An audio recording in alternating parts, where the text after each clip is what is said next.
has also skipped 8 summons in connection with the Delhi excise policy case. Yes, Kinney. Right. Thank you, Akhil, for that latest update. Of course, getting a bail under the PMLA is not easy, but the Supreme Court has adjourned her case hearing until March 19th. Now, it's time to slip into a very short break, but coming up on the other side, Prime Minister Modi to launch BJP's mega poll campaign in Karnataka from Mallikarjun's home turf, Kalaburgi.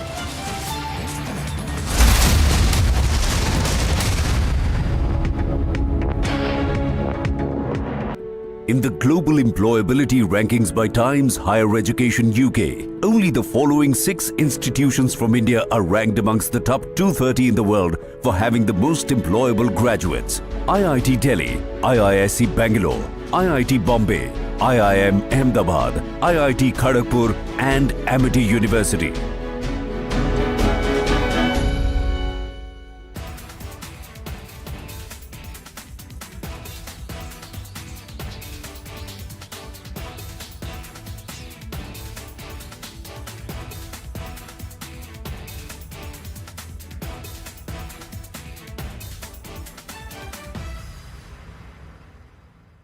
Just a day after the central government has now issued notification to celebrate 17th September as Hyderabad Liberation Day every year, and also at the same time now we are seeing that a movie based on the Nizam's rule, the Razakar's rule, now a movie is being released on the name Razakar. We have the producer of the film, Gudur Narayan Reddy, with us. We'll talk to him and know exactly what the movie talks about. Sir, the Razakar movie is all set to release on the 15th of March. What exactly does the movie talk about? What message are you trying to put forth through this movie? First of all, I salute our Honorable Prime Minister, Shri Narendra Modi ji, for declaring 17th September as a Liberation Day of Hyderabad. Because it took 75 years for the pseudo-secular parties who have ruled our country to not even to consider it. And every time some political parties, for their electoral benefits, used to talk that 17th September should be the official Liberation Day, it should be celebrated officially. Today, the union government headed by Prime Minister Narendra Modi ji and also the Home Minister Shri Amit Shah ji has taken a great decision. My salutes to them. Secondly, the movie Razakar is going to talk or depict exactly what happened during those dreadful 396 days. Post 15th August 1947 till 17th September 1948, till Hyderabad was liberated from the draconian rulers of Telangana, present-day Telangana, yesteryear Hyderabad province, headed by Mir Usman Ali Pasha, the then 7th Nizam.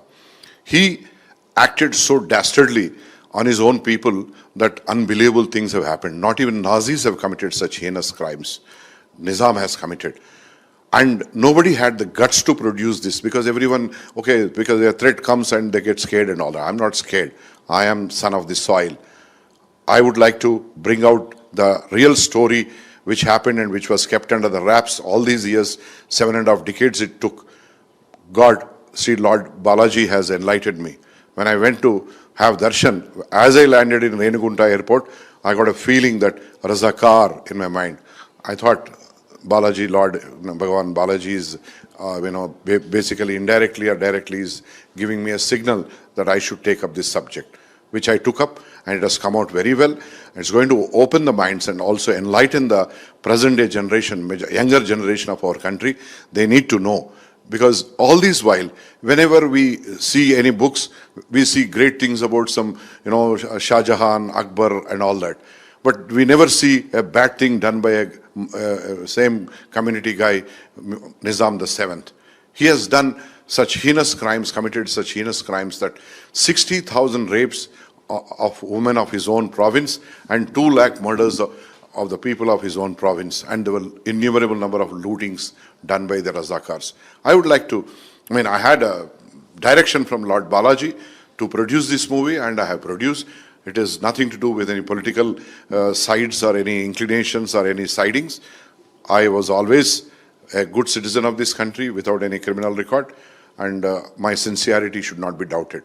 But sir, also at the same time, on one side we had seen that there were a lot of cases which were put to put a hold on this movie release. But now that the timing also of this movie is being questioned, because on one side we see that the central government has already issued notification to celebrate Hyderabad Liberation Day every year, and notification has been issued. But also on the other hand, we are seeing that very soon the dates for the parliament elections will also be announced. So timing of this release of the movie is being questioned. How do you look at it? See, some civil liberties organizations have filed a case which was dismissed by the Honorable Telangana High Court yesterday.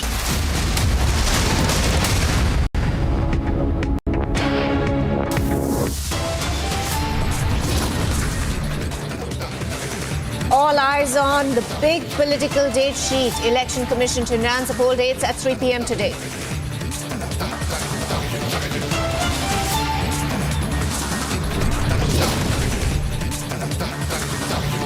Lens on the South Group as ED arrests K Kavitha in Delhi Liquorgate case. BRS calls for statewide protest in Telangana.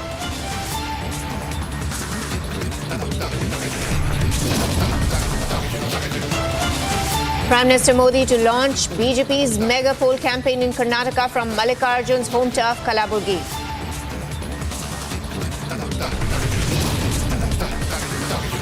BJP firefights rebellion in Karnataka. Ishwarappa to contest elections as an independent.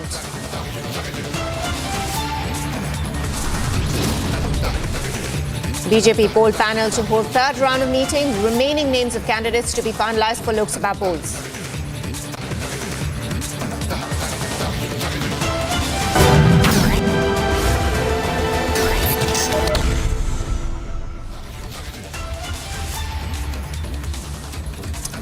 Now, the Sessions Court of Delhi, Rouse Avenue Court, refused to stay the summons issued to Delhi Chief Minister Arvind Kejriwal on the basis of the complaints filed by the Enforcement Directorate against him for skipping summons in a money laundering case linked to the alleged Delhi excise policy case.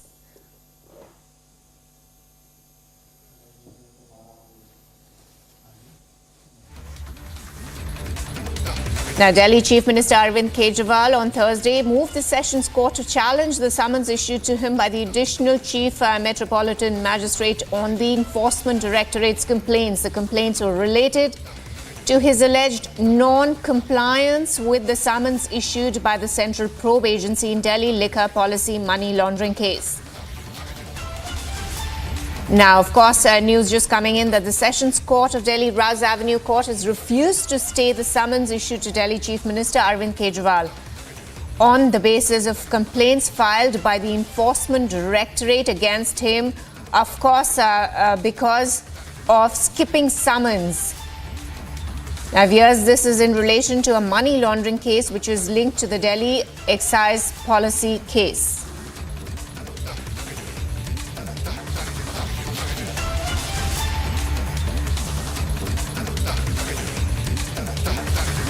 The Session Court of Delhi, Rouse Avenue Court, has refused to stay the summons issued to Delhi Chief Minister Arvind Kejriwal on the basis of complaints filed by the Enforcement Directorate against him for skipping summons in a money laundering case linked to the alleged Delhi excise policy case. The Delhi Chief Minister Arvind Kejriwal on Thursday moved the Sessions Court to challenge the summons issued to him by the Additional Chief Metropolitan Magistrate on the Enforcement Directorate's complaints.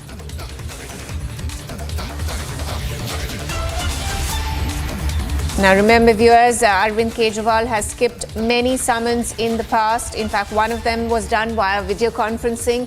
And the subsequent one was, of course, refused for video conferencing also.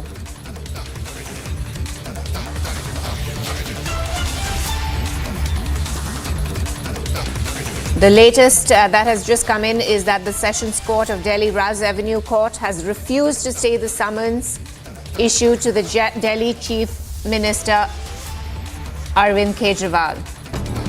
Now, moving on to news and wrap from across the nation, Prime Minister Narendra Modi is set to launch the BJP Lok Sabha election campaign in Karnataka, starting from the home turf of Congress President M. Mallikarjun Kharge in Kalaburgi. He will address a large public gathering in NV ground.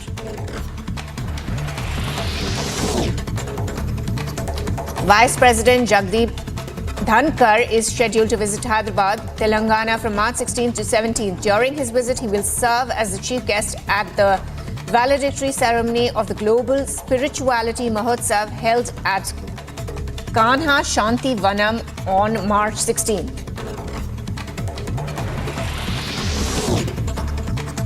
The BJP Central Election Committee will meet today in Delhi to finalize candidates for the Lok Sabha polls.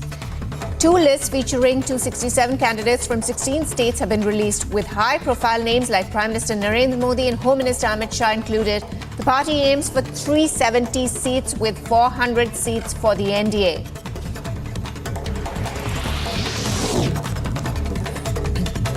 Delhi's Rouse Avenue Court has denied AAP National Convener Arvind Kejriwal's request to postpone the lower court summons scheduled for March 16 concerning his plea for exemption from appearing before the court in connection with a complaint by the Enforcement Directorate for skipping multiple summons.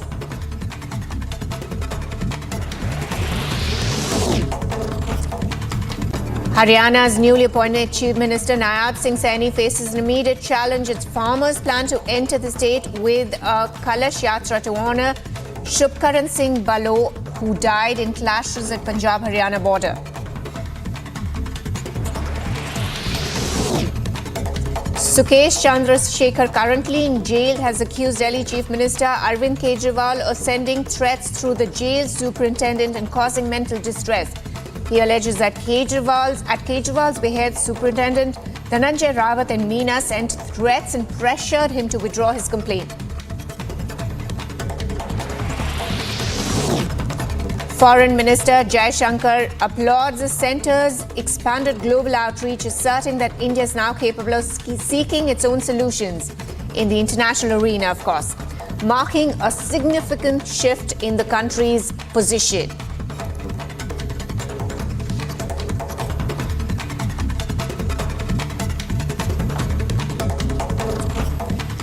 Now, the Election Commission is all set to announce the dates for India's biggest political battle. The two major alliances have geared up to contest what seems like a fight between the idea of a progressive Bharat and Indie Bloc's idea of India.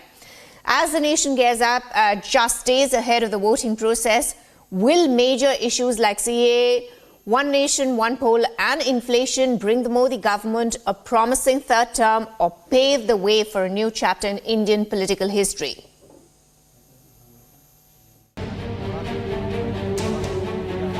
The stage is set for the 2024 Lok Sabha polls.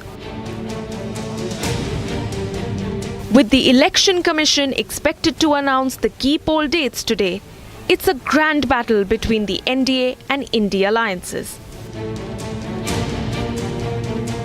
As Bharat prepares to vote, certain issues have created the biggest political firestorms over the last 5 years. The Citizenship Amendment Act notified on the 11th of March has stirred a mega debate on religious politics. मैंने कहा 41 time 41 बार अलग अलग मंचों से इसके बारे में मैंने डिटेल बात करी है कि इस देश के अल्पसंख्यक माइनॉरिटीज या तो किसी और व्यक्ति को डरने की जरूरत नहीं है, क्योंकि सीएए में किसी की नागरिकता लेने का प्रावधान ही नहीं है। सीएए सिर्फ और सिर्फ 3 देश अफगानिस्तान, पाकिस्तान और बांग्लादेश से हिंदू, सिख, बौद्ध, क्रिश्चियन और पारसी जो जैन और पारसी शरणार्थी आए हैं, इनको उनका अधिकार देने का कानून है, नागरिकता देने का कानून है, जिससे इनके जीवन की वेदनाओं को हम कम कर पाए। While the BJP has busted myths surrounding the implementation of CAA, India allies worry about its consequences for democratic India. Even the service holders also, they get the green card. Even there are so many countries, they give the citizenship card also. Earlier there is a situation in all over the country also, our country also. whoever state, DM should have issued the citizenship certificate. But now what is happening? This bill was passed in the year 2020.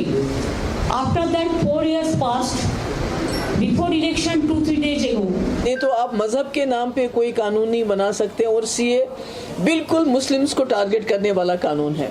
तो मेरी मोतबाना गुजारिश है तमाम लोगों से, खासकर मुसलमानों से, खुदा के लिए इनके जाल में मत फंसिए, अपने वोट का सही इस्तेमाल कर लीजिए और उसके बाद कानूनी तरीके से इस लड़ाई को लड़ने की जरूरत है। सीए का कानून पास किया था।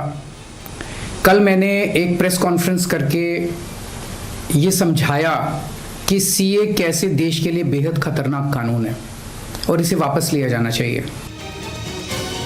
Further, taking a step closer to making it a reality, the One Nation One Poll, India's biggest electoral reform, is now more than a debate. The BJP has welcomed the long-pending move. Former President Ramnath Kovind ji has submitted that report on One Nation, One Poll. That should be welcomed. After all, in this country, in India, we have had elections from 1951 till 67 simultaneously. Our Honorable Prime Minister Narendra Modi ji has repeatedly spoken about the benefits of it. And there are several benefits of One Nation, One Poll. The Law Commission has considered it also. Essentially, the administration, the political machinery gets involved in electioneering from time to time when it is not simultaneously held. Now when it's held simultaneously, you have an administrative and political machinery capable of working 5 years at a stretch. Whereas the opposition considers it anti-constitutional. Mr. Kovind is a blot on community. And Mr. Kovind is indebted and should be indebted to Dr. Ambedkar, who had given us a dignified life, who liberated us. Now his recommendations are against his spirit, against his constitution.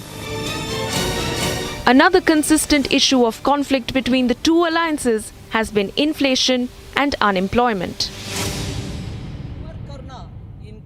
While Union Finance Minister Nirmala Sitharaman has asserted time and again of India's confident fight against maintaining inflation at a moderate rate.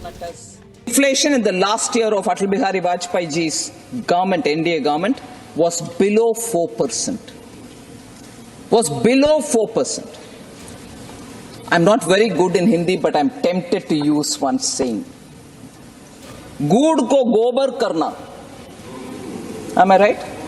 Good ko gobar karna inke mastery hai, sir.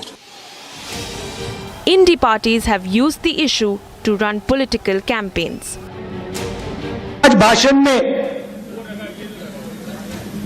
दो बातें बताना चाहता हूं।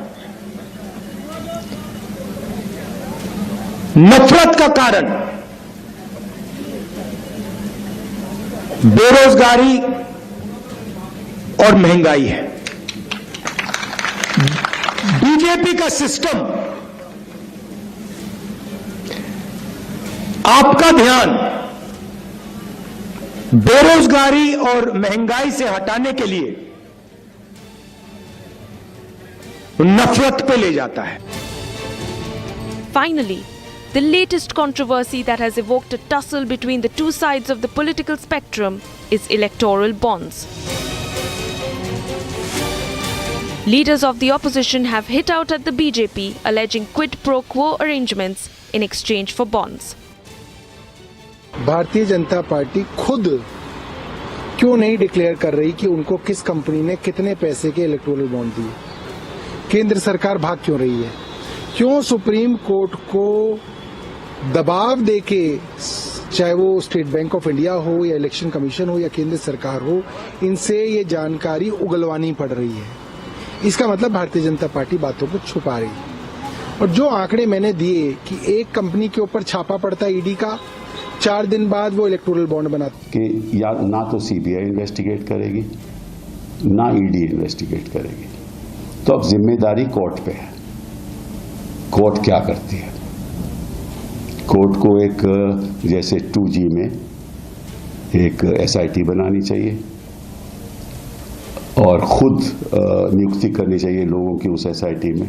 Today it has been exposed by Supreme Court that how the BJP has made money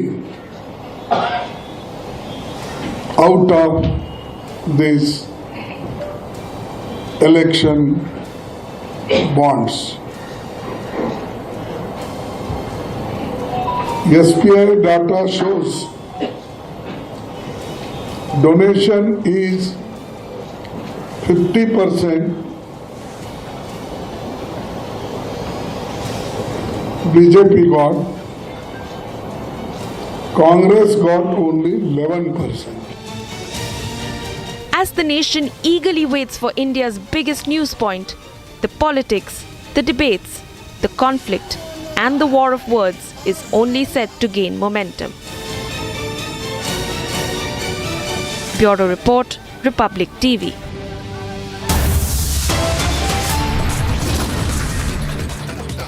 Well, it's time to take a very short break, but coming up on the other side, Prime Minister Modi to launch BJP's mega poll campaign in Karnataka from Mallikarjun's home turf Kalburgi. BJP poll panel to hold third round of meeting, remaining names of candidates to be finalized for Lok Sabha polls. This and much more after a very short break. Stay tuned, viewers.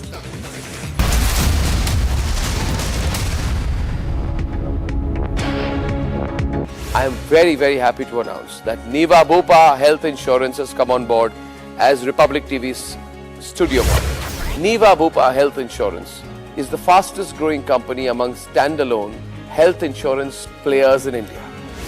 It has also provided health insurance coverage to 1.1 crore people in India and settled over 15 lakh claims, processing one claim every 60 seconds. So we are delighted to be partnering with them.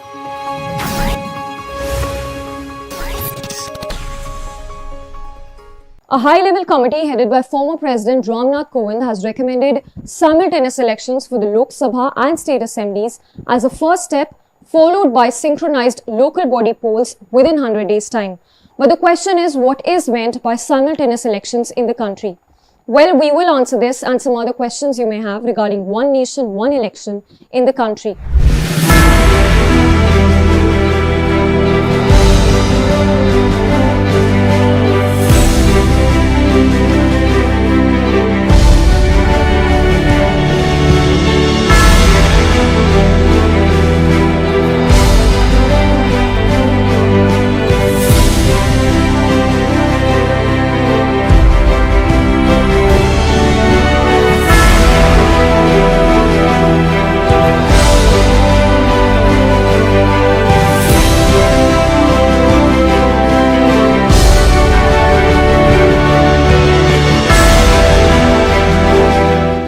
Beginning with what is meant by simultaneous elections.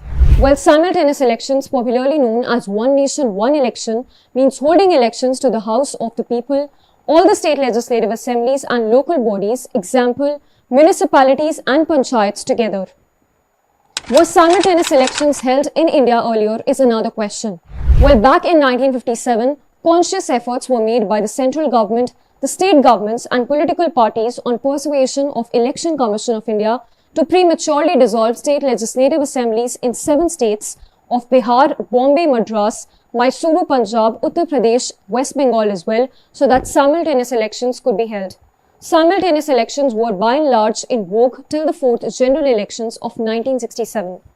But with the disruption of the cycle of simultaneous elections, thereafter the country now faces 5 to 6 elections in a year. If municipalities and panchayat elections are also included, the number of elections will increase manifold.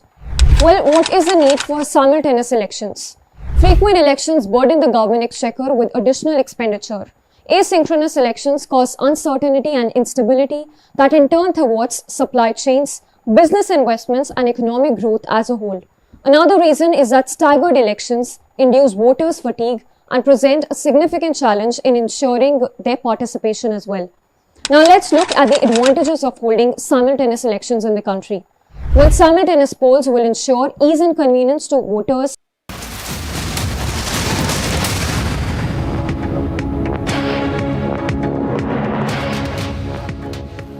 Welcome back, viewers. Now, as BJP kicks off its mega campaign for the 2024 battle, take a look at the Main Modi Hu Modi Ka Parivar song posted by the Prime Minister as BJP gets into full-fledged election mode.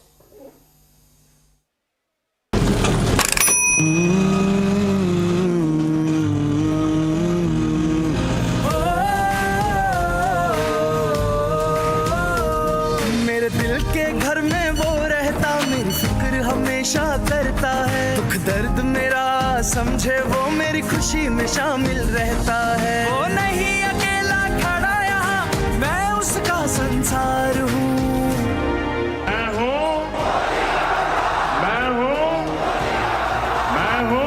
मैं मोदी का परिवार हूँ, मैं मोदी का परिवार हूँ, मैं मोदी का परिवार हूँ, मैं मोदी का परिवार हूँ।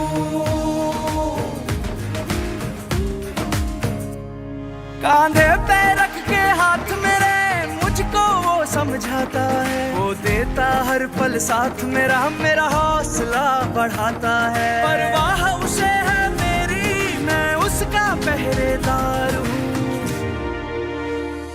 मैं मोदी का परिवार हूँ, मैं मोदी का परिवार हूँ, मैं मोदी का परिवार हूँ, मैं मोदी का परिवार हूँ।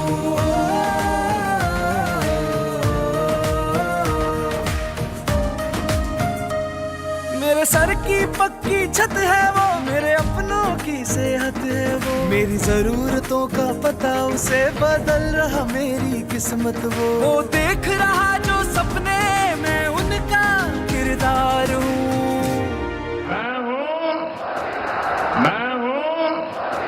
मैं मोदी का परिवार हूँ, मैं मोदी का परिवार हूँ, मैं मोदी का परिवार हूँ, मैं मोदी का परिवार हूँ।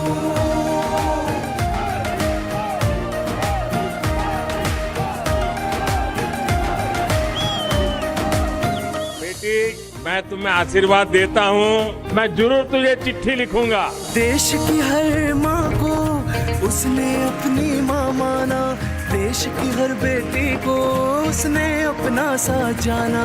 मैं चला बनाने उसकी फिर से अब सरकार हूँ। मैं नरेंद्र दामोदर दास मोदी, मैं मोदी का परिवार हूँ, मैं मोदी का परिवार हूँ, मैं मोदी का परिवार हूँ, मैं मोदी का परिवार हूँ। मैं मोदी का परिवार हूँ, मोदी नु परिवार छू। नान मोदीन कुटुंबम, आमी मोदी परिवार, मी मोदींचा परिवार आहे।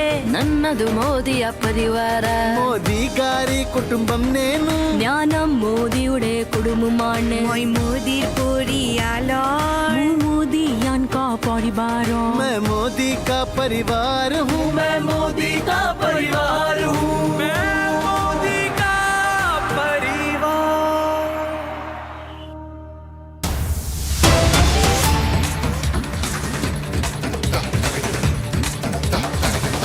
Now, news just coming in that Kejriwal is going to appear before court today. Kejriwal leaves for Rouse Avenue Court.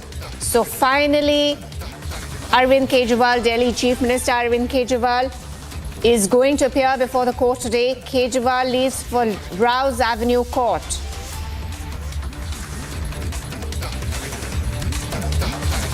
Now, remember viewers, Arvind Kejriwal on Thursday had moved the Sessions Court to challenge the summons issued to him by the additional Chief Metropolitan Magistrate on the Enforcement Directorate's complaint. The complaints were related to his alleged non-compliance of the summons. Of course, he has skipped many summons before this, but the court did not allow him this time, of course. Therefore, Kejriwal is set to appear before court today. Kejriwal has left for the Rouse Avenue Court. Delhi Chief Minister has left for the Rouse Avenue court. Time to slip into a very short break. After the break, we come back to this story. Kejriwal is set to appear before the court today.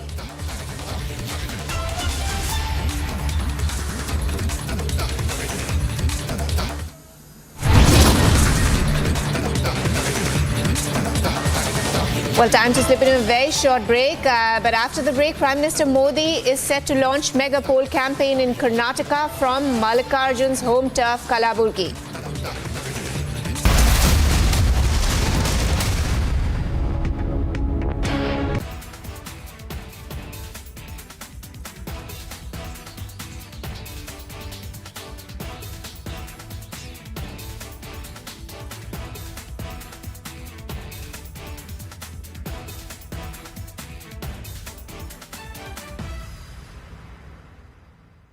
Dialogue is home to me now. It's my friend and it's my enemy. In the end, it keeps me alive.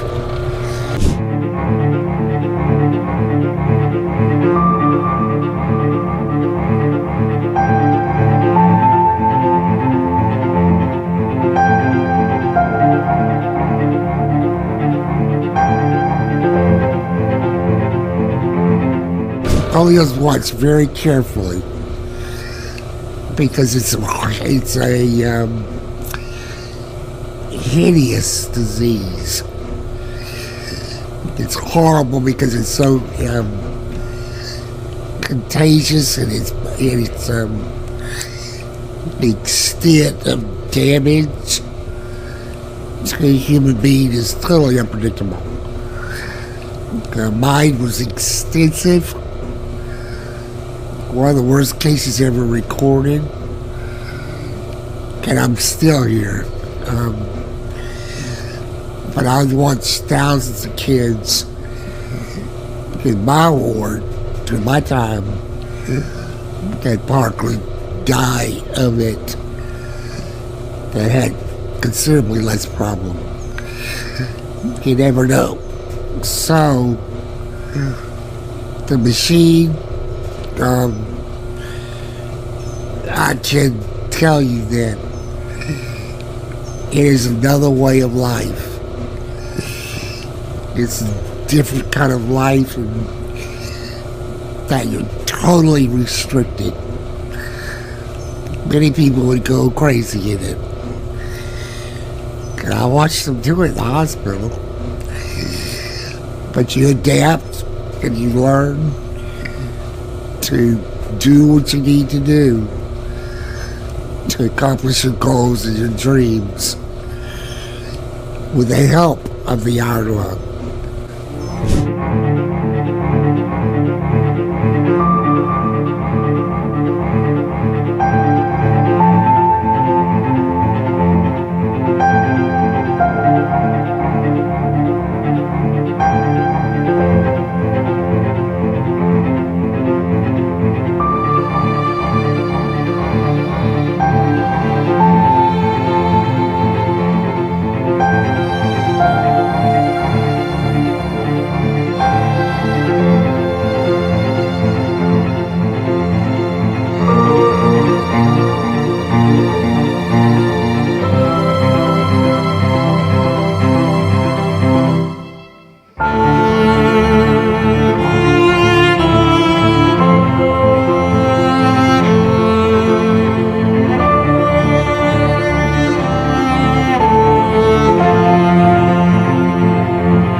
Honorable Chief Minister of West Bengal, Mamata Banerjee, reported to our hospital today around 7:30 p.m.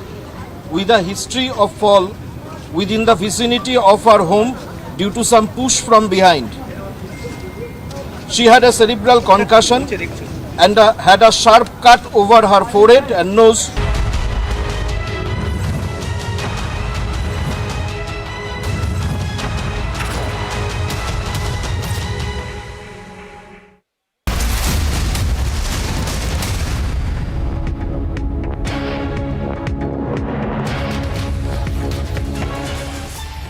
Very good morning, viewers. It's 10 a.m. We are live and breaking. I'm Samiksha Srivastava, tracking a lot of news breaks that are just coming in. Delhi Chief Minister will be appearing before the court in just a while from now, and also tracking all election-related updates. First, starting with the top headlines this morning.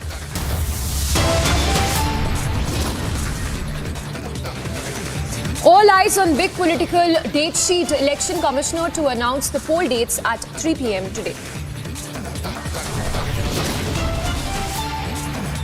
Lens on the South Group as ED arrests K Kavitha in Delhi Liquorgate. Pro-BRS calls for statewide protest in Telangana.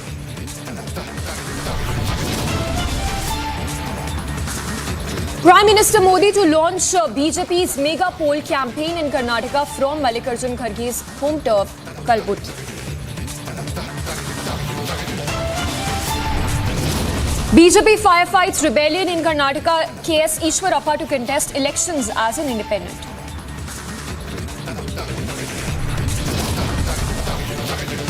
BJP poll panel to hold third round of meeting today. Remaining names of candidates to be finalized for the Lok Sabha polls.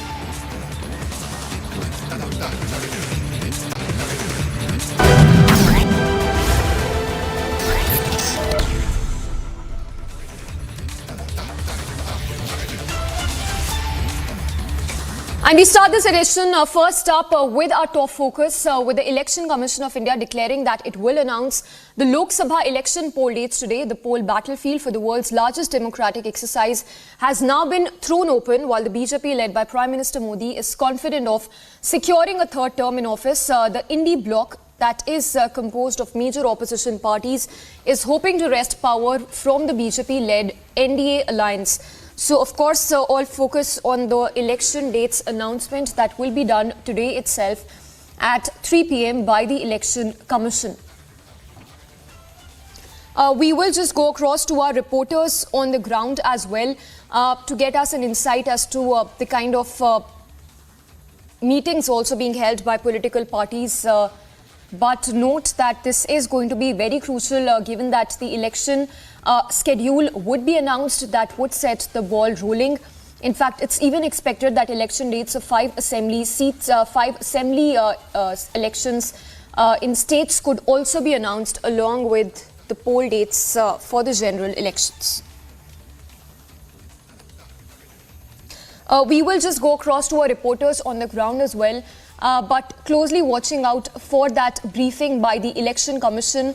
Also note that while the meeting is set to take place in just hours from now, in fact, in just 5 hours from now, we understand that there have been back-to-back meetings of the parties to decide to rather finalize candidates for the Lok Sabha elections.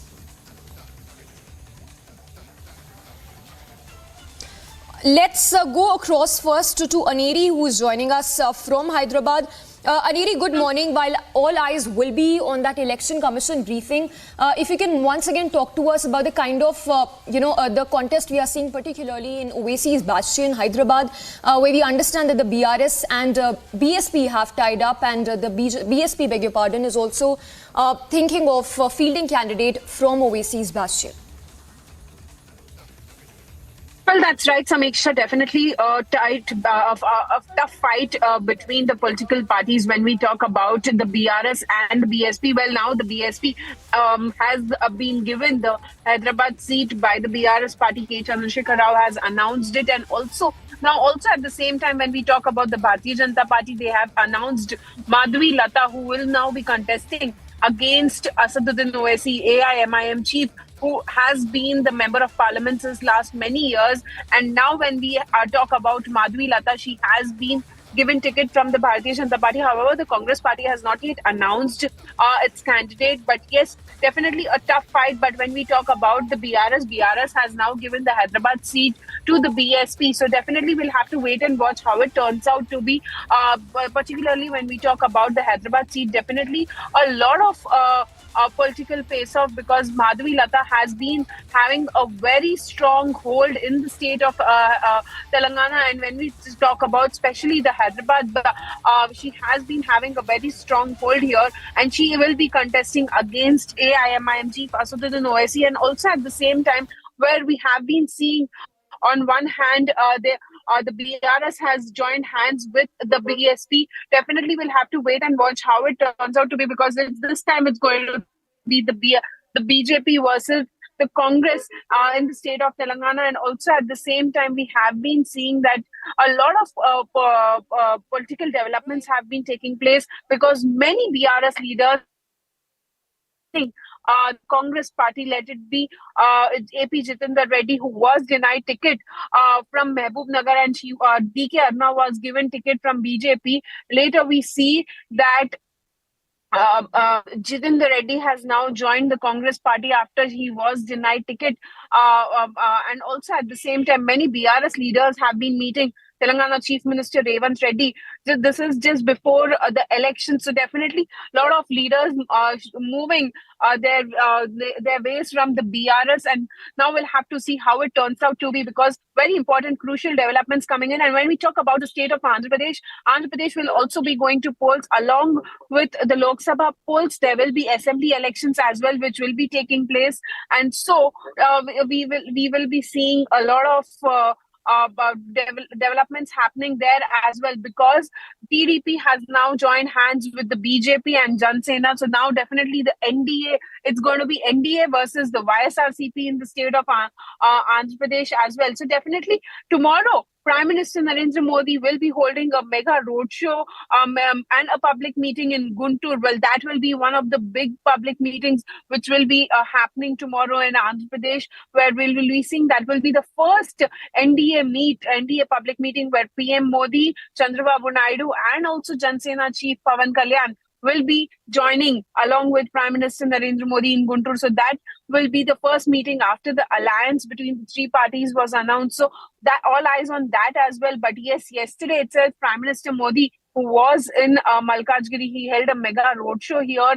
So all eyes on the developments which have been taking place in the south of India, because Prime Minister Narendra Modi is right now on the south of India tour, where we have been seeing that he has been touring various states, let it be Tamil Nadu, Kerala, Telangana, Andhra Pradesh and also Karnataka. So Aneri, yes. Yes, stay with us. So we will be watching out for Prime Minister's roadshow in Telangana today.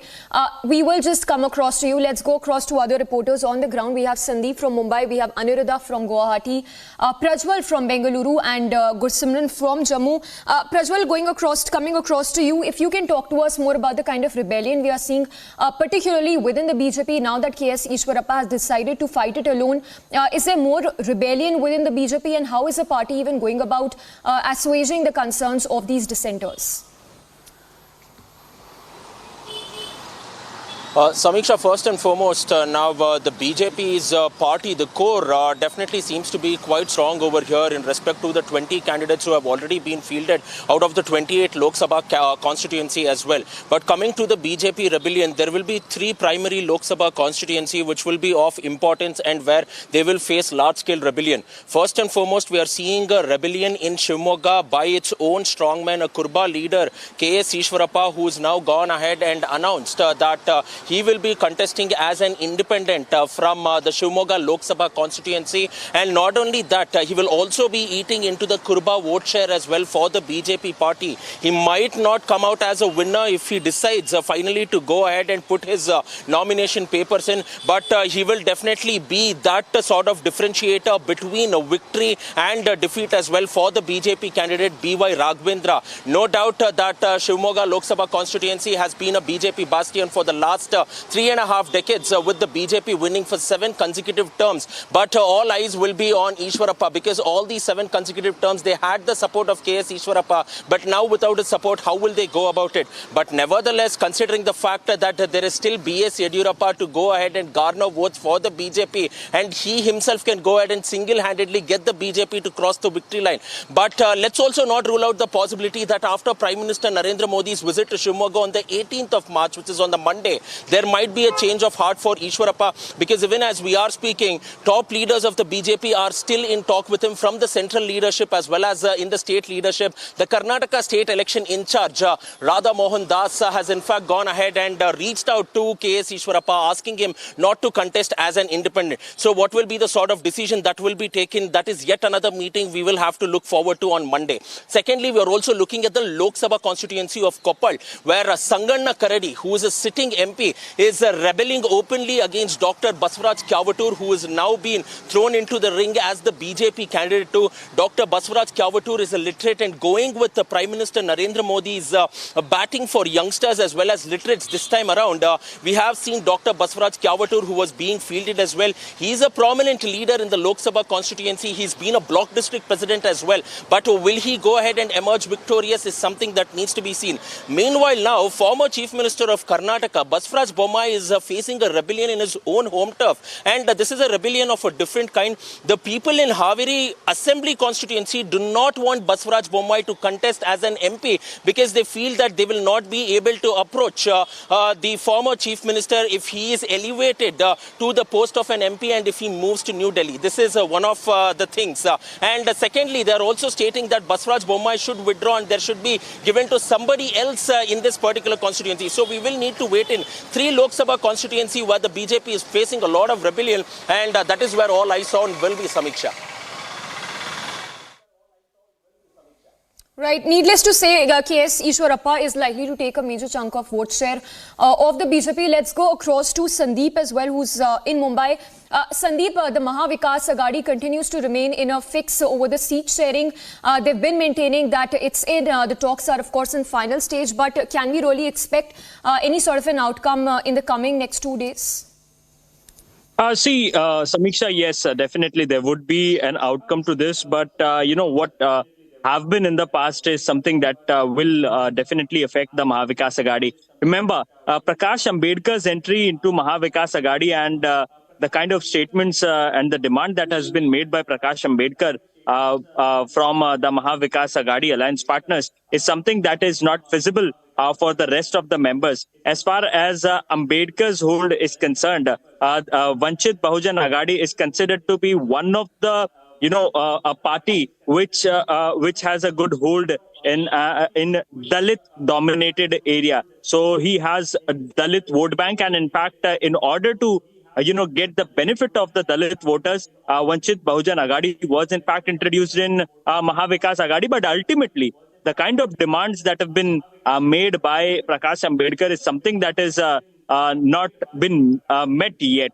As far as yesterday's meeting is concerned, Sanjay Rawat, the Uddhav Sena leader, had cleared that they are thinking to offer them around 3 to 4 seats. But whether Prakash Ambedkar will agree to these 4 seats or not is something that we have to look out for. But although, as far as the calculation is concerned within the Maha Vikas Aghadi for seat sharing, the Uddhav Sena is adamant to contest elections on 20 to 23 seats in the state of Maharashtra. And apart from that, the Congress will be in fact contesting on 15 seats. And the Sharad Pawar NCP is likely to go by 8 to 10 seats in the state of Maharashtra. So definitely, what would be the exact number? That has not come out. But yes, the consensus over seat sharing has not been something that have been met so far. And if at all, Prakash Ambedkar is excluded from the Maha Vikas.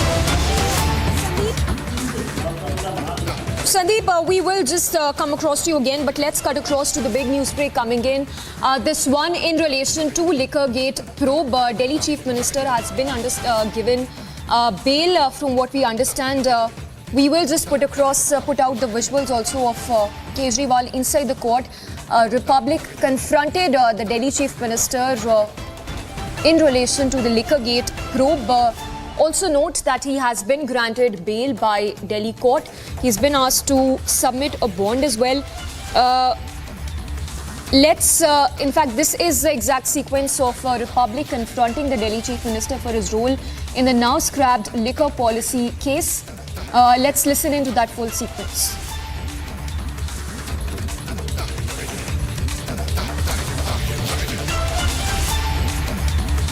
All right, we will just play out that full sequence as well, but note this is in relation to the Liquorgate probe. He has been granted bail by court. He's been asked to furnish bail bonds as well, but he has been granted bail, so temporary relief kicking in for the Delhi Chief Minister. He's been asked to furnish a bond of 15,000 rupees. As we speak, these are the inside visuals of Kejriwal appearing before the Delhi Rouse Avenue court. We will just go across to Piyush and Akhil as well, but note. All right, we will just play out that sequence, but note these are the inside visuals just minutes before he appeared before the Delhi court. He has been granted bail. This a day after the court had maintained that he had to appear before the ED in Liquorgate probe. He's now appeared before the Delhi Rouse Avenue court. He's been granted bail from what we understand. Also, he will have to furnish a bond, bail bond of 15,000 rupees.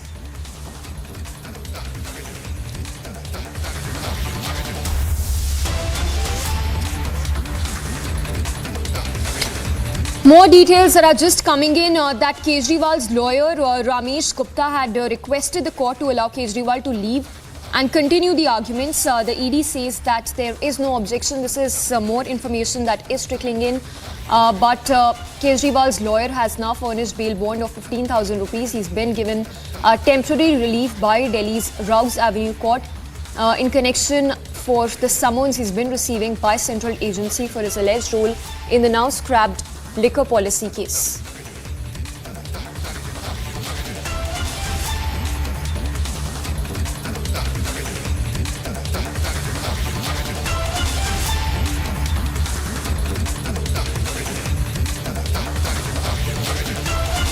All right, let's cut across to Nikita, who's joining us live right now. Nikita, if you can take us through the latest news breaks coming in. We understand that Kejriwal has been given bail. He's also been asked to furnish a bail bond of 15,000 rupees.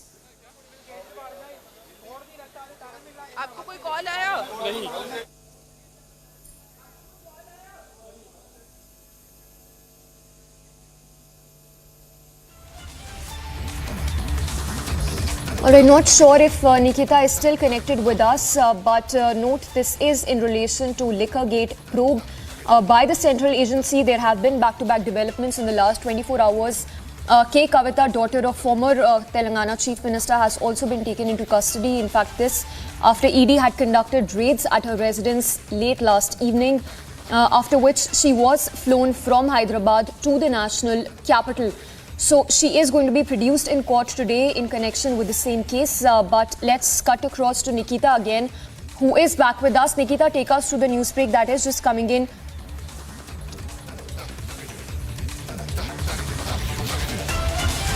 All right, before we go across to our reporters on the ground, I'll take a look at this full sequence of Republic confronting the Delhi Chief Minister.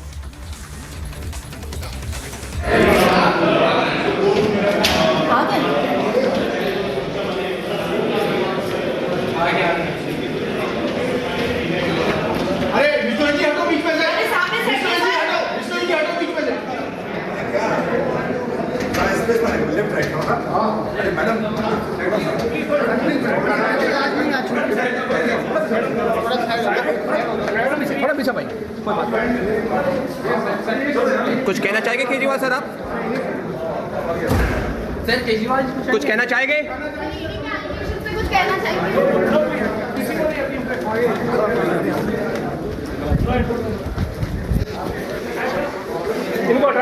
थोड़ा साल में कुछ कहना चाहेंगे Kejriwal sir? आप अंदर आ रहे हम लोग आएंगे अंदर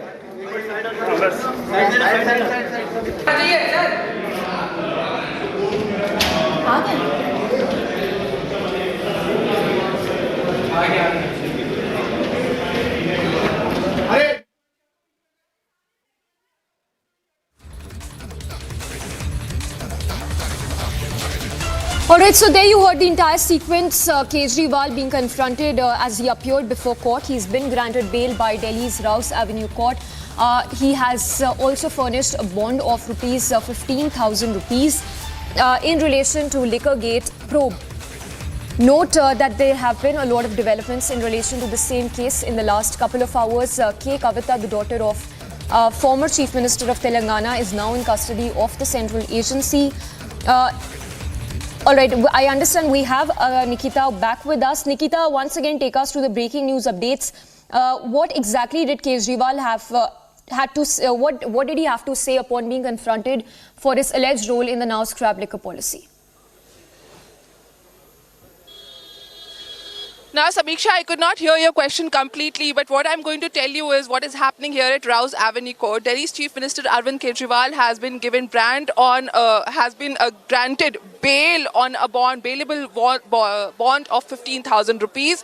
Arvind Kejriwal did appear in the latest development. He did appear in the court today, and as we can see, he has already left the court premises, while his senior counsel has said that he will continue there for the case. Ramesh Gupta, that is, senior advocate Ramesh Gupta, has said that he will continue with the case while Delhi's Chief Minister should be allowed to leave.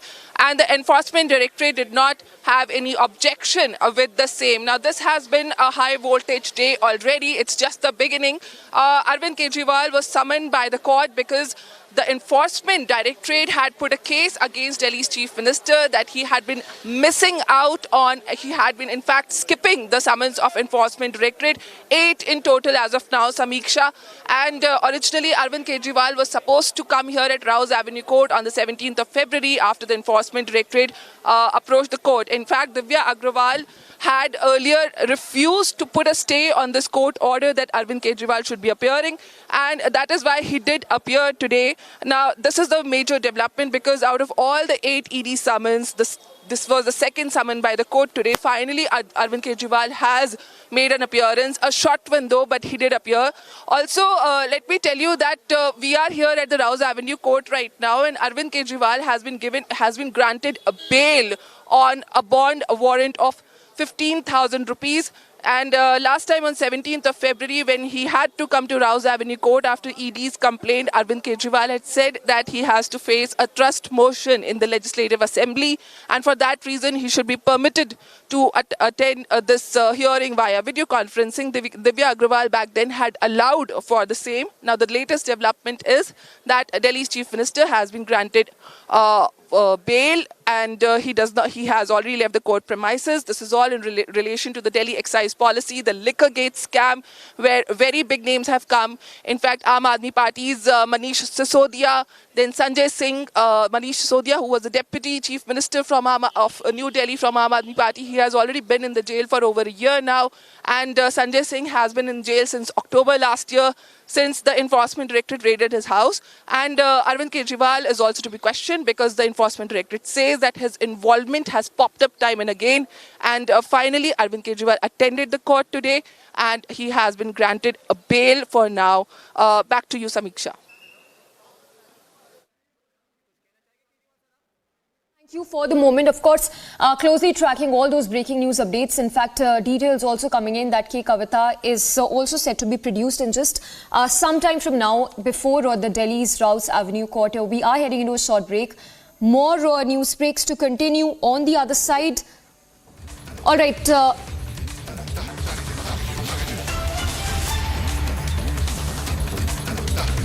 Slipping into a short break for now. Kejriwal given bail by Delhi's Rouse Avenue Court.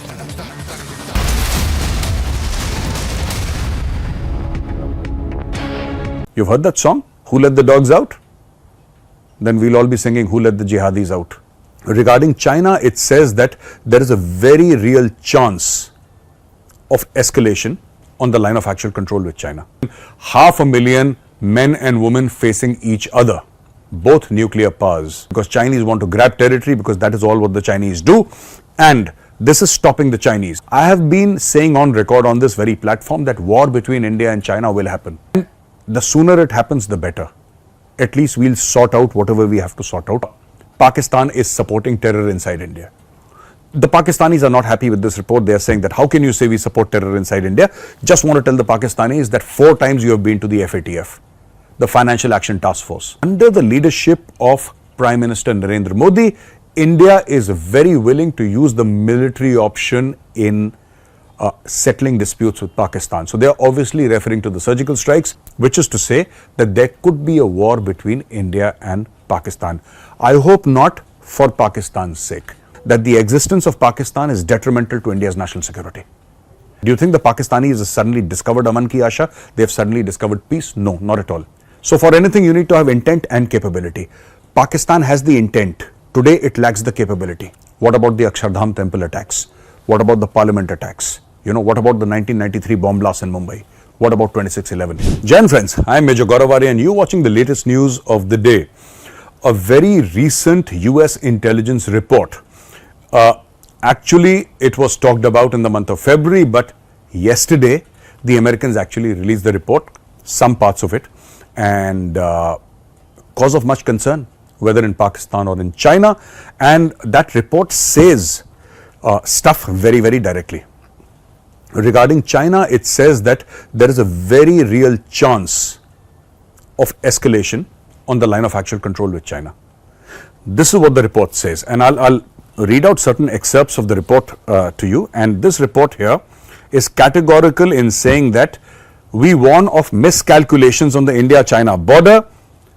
And what are these miscalculations? These miscalculations are, ladies and gentlemen, 500,000 men and women facing each other, both nuclear powers. The Indian army is standing there firm and resolute to deter the Chinese, because Chinese want to grab territory, because that is all what the Chinese do. And this is stopping the Chinese. And a small miscalculation could misfire and grow into something extremely big. Now, there are two kinds of escalations that happen.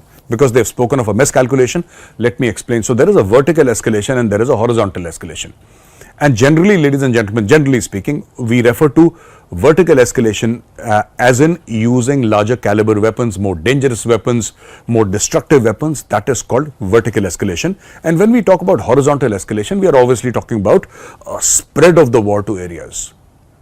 Like, for example, the Ukraine-Russia war is largely contained. Largely contained. Other countries have not entered the war, right, except for indirectly. But if you look at the Israel-Hamas war, then there has been massive horizontal escalation. If not vertical, there has been massive horizontal escalation in the war. There has been slight vertical escalation also, but mostly horizontal, which is why the world is very worried about what is going on in the Middle East, or West Asia, as we Indians like to call it. So that is one piece of the US intelligence report, and they say that a miscalculation could result in a war. They are saying could. I have been saying on record on this very platform that war between India and China will happen. Whether it happens 6 months from now, 6 years from now, or 16 years from now, I do not know. Nobody can predict. But there will be a war between India and China, and I have said it repeatedly. This report came out yesterday. I have been saying it for the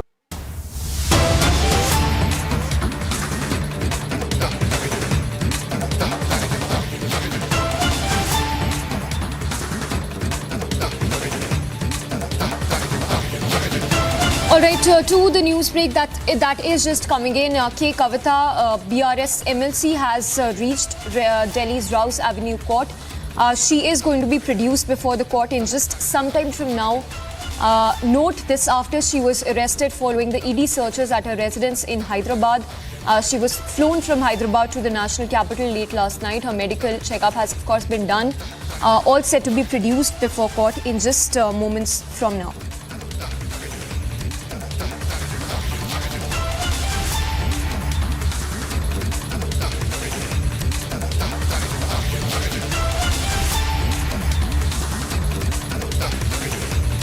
And we will just go across to Akil as well, but note this is in relation to the same case for which Kejriwal has been granted temporary relief. He has of course been asked to appear before the court again, but in connection with the same case, K Kavitha is to be produced before Delhi's Rouse Avenue court. In fact, she's already arrived in the court, as we understand.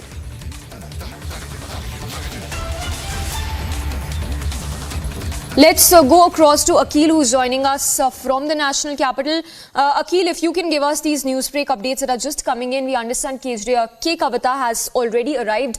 Tell us about the kind of arguments that are likely to be presented on ED's side to seek custody of the BRS MLC. Well, absolutely. The BRS legislator K Kavitha has left from the ED headquarters. We are just standing outside the ED headquarters, and here you can see the visuals from this side. And I'd like to request my VJ to pan and show you the visual of the ED headquarters. And this is the very place from where the K Kavitha has left, and she has gone to Rouse Avenue Court to appear before the court in connection with the Delhi excise policy case. And what has happened that last evening K Kavitha was arrested from her residence at Banjara Hills. The ED team has arrived over there at her residence, and the raid almost went for almost 8 hours. And what we know so far that 5 phones have been recovered from that searches operation that went at her residence at Banjara Hills. So if you talk about the arrest, the ED team has arrested the BRS legislator K Kavitha at around 5:20 p.m. and then after that she was headed to Delhi and she reached around Delhi at around 11:30 p.m. and all this has happened in connection with the South Lobby, because she has been charged in case of the Money Laundering Act in Delhi excise policy case. And right now she has been taken from this very place towards the Rouse Avenue Court. Yes. Right, Akhil, stay with us. If you can take us to more, details of this case. We understand the South link in connection with the Liquorgate is going to be the top focus for the ED. Explain to us the kind of interrogation that has probe that has happened so far, beg your pardon, and the liquor barons from the southern states who are also under the radar of the ED. Yes, this is in connection with the Delhi excise policy case. If you talk about the excise policy case, there was a new policy that was implemented, and then after that what we have seen that in this case several politicians and South Group lobby was also involved in this case. So if you talk about this case, Delhi Chief Secretary has prepared a report earlier, and in which it was said that the policy was charted out by Manish Sisodia, which was arbitrary in nature. And in this case, 2 senior Aam Aadmi Party leaders, which include Delhi Deputy Chief Minister Manish Sisodia and Sanjay Singh, both of them have been arrested last year, and both of them have been languished in jail. And this is the third high-profile case, and because BRS leader K Kavitha is also a high-profile leader of the party. And if you see, there are several key players in this case, which include Vijay Nair, who is the media campaign head of Aam Aadmi Party, who owns several companies, and he is associated with the Aam Aadmi Party for a very long time. Apart from Vijay Nair, if you talk about the key players in this case, which include Sameer Mahendru. Sameer Mahendru is the director of Indo Spirit, and he owns a liquor marketing company. And apart from Sameer Mahendru, the third person who is involved in this case is Dinesh Arora, who is a businessman. He owns restaurant chain Unplugged Courtyard, and he has got a big circle, and he was like a fundraiser for Aam Aadmi Party.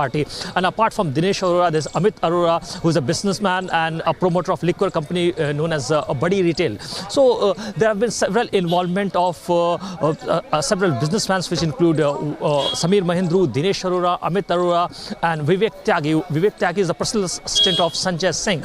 And apart from these businessmen, if you talk about the cartel that is known as the South Group, which includes the South Group include K Kavitha, Manguta Reddy, and Raghav Manguta. And Raghav Manguta is the son of YSRCP's MP, Mr. Reddy.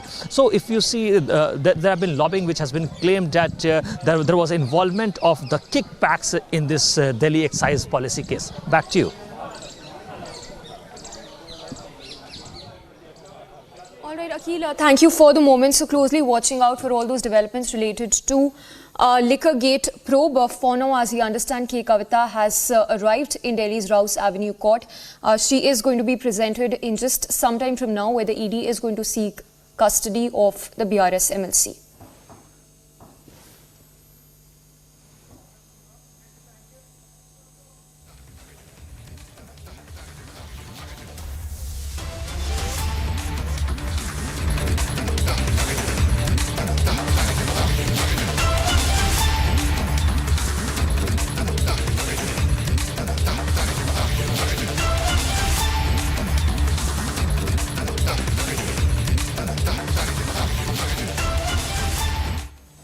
Now, Hyundai Motor India Limited has announced Samarth Championship for Blind Cricket and International Bilateral Blind Men's Cricket Series.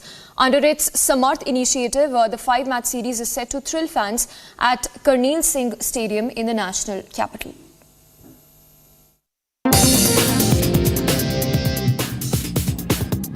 Samarth by Hyundai actually is a purpose and a CSR initiative that we had started in the middle of 2023. It's actually a strong initiative to increase awareness and inclusivity for the disabled in India.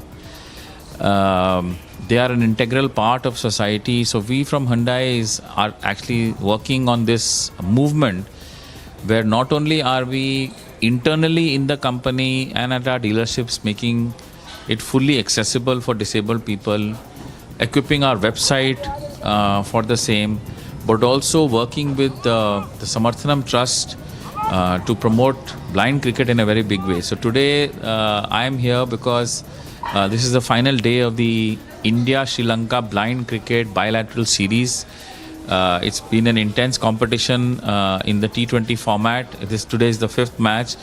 So in our humble way, we also want to promote blind cricket on media partners like yours, so that a lot of consumers can actually see that it is just a matter of giving them some support and opportunity, and their talent and their spirit and their sportsmanship actually shines. So yeah, from Hyundai, the program Samarth is just picking up. We require everybody's support to make the disabled more and more and more inclusive into our society.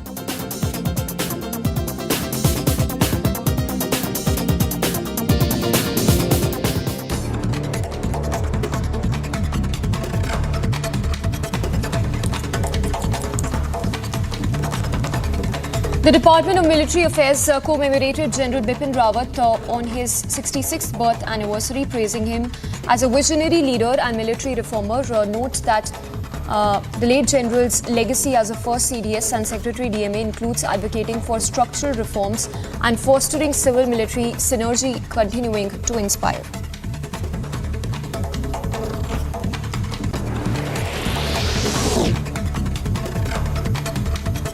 The AIMIM chief questioned the citizenship amendment, raised questions over the CAA, citing Chief Minister of Assam's statement about granting Indian citizenship to 12 lakh Hindus listed in the state's NRC, contrasting with the fate of 1.5 lakh Muslims, thereby fear-mongering once again.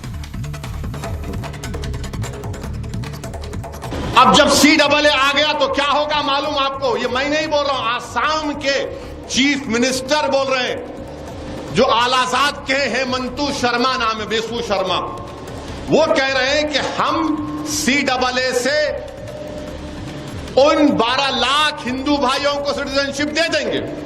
ये मैं नहीं बोल रहा हूं। अब वो 1.5 लाख मुसलमान क्या करना?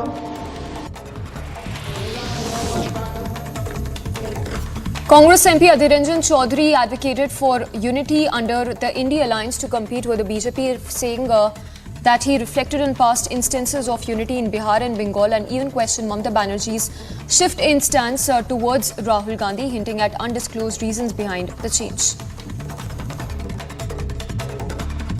बीजेपी को टकराने की अगर किसी का मनसा रहे तो इंडिया में शामिल होना चाहिए। एकजुट होकर हम बीजेपी को टकरा सकते हैं, हरा सकते हैं। और इसके चलते शुरू में आप देखे हैं बिहार, बंगाल की जज तरुण पार्टी वहां के, जैसे कि नीतीश कुमार जी, बंगाल के टीएमसी, सारे एकजुट हुई। राहुल जी को बंगाल के मुख्यमंत्री, यहां तक कि अपने लीडर भी मान लिया था। फिर क्या हुआ, उस पार्टी को पूछना चाहिए। According to sources, newly formed government led by Nayab Singh Saini in Haryana could witness an expansion today. 5 legislators have already taken oath as ministers, and it is expected that the BJP government may even expand its cabinet.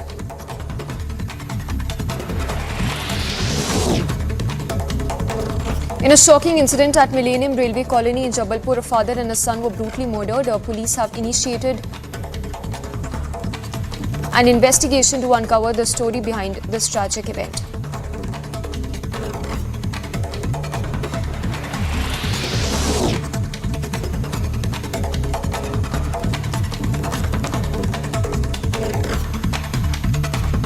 Between 14th and 15th of March, the Airport Commissionerate of Mumbai's Custom confiscated more than 2 kgs of gold worth 1.7 crores in 5 separate incidents.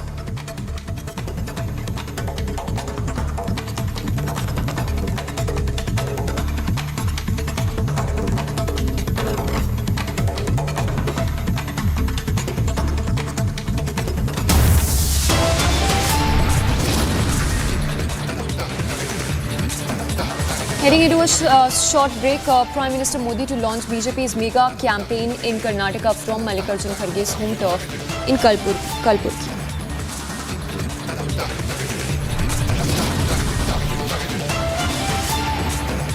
BJP poll panel to hold third round of meeting. Remaining names of candidates to be finalized for the Lok Sabha votes.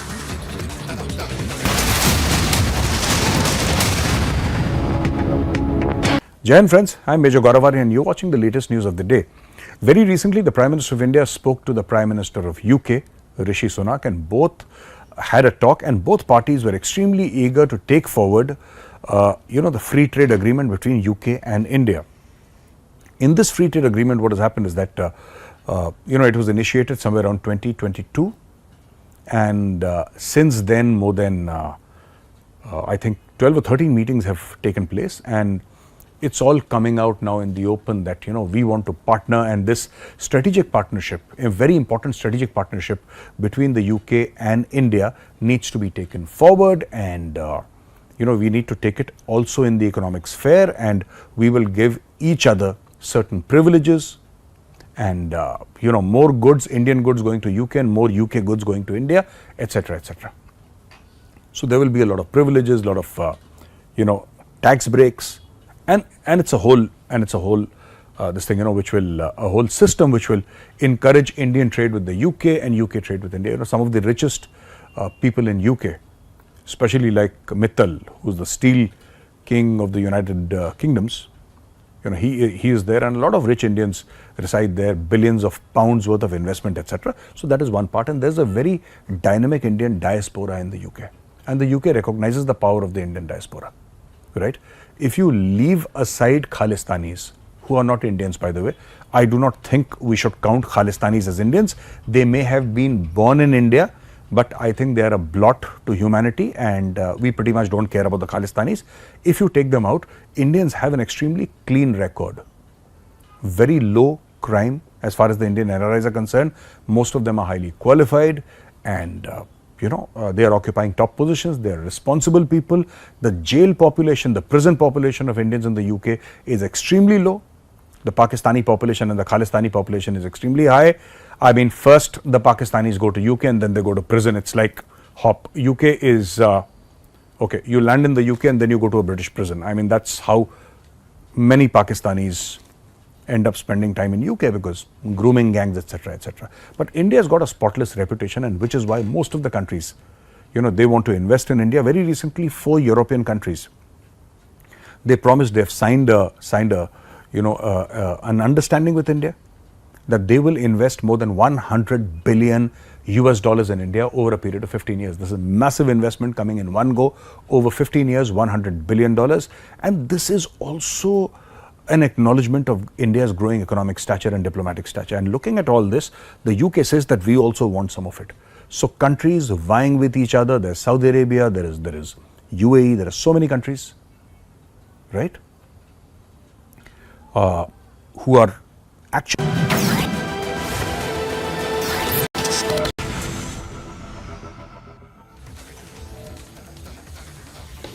Now, as the BJP kicks off its mega campaign for the 2024 battle, take a look at the Main Modi Hu Modi Ka Parivar song that's been posted by the Prime Minister as the BJP gets into full-fledged election mode.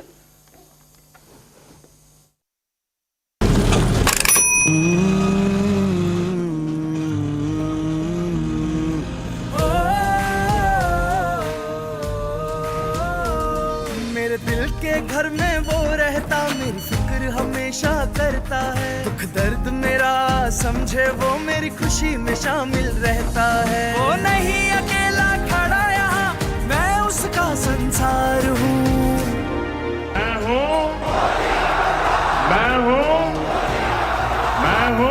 मैं मोदी का परिवार हूँ, मैं मोदी का परिवार हूँ, मैं मोदी का परिवार हूँ, मैं मोदी का परिवार हूँ। कांधे पे रख के हाथ मेरे मुझको वो समझाता है, वो देता हर पल साथ मेरा, मेरा हौसला बढ़ाता है। परवाह उसे है मेरी, मैं उसका पहरेदार हूँ। मैं मोदी का परिवार हूँ, मैं मोदी का परिवार हूँ, मैं मोदी का परिवार हूँ, मैं मोदी का परिवार हूँ।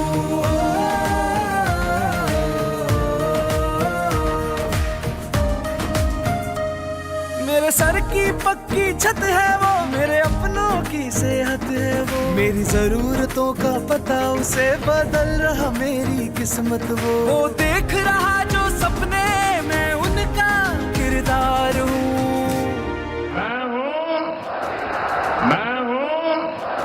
मैं मोदी का परिवार हूँ, मैं मोदी का परिवार हूँ, मैं मोदी का परिवार हूँ, मैं मोदी का परिवार हूँ।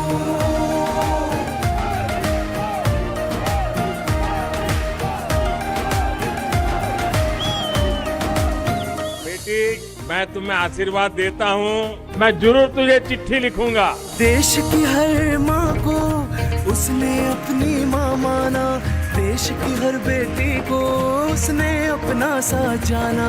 मैं चला बनाने उसकी फिर से अब सरकार हूँ। मैं नरेंद्र दामोदर दास मोदी, मैं मोदी का परिवार हूँ, मैं मोदी का परिवार हूँ, मैं मोदी का परिवार हूँ, मैं मोदी का परिवार हूँ, मैं मोदी का परिवार हूँ, मोदी नु परिवार छू, मोदी कुटुंबम आमी मोदी परिवार, मी मोदींचा परिवार आहे, नन्नदु मोदी परिवार, मोदी गारी कुटुंबम नेनु, ज्ञानम मोदीयुडे कुटुंबमाने, मैं मोदी परियाला, मोदी यांका परिवार, मैं मोदी का परिवार हूँ, मैं मोदी का परिवार हूँ, मैं मोदी का परिवार।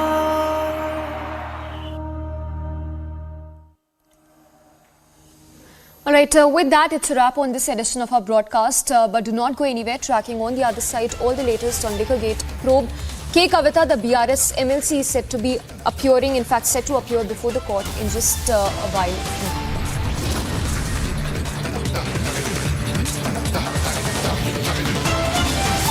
Also tracking closely Prime Minister's Southern Blitz. Prime Minister in Kharge's home turf, Kalburgi, starting today.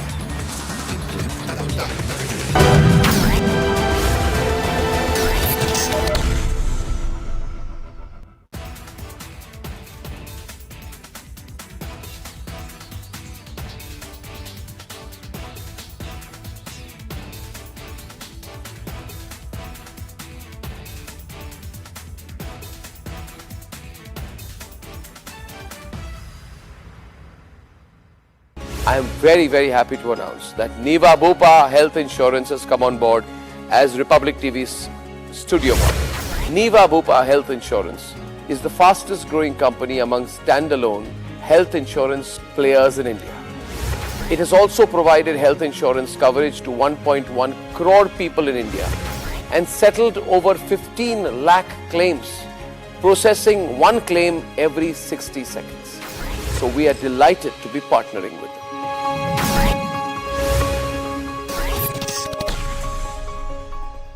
Just a day after the central government has now issued notification to celebrate 17th September as Hyderabad Liberation Day every year, and also at the same time now we are seeing that a movie based on the Nizam's rule, the Razakar's rule, now a movie is being released on the name Razakar. We have the producer of the film, Gudur Narayan Reddy, with us. We'll talk to him and know exactly what the movie talks about. Sir, the Razakar movie is all set to release on the 15th of March. What exactly does the movie talk about? What message are you trying to put forth through this movie? First of all, I salute our Honorable Prime Minister Shri Narendra Modi ji for declaring 17th September as a Liberation Day of Hyderabad. because it took 75 years for the pseudo-secular parties who have ruled our country to not even to consider it.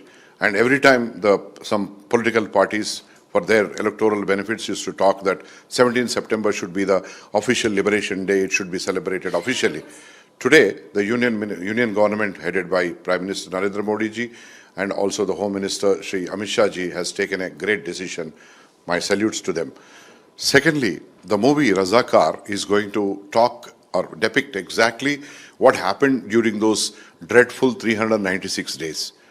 Post 15th August 1947 till 17th September 1948, till Hyderabad was liberated from the draconian rulers of Telangana, present-day Telangana, yesteryear Hyderabad province, headed by Mir Usman Ali Pasha, the then 7th Nizam. He acted so dastardly on his own people that unbelievable things have happened. Not even Nazis have committed such heinous crimes. Nizam has committed. And nobody had the guts to produce this because everyone, because a threat comes and they get scared and all that. I'm not scared. I am son of the soil. I would like to bring out the real story which happened and which was kept under the wraps all these years, 7.5 decades it took. God, Sri Lord Balaji has enlightened me. When I went to have darshan, as I landed in Renugunta airport, I got a feeling that Razakar in my mind. I thought Balaji, Lord Bhagavan Balaji is, basically indirectly or directly is giving me a signal that I should take up this subject, which I took up, and it has come out very well. It's going to open the minds and also enlighten the present day generation, younger generation of our country.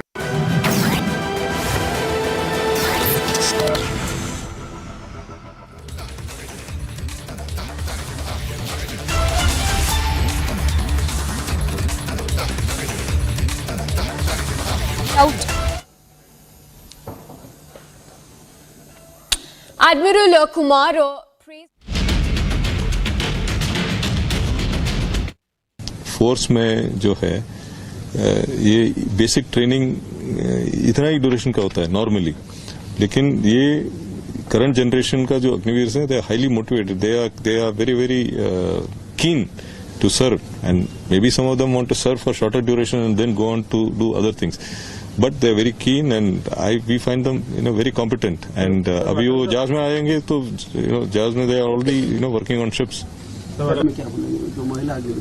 तो महिला अग्निवीर बहुत अच्छे हैं यार, they are doing very well. अभी आपने देखा कि जो परेड जो है उसको कमांड किया है एक महिला अग्निवीर ने, दूसरा जो मेडल सिल्वर मेडल जो है वो भी एक महिला अग्निवीर ने हासिल किया. तो दे आर, मेरे ख्याल से they are more determined than the male Agniveers to succeed and prove themselves. The drop out rate of women Agniveer is much less than the male Agniveer, क्योंकि ये चाहते हैं कि कुछ हासिल करके दिखाएं, तो they are very good. तो हमारा अभी इंडिजिनस एयरक्राफ्ट कैरियर जो विक्रांत का कमीशन हुआ था इन सितंबर 22, उसके बाद उसका ट्रायल्स वगैरह हुआ है, इनिशियल ऑपरेशन क्लियरेंस हुआ है, उसके बाद उसका गारंटी रिफिट हुआ है, अभी हम उसका फाइनल ऑपरेशन क्लियरेंस प्रोग्रेस कर रहे हैं. तो अभी वी आर हमारा प्लान था for a larger aircraft carrier called IAC-2, वो कुछ 65,000 टन और ज्यादा जो और भी बड़ा और ज्यादा एयरक्राफ्ट भी ले सकता है, तो उसका प्लान था. लेकिन हमने ये विक्रांत का यूटिलाइजेशन और कैपेबिलिटी देखने के बाद हमने ये डिसाइड कर लिया कि इट इज बेटर, क्योंकि और बड़ा एयरक्राफ्ट कैरियर बनाने के लिए और भी इंफ्रास्ट्रक्चर चाहिए, मतलब ड्राई डॉक चाहिए और भी बड़ा, और फैसिलिटीज चाहिए, क्रेन चाहिए, काफी कुछ इंफ्रास्ट्रक्चर डेवलप करना पड़ेगा.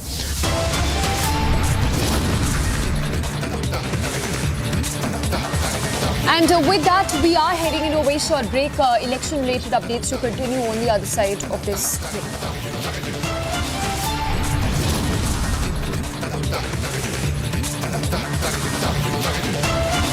And all eyes on BJP CC meeting today to finalize on the names for the Lok Sabha elections.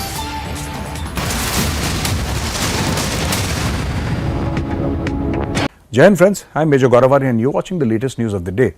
Very recently, the Prime Minister of India spoke to the Prime Minister of UK, Rishi Sunak, and both had a talk, and both parties were extremely eager to take forward, the free trade agreement between UK and India.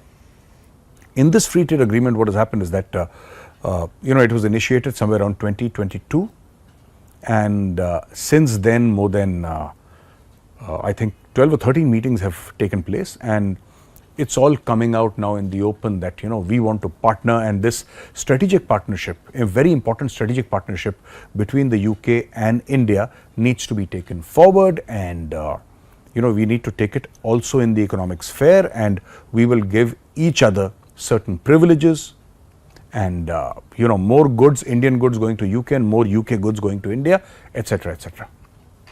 So there will be a lot of privileges, a lot of, tax breaks, and it's a whole, this thing, which will, a whole system which will encourage Indian trade with the UK and UK trade with India. Some of the richest people in UK, especially like Mittal, who's the steel king of the United Kingdoms, he is there, and a lot of rich Indians reside there, billions of pounds worth of investment, etc. So that is one part, and there's a very dynamic Indian diaspora in the UK, and the UK recognizes the power of the Indian diaspora, right? If you leave aside Khalistanis, who are not Indians, by the way, I do not think we should count Khalistanis as Indians. They may have been born in India, but I think they are a blot to humanity, and we pretty much don't care about the Khalistanis. If you take them out, Indians have an extremely clean record, very low crime as far as the Indian NRIs are concerned. Most of them are highly qualified, and they are occupying top positions. They are responsible people. The jail population, the prison population of Indians in the UK is extremely low. The Pakistani population and the Khalistani population is extremely high. I mean, first the Pakistanis go to UK and then they go to prison. It's like hop. UK is, okay, you land in the UK and then you go to a British prison. I mean, that's how many Pakistanis end up spending time in UK, because grooming gangs, etc., etc. But India has got a spotless reputation, and which is why most of the countries, they want to invest in India. Very recently, 4 European countries, they promised, they have signed an understanding with India that they will invest more than $100 billion in India over a period of 15 years. This is a massive investment coming in one go over 15 years, $100 billion, and this is also an acknowledgement of India's growing economic stature and diplomatic stature. And looking at all this, the UK says that we also want some of it. So countries vying with each other, there's Saudi Arabia, there is UAE, there are so many countries, right, who are actually, saying that we want to invest in India, because above all, investment depends upon ROI, return on investment. And everybody is very sure that this investment will make a lot of sense for them as investors, because they'll get a lot of returns. That is one news for the day. And the second news is that NSA, Ajit Doval met Benjamin Netanyahu, and they discussed a lot of stuff, especially regarding the bombing in Gaza, humanitarian aid, etc., and the overall security situation in West Asia. We call it West Asia, the world calls it the Middle East, it doesn't matter. In West Asia, oblique the Middle East. Also very important what the Houthis are doing, and I believe some time back they hijacked, off the coast of Somalia. So the Houthis are in a separate area altogether, but this is Somalia, and when I talk about Somalia, proper Africa, and they hijacked a Bangladeshi ship. So all this area, right from the Red Sea to the Horn of Africa, down from there, this is a zone where if you don't get hit by a missile, you will get hijacked by the Somalians. So the Houthis are active, the Somalians are active, and this is something that the world is trying to fight against, and I'm sure they must have discussed a lot of stuff. They must have discussed the ceasefire.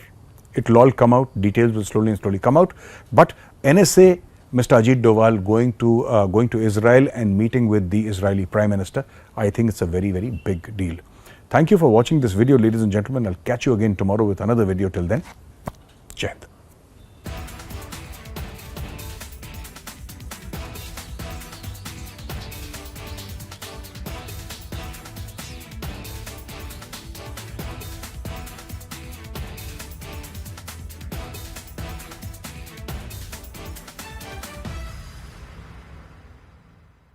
Good evening and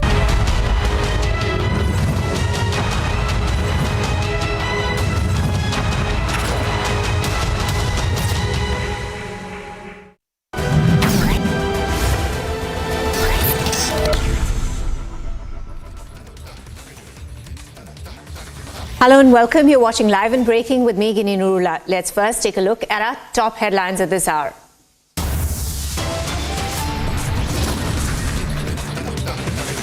All eyes on the big political date sheet. Election Commission to announce the poll dates at 3 p.m. today.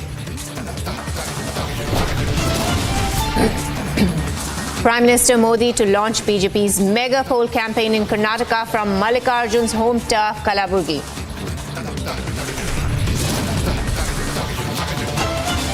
BJP poll panel to hold third round of meeting. Remaining names of candidates to be finalized for Lok Sabha polls.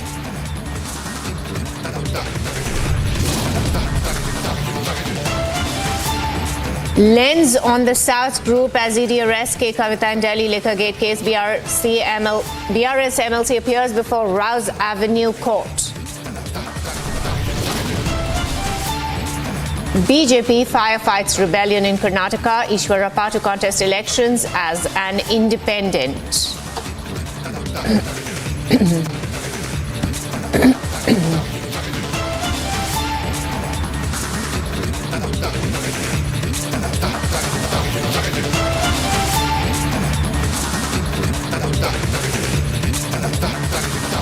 Now, with the Election Commission of India declaring that it will announce the Lok Sabha election polls today, the poll battlefield for the world's largest democratic exercise has been thrown open. While the BJP, led by Prime Minister Narendra Modi, is confident of securing a third term in office, the INDI bloc, composed of major opposition parties, is hoping to wrest power from the Bharatiya Janata Party-led National Democratic Alliance. Now, the Election Commission is going to announce the poll dates by 3 p.m. today. Not just the Lok Sabha polls, but also 4 states expected to vote in April-May. They are Arunachal Pradesh, Andhra Pradesh, Odisha, Sikkim, and of course Maharashtra, Haryana, Jharkhand will vote later this year.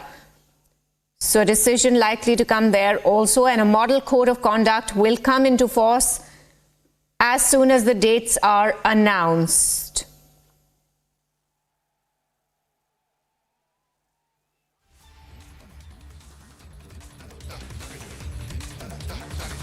My colleague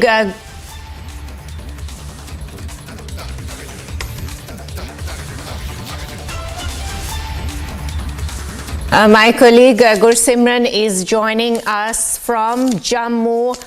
Very good morning to you, Gursimran.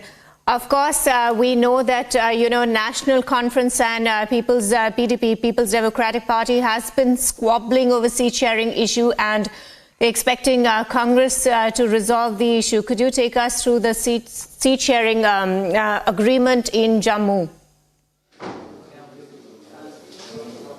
See, right now, important to mention that the seat sharing agreement between the National Conference and PDP has collapsed. There is no possibility that they will be stitching an alliance for now, and there will be, yesterday I spoke to the Senior Vice President of the PDP, and he said that we will be fielding all candidates against National Conference in the Kashmir. Right now, we are at the BJP headquarters, where BJP National General Secretary Tarun Chugh is holding a meeting. This is a parliamentary core group meeting that is being held at the BJP headquarters, and you will see that the senior leaders of the Bharatiya Janata Party, they all have arrived here to take part in this meeting. This is important meeting with respect to that BJP is planning a micro level strategy, that how they can defeat their opponents. In this seat of Jammu, where the two-time MP Jugal Kishore has been repeated, here it is expected that the Congress working president in Jammu and Kashmir, Raman Bhala, will be again contesting on the ticket of Congress and will be supported both by the PDP and the National Conference.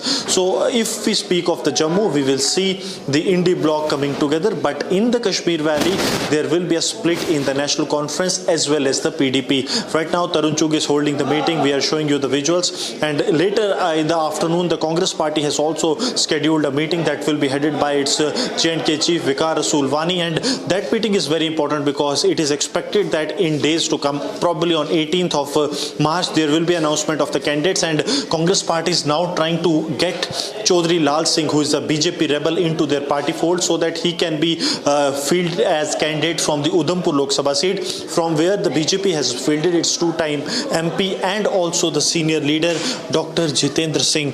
I'll request Sarjeevan if he can come, and this is the meeting of the Bharatiya Janata Party that is going on. Apart from this, the PDP and the National Conference are also expected to reveal the names of their candidates in next 1 week time.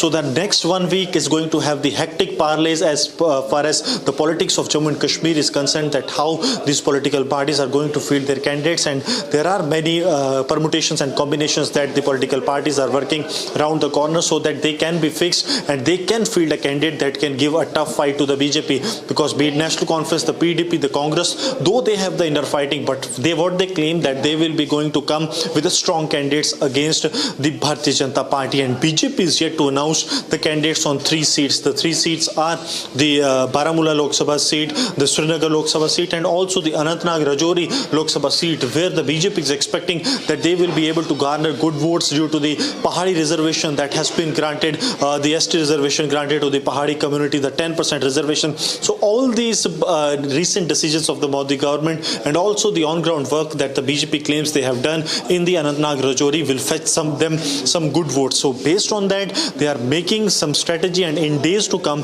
probably in a week's time, we will have a clarity that who is going to be the candidate against whom and from which Lok Sabha seat. The interesting seat will remain the Rajouri Anantnag seat and also the Srinagar seat, where it is expected that Mehbooba Mufti might be the PDP's candidate against the National Conference Vice President Omar Abdullah. So these all things have to be seen, that how actually things pan out from here on with the announcement of the elections today afternoon. Right, Gursimran, stay with us. We also have Prajwal joining us from Bengaluru, and Gursimran, Aneri from Hyderabad, and Harsha from Delhi. Now, going across to you, Prajwal, first. We know that the rebellious BJP leader Ishwarappa is going to contest as an independent. Of course, there's going to be a big loss in terms of votes for the BJP.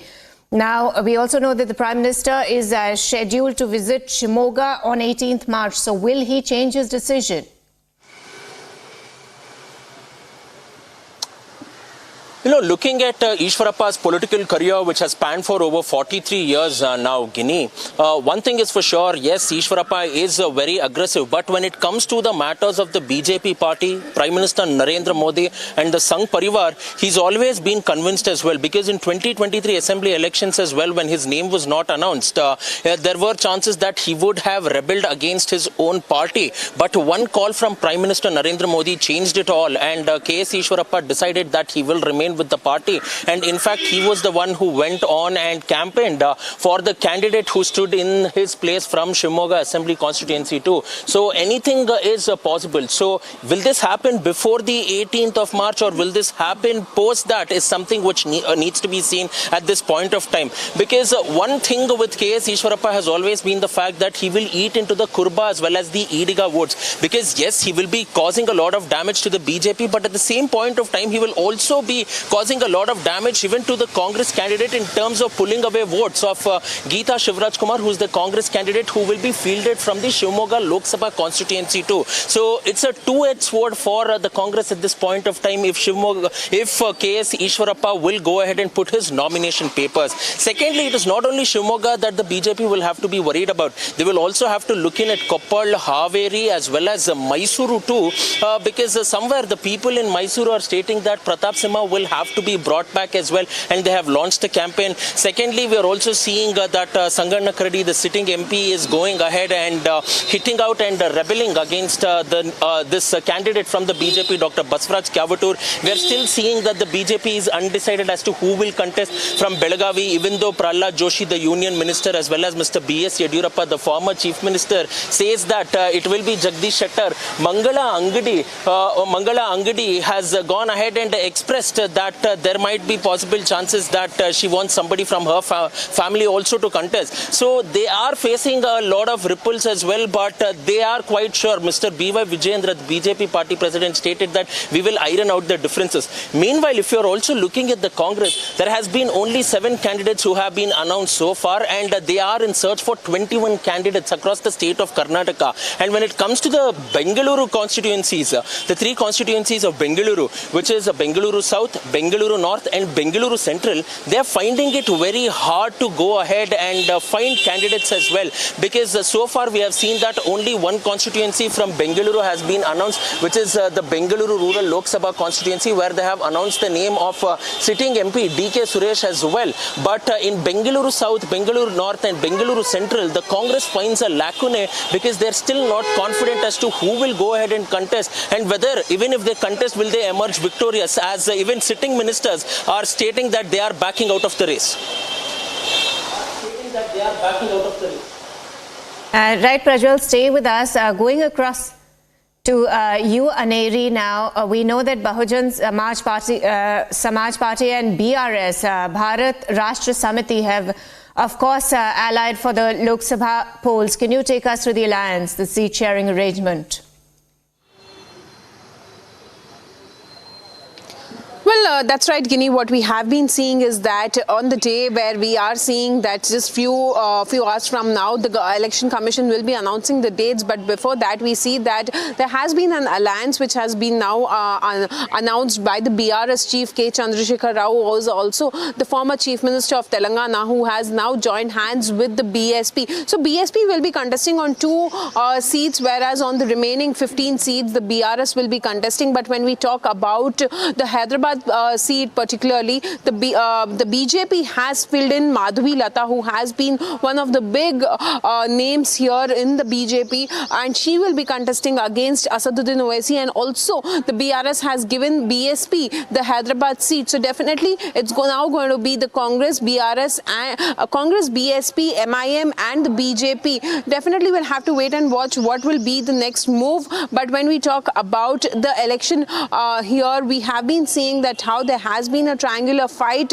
between the BJP, BRS and MIM and the Congress party. But also at the same time, we have been seeing that after the Congress party has come to power, many of the leaders from the BJP and from the BRS have now joining into the Congress party, because just yesterday it was that AP Jitendra Reddy, who is a former MP and who was a senior BJP leader, after he was denied ticket from the Bharatiya Janata Party from Mehboob Nagar.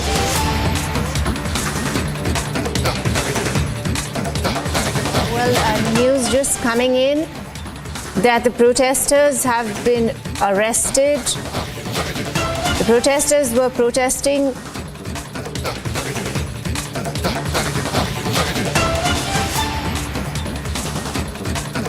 we can see on screen that the protesters are protesting and they have been arrested.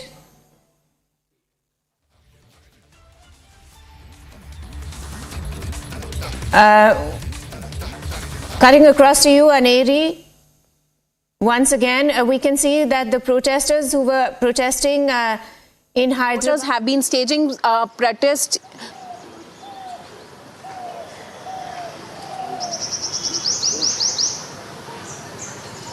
Well, what we are seeing right now is that the supporters of the BRS party have been staging protest over the arrest of K Kavitha, where she was arrested by the Enforcement Directorate officials yesterday from Hyderabad, and later she was taken to the national capital, and right now she is being produced before the Rouse Avenue court in the national capital for the custody. But also when we talk about the BRS party, they have been calling it as the vendetta politics by the BJP, and also they have been questioning the timing. And at the same time, we see that the BRS has now called for a statewide protest, and that is the reason why we see that protest has broken out in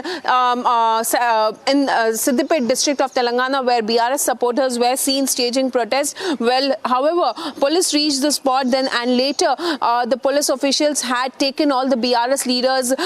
They had detained and they were later shifted to the local police station. But what we are also learning is that the BRS has now also said that they will also be looking at the legal legal opinion also they will be taking, because remember, there is already a case which has been which has been going on in the Supreme Court, and the next hearing for that was on the 19th. But just before that, we saw that K Kavitha has now been arrested by the Enforcement Directorate officials yesterday from Hyderabad, and right now she will be produced before the Rouse Avenue Court. So we'll have to wait and watch what hearing goes on. But as of now, BRS supporters are seen staging protest against the arrest of K Kavitha. And also they have been calling it as a vendetta politics, and also questioning the timing over the arrest of K Kavitha. Right, Aneri, while she was being arrested, K Kavitha asserted that she had done nothing wrong, and she also alleged that the centre was using the ED as the BJP could not gain, I quote, backdoor entry into Telangana.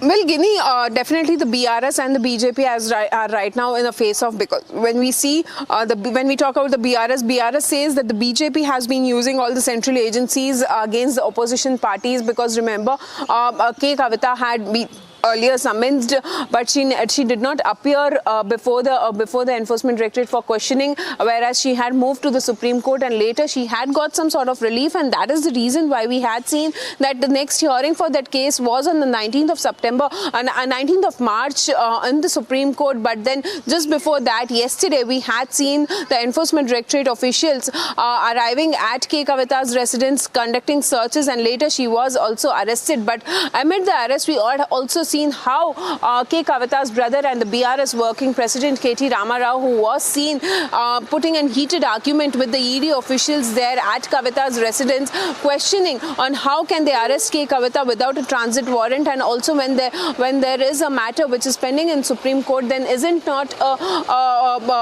it not breach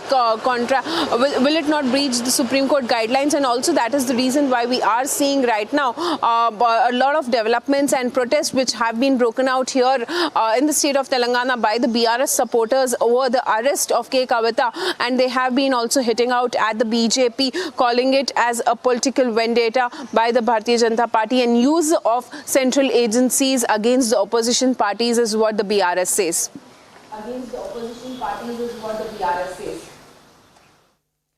Right, Aneri, thank you so much for that update. Of course, we can see the protesters protesting against the arrest of K Kavitha. These are the BRS supporters. Now it's time to slip into a very short break.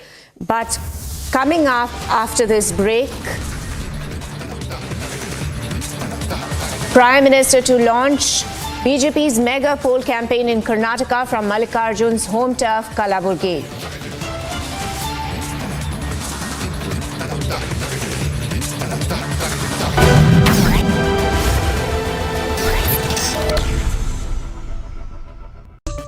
So tomorrow the Election Commission will announce the dates for the general election of 2024, and that announcement will be in a press conference at 3 o'clock. So by roughly 4 o'clock, 4:30, we'll know the dates when your part of the country will go through general elections, when you will be voting in the next election. And as you all know, this is part of a process. Last time also, the election dates were announced around the 10th of March 2019, and the new government was sworn in by the end of May in 2019. This time it's about 5 days later, very much on time. The new Lok Sabha has to be constituted. As per the rules, the term of the present Lok Sabha ends on the 16th of June, and therefore a new house has to be constituted before that. So everything is on track. Ladies and gentlemen, what is not on track is the preparation of the opposition. This is a very one-sided election, whichever way you want to look at it. And it's not a question of giving it a spin. The fact is that the opposition this time seems totally lost and totally underprepared. It is clutching for straws. It is having its Chaukidar Chor Hai moment. It is looking for support from certain sections of the media. Certain people who call themselves public intellectuals are giving them moral support. But increasingly, even among those people who are the core base of the anti-BJP group, they are coming to the conclusion that this election is a lost election for them. Firstly, there is no unity in the opposition. We are 1 month away. There has not been one single joint opposition rally. I repeat, there has not been one single joint opposition rally. 1. 2, the alliances have dwindled. They were trying to bring together an alliance, then the JDU left the India alliance, the TMC ditched the India alliance. There is no clear status on the situation between the Maharashtra partners. And you have seen what happened in Kerala, where the CPIM is fielding a candidate against Rahul Gandhi. Now what remains? What remains, viewers, is whether the BJP can cross the 50% mark. Now that will require a 10% swing. Is a 10% swing possible? Very, very difficult. Very, very difficult. But not impossible. Now, when was the last time any party in our country got about a 50% of the vote? I think, if I'm not mistaken, it was around 1984, where after Indira Gandhi's assassination, there was a sympathy vote, and the Congress had climbed to about 47-48%. The Prime Minister sets a target of 370. If 370 is what the BJP needs to get, then it has to fight for somewhere close to 45 to 50% of the vote share. That means the Prime Minister is looking for a 6 to 7%, 8% swing in favor of the BJP in this election. Is there a tsunami towards that? Is there a psychological momentum towards that? Is there a sentiment towards that? It's difficult to say. There isn't any X factor moment this time. But having said that, the BJP is within reach. And why am I saying so? I think the BJP is within reach of 370 for three or four basic reasons. One, remember, viewers, that the BJP was a runner-up in 72 seats.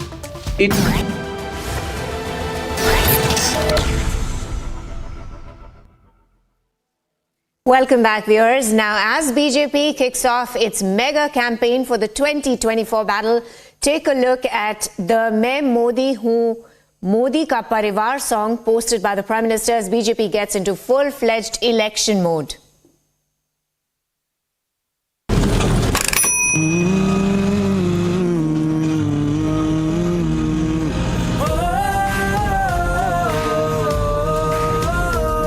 मेरे दिल के घर में वो रहता, मेरी फिक्र हमेशा करता है, दुख दर्द मेरा समझे वो, मेरी खुशी में शामिल रहता है। वो नहीं अकेला खड़ा यहाँ, मैं उसका संसार हूँ।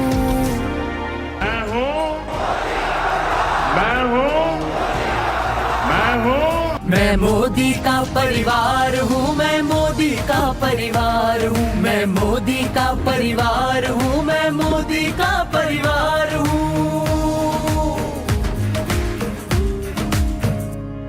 कांधे पे रख के हाथ मेरे मुझको वो समझाता है, वो देता हर पल साथ मेरा, मेरा हौसला बढ़ाता है। परवाह उसे है मेरी, मैं उसका पहरेदार हूँ। मैं मोदी का परिवार हूँ, मैं मोदी का परिवार हूँ, मैं मोदी का परिवार हूँ, मैं मोदी का परिवार हूँ।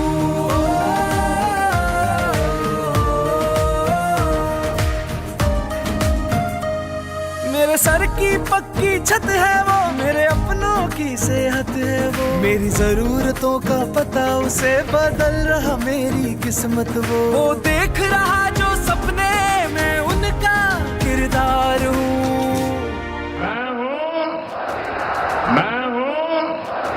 मैं मोदी का परिवार हूँ, मैं मोदी का परिवार हूँ, मैं मोदी का परिवार हूँ, मैं मोदी का परिवार हूँ।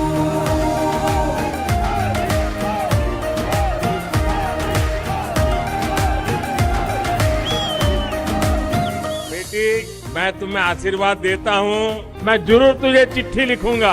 देश की हर माँ को उसने अपनी माँ माना, देश की हर बेटी को उसने अपना सा जाना। मैं चला बनाने उसकी फिर से अब सरकार हूँ। मैं नरेंद्र दामोदर दास मोदी, मैं मोदी का परिवार हूँ, मैं मोदी का परिवार हूँ, मैं मोदी का परिवार हूँ, मैं मोदी का परिवार हूँ, मैं मोदी का परिवार हूँ। Modi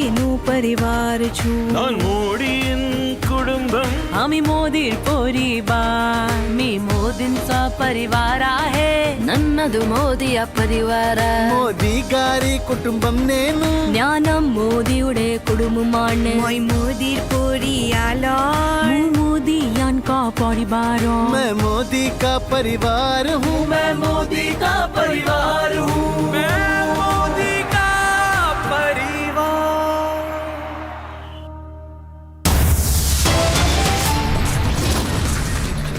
Time to slip in a very short break. Coming up on the other side, Prime Minister Modi to launch BJP's mega poll campaign in Karnataka from Mallikarjun's home turf, Kalaburgi.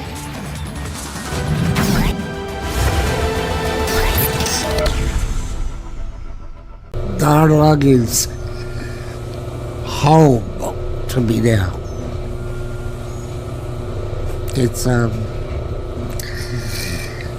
It's my friend and it's my enemy.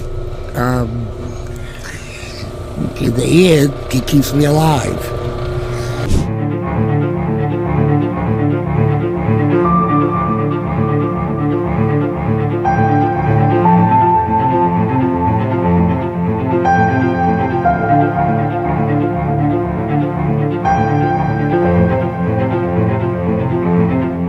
Only has watched very carefully because it's a hideous disease. It's horrible because it's so contagious and it's the extent of damage to a human being is totally unpredictable. Mine was extensive. One of the worst cases ever recorded, and I'm still here. But I've watched thousands of kids in my ward, in my time, at Parkland die of it that had considerably less problem. You never know. So, the machine, I can tell you that it is another way of life. It's a different kind of life and that you're totally restricted. Many people would go crazy in it. And I watched them do it in the hospital. But you adapt and you learn to do what you need to do to accomplish your goals and your dreams with the help of the ISRO.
time to welcome the doyen of Indian private banking, the legendary Mr. K Kavitha. He's been Bharat's most dependable troubleshooter through every banking crisis, from using his personal interventions to turn the tide between a deal and no deal, to grooming the next gen of private banking talent of India, to infusing technology and digitalization into Indian private banking.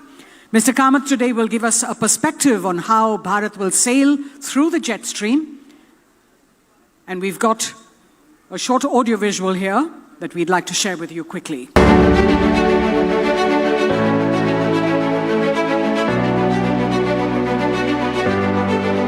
India will become a global financial center in the coming years. That is because the growth that we see in India, continued 10% growth momentum and acceleration in terms of economic development, would make this a very large economy, which will warrant its own global financial center. But leading to it, we will have to take several steps. These would primarily include deepening of our various markets, whether they be currency markets, debt markets, or equity markets, and providing freer flows into the country and out of the country. I think once this happens, India will become a major global financial center.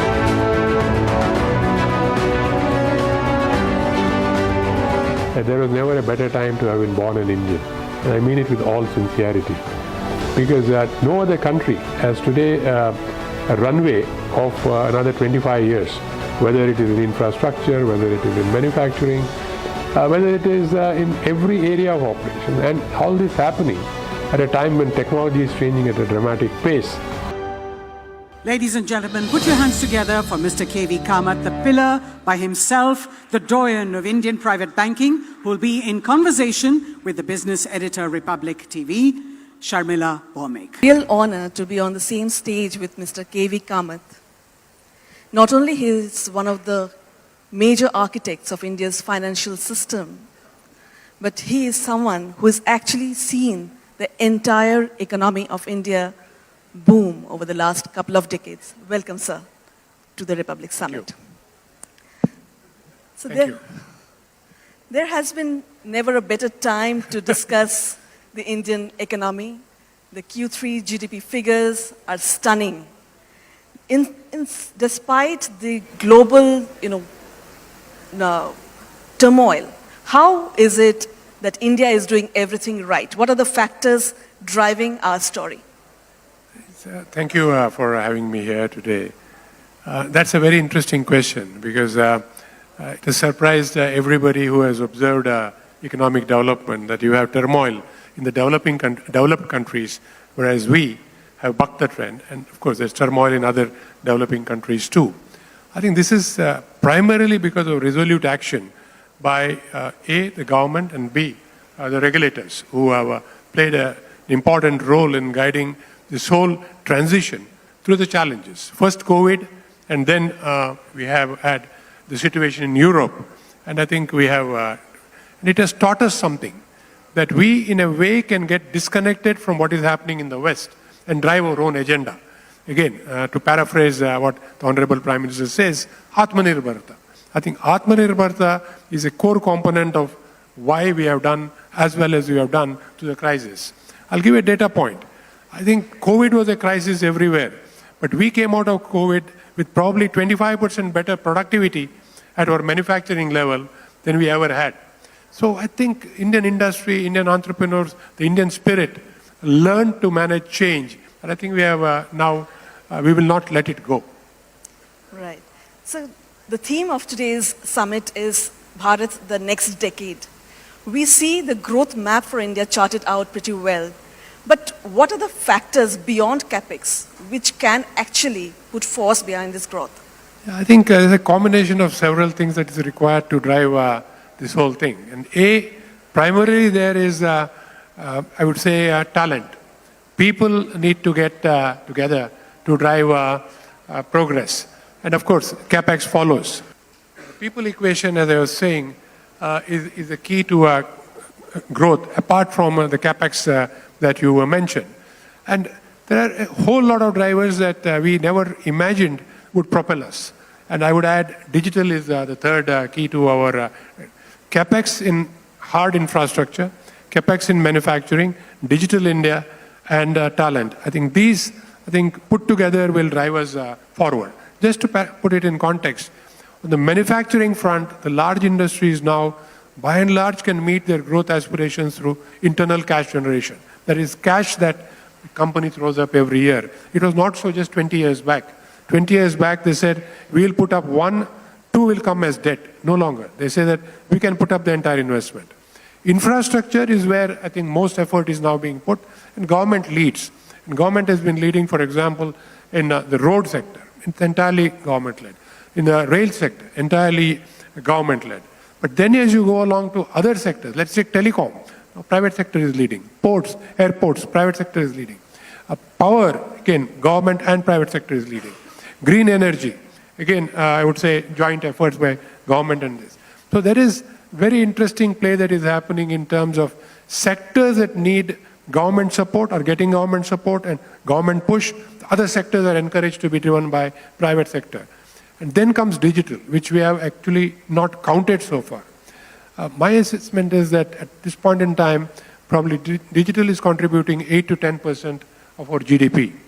In a full, I would say, developed stage, in that stage, given what heard the honorable ministers say, I think probably is 5 years away. A full digital force in India, that should contribute between 20 to 30% to the GDP, not of the GDP, to the GDP. Now you're looking at the last numbers, 8.4% was the number, and a lot of people are surprised, and most analysts had the number much lower. I was not surprised. I was expecting that number. And my own assessment is that the base is now going to be reset. So 8.5% is now going to be the base level of growth. And to that, I would add that 20-25% that will come from digital India. It's all its avatars as it well. Everything, not just digital finance, but the entire digital spectrum. And if you add that 20-25% to 8.5%, you are well into double digits. Now you are well into double digits. The Viksit Bharat dream comes true because you are compounding every 7 years then in terms of your GDP. So 4 becomes 8, 8 becomes 16 in 2 turns, just 2 turns. And you are then into a different orbit, as it were. So I'm extremely bullish that what we have seen so far is not a flash in the pan. A lot of steps have been taken. Industries have become much more efficient, much more productive. And now they have the full support of the government. Interest rates have been kept, I would say, at a very nominal level or attractive level. And you have got a growth runway. Because there is so much to be built in India that the 25-year runway, which was first, again, in a way, identified and articulated by the Honorable Prime Minister, appears absolutely something that is doable. You look around and we can see there is enough effort we need to put in for next 25 years. Because a lot of growth stories die down or peter away because there is nothing to invest on. But we will have a very long runway to invest on. So I would think that we are on the absolutely right track and we should progress on this track for the foreseeable future.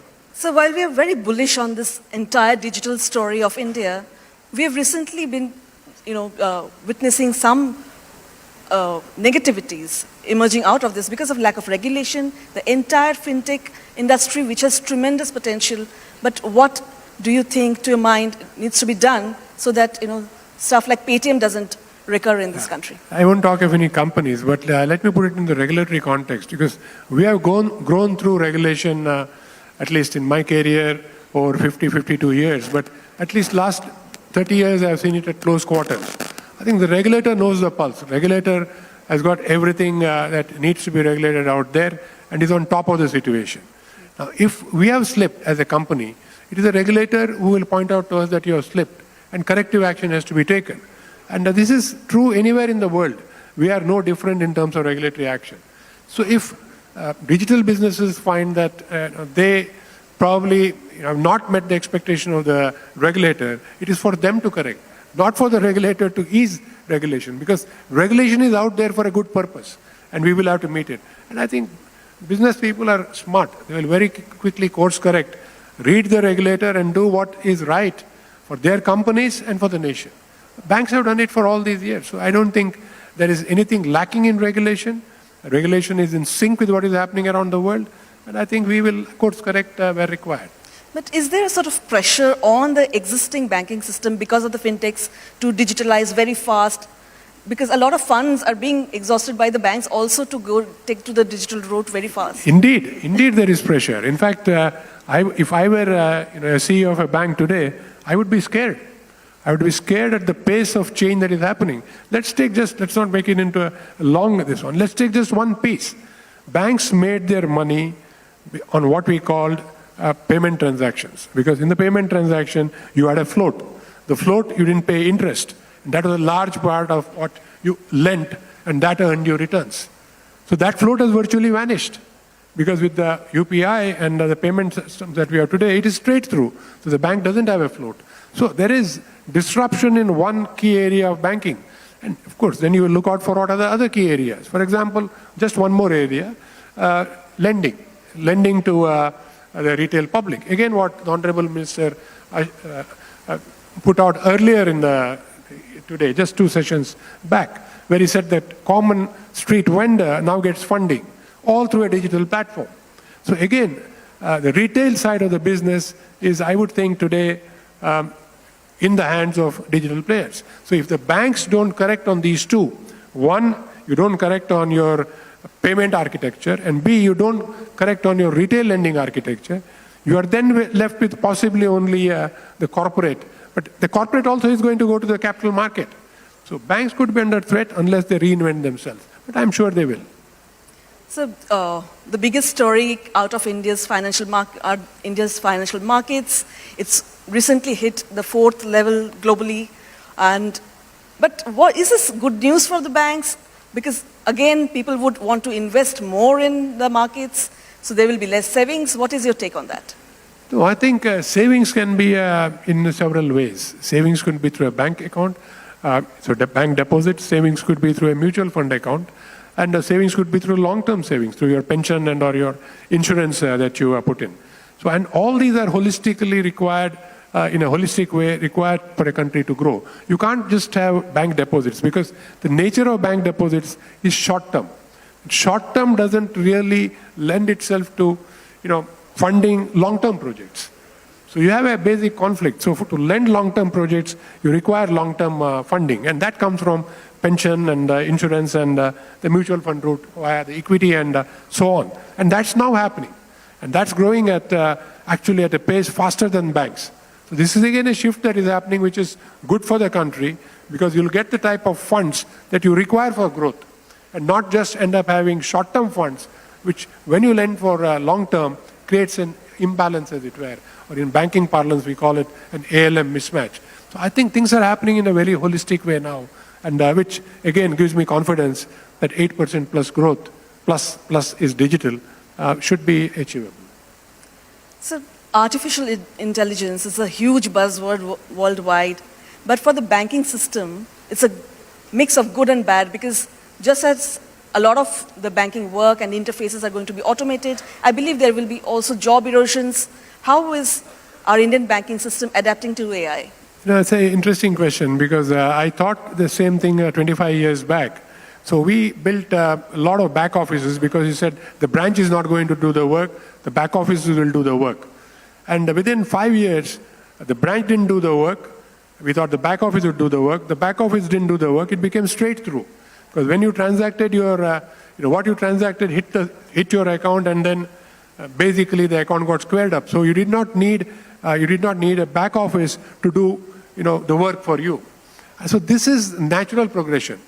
And in all this, the banking employment has not stopped, has not come down. It's only increasing. Banking attrition has not stopped. It is now 20-25%. So you need more people as you go along. And when we imagine in India today, which is a 4 trillion economy, and just imagine it at 8 trillion, your banking needs are not going to double. They're going to probably triple. And then you take one more turn from 8 to 16, you can imagine the sort of change that's required. And the change is not linear. This is just doubling of GDP, but the actual requirement of effort in terms of banking, in terms of technology, people, is probably going to be 3x at each turn. So I think there's going to be a huge driver here. Is it entirely going to be a digital experience? How are we going to become financially inclusive through the digital play? I think it's going to be almost entirely digital. I can't see anybody going into a branch to withdraw money anymore. It will be a digital experience. I would dare say that you will not even go to an ATM to withdraw money. We talk of 5 to 7 years from now. Your wallet is your phone is your instrument for transaction. And it is not just banking. The entire financial services play is going to be on this. Whether it's your mutual fund, whether it is your insurance or whether it's your pension, everything will be in your... and today, actually, you can open a bank account in less than 5 minutes with just your device. You don't need to go into a bank. So who would want to go into a branch? So some of the, I would say, challenges that are there with digital, I think in the next 1 year will be eased out to make everybody comfortable to use digital. So I see a digital India going future. Mr. Kamath is open to one question from Mr. Pai. He has a request for you. So if you can take that question, sir. This is a question for you. Do you think in the next 5 years, we will have enough surplus and abundance of capital in this country for investments, for all sort of businesses? Yvonne, that's again a great question. Answer is yes. The answer is yes, because you today have clean balance sheets. Corporates have clean balance sheets. The top 150 corporates have no debt in this country. Banks have clean balance sheets. Nowhere in the world, I'll repeat it, nowhere in the world today do you have banks with as clean balance sheets as we. NPA is less than 0.5% and capital adequacy of 17 to 18%. Nowhere. I don't see a shortage, particularly when we grow at 8% plus. So artificial intelligence, digital India, very good news for the Indian economy, and we are doing a couple of things right. Ladies and gentlemen, put your hands together for Mr. K. Kavitha. Thank you. Thank you.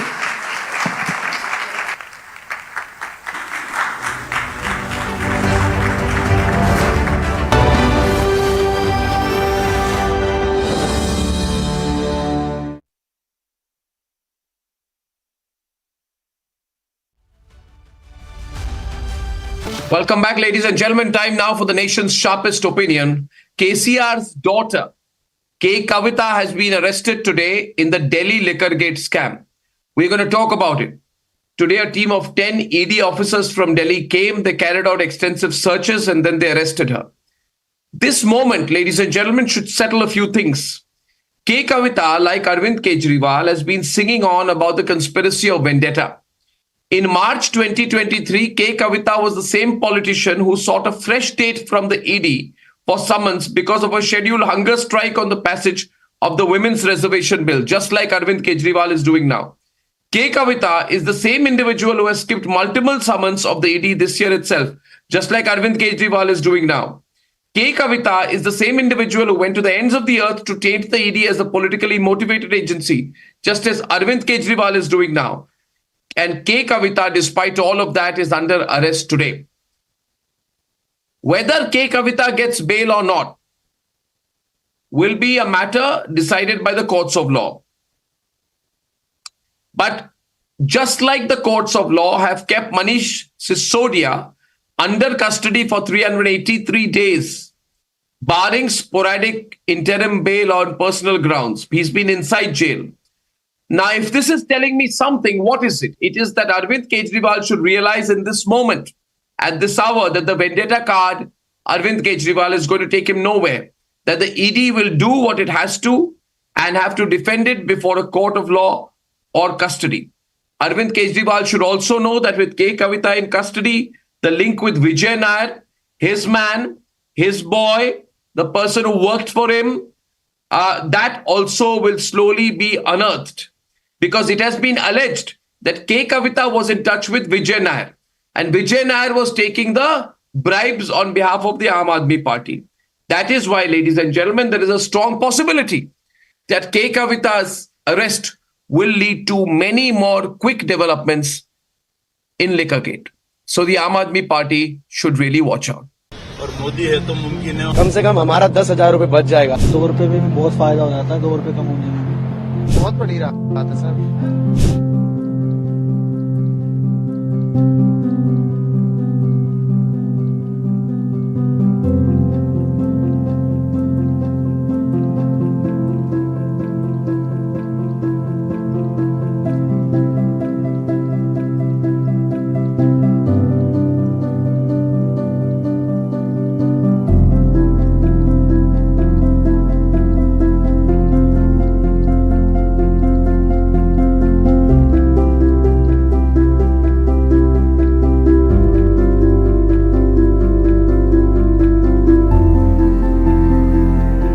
हमें benefit मिलना ही मिलना है इसमें से। लगभग कितना benefit रोज का होगा? रोज का सर मान लीजिए कम से कम 200 से 300 रुपए तो बचेगा ही बचेगा कम से कम।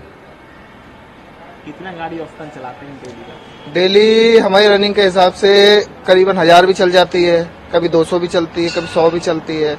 मतलब अधिकतर है कि चलनी है हमारी तो पर डे। हाँ, 8 घंटे 80 किलोमीटर तो चलनी है गाड़ी, ये तो कंफर्म है। उसके अलावा जो है जैसे हम आउट स्टेशन भी जाते हैं, हमारा दरअसल ऑल इंडिया परमिट है, तो हम आउट स्टेशन जाते हैं तो कोई भरोसा नहीं कि गाड़ी 100 भी 500 भी चल जाए, 1000 भी चल जाए, 1200 भी चल जाए। तो एक बड़ी राहत है। हाँ, बहुत बड़ी राहत है सर। 2 रुपए करके बड़ी 2 रुपए करके सर अगर मैं दिन भर में 50 लीटर भी तेल डलाता हूँ तो 200 तो वैसे ही बच गए। 100 रुपए मतलब बच गए समझो, तो और क्या चाहिए हमें। अच्छी बात है, घट गई तो हमारे को थोड़ा फायदा मिलेगा और लोगों के लिए भी फायदा है। कम इनकम है तो जिसकी कम इनकम है उसके लिए तो फायदा है। मैं रोज पेट्रोल डलवाता हूँ तो मेरे लिए तो अच्छा ही है। 2 रुपए में भी बहुत फायदा हो जाता है, 2 रुपए कम होने में भी, और ज्यादा थोड़ा पेट्रोल मिलेगा। मानते हैं कि सरकार की ओर से बड़ी राहत दी गई है? हाँ बिल्कुल। कितना बजट में अंदर आएगा अगर महीने के बजट की बात की जाए तो? किसी को क्या बता सकते कितना, मगर आएगा तो थोड़ा बहुत ही आ जाएगा, जितना आना होगा जिस लोगों को। मुझे नहीं पता इतना कि बजट है। मेरे को अगर मुझे कम मिलेगा तो मेरे लिए थोड़ा फायदा बेनिफिट है मेरे लिए। लगता है कि इससे अब जब डीजल के दाम कम हुए हैं तो महंगाई भी कम होगी।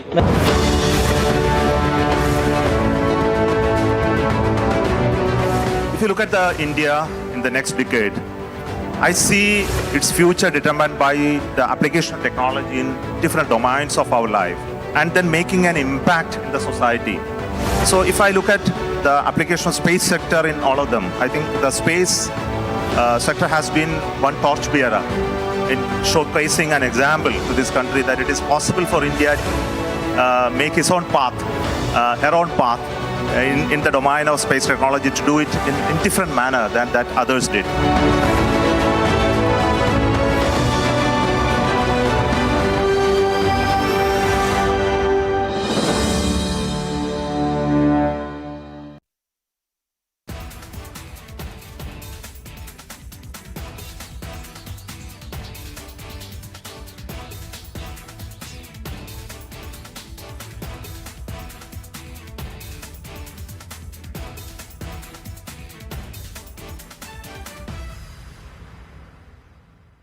Just a day after the central government has now issued notification to celebrate 17th September as Hyderabad Liberation Day every year, and also at the same time now we are seeing that a movie based on the Nizam's rule, the Razakar's rule, now a movie is being released on the name Razakar. We have the producer of the film, Gudur Narayan Reddy, with us. We'll talk to him and know exactly what the movie talks about. Sir, the Razakar movie is all set to release on the 15th of March.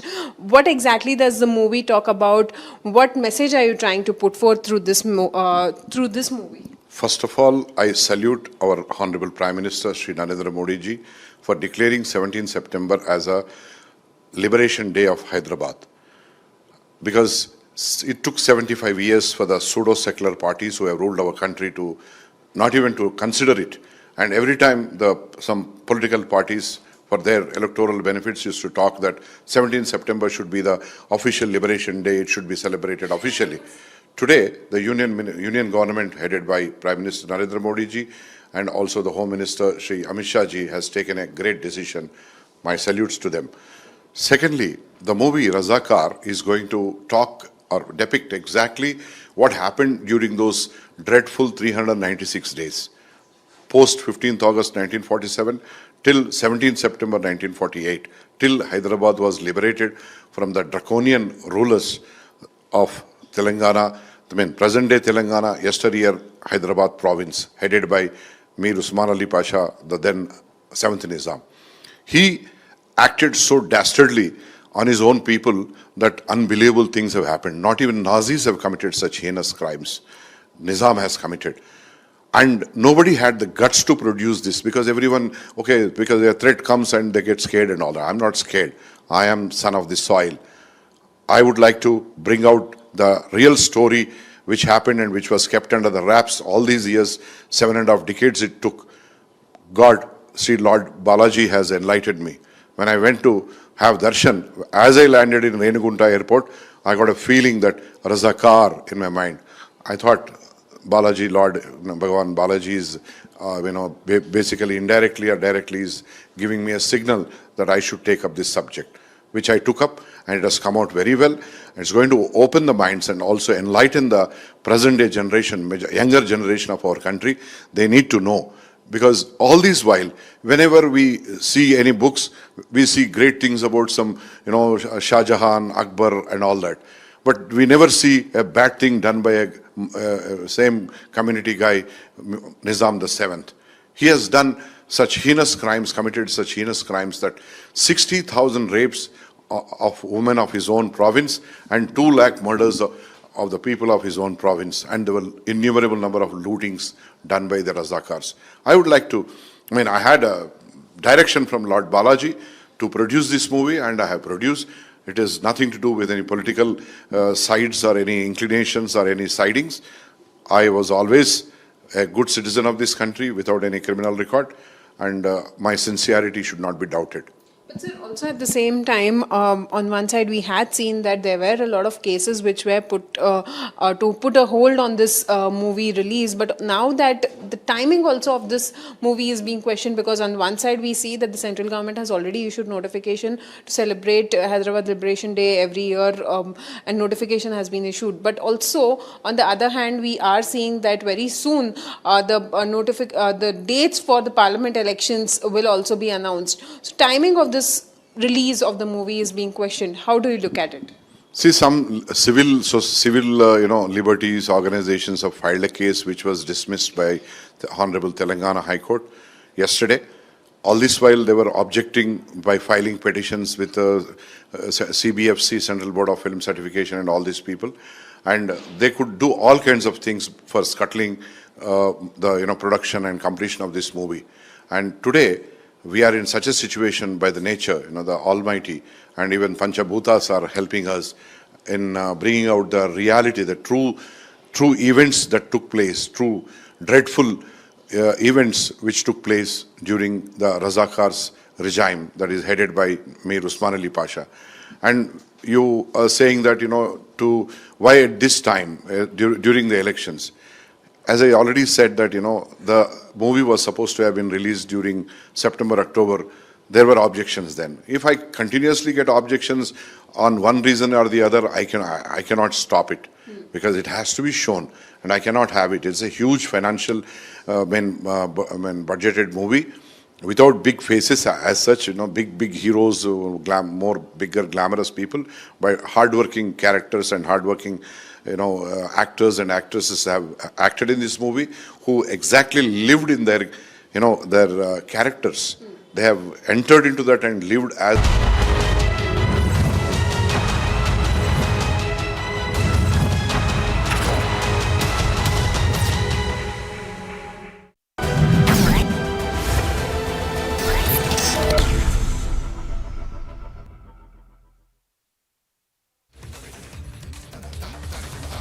Hello and welcome. You're watching Live and Breaking with me, Gini Narula. Let's take a look at the headlines we're tracking at this hour.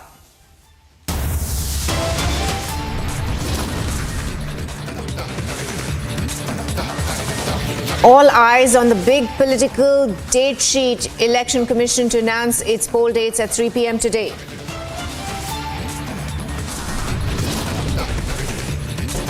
Prime Minister Modi to launch BJP's mega poll campaign in Karnataka from Mallikarjun's home turf Kalaburgi.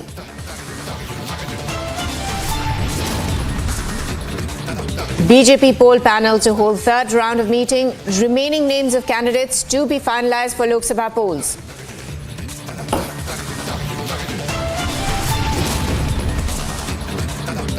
Lens on the South Group as ED arrests K Kavitha in Delhi Liquorgate case. BRS MLC appears before Rouse Avenue Court.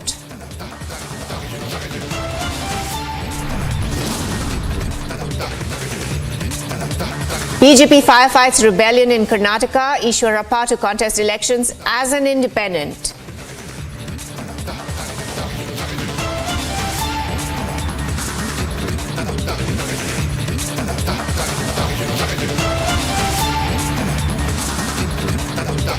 Well, news break just coming in that OIC has filed a petition in the Supreme Court. He has demanded immediate stop on implementation of CAA. OIC says that a plan is being made to target Indian Muslims through NRC. Now, AIMIM Chief Asauddin Owaisi moved the Supreme Court against the implementation of the Citizenship Amendment Act. His move comes even as a number of Muslim influencers have come out in support of the laws. Owaisi has questioned the fate of 1.5 lakh Muslims who were allegedly left out of the NRC list in Assam.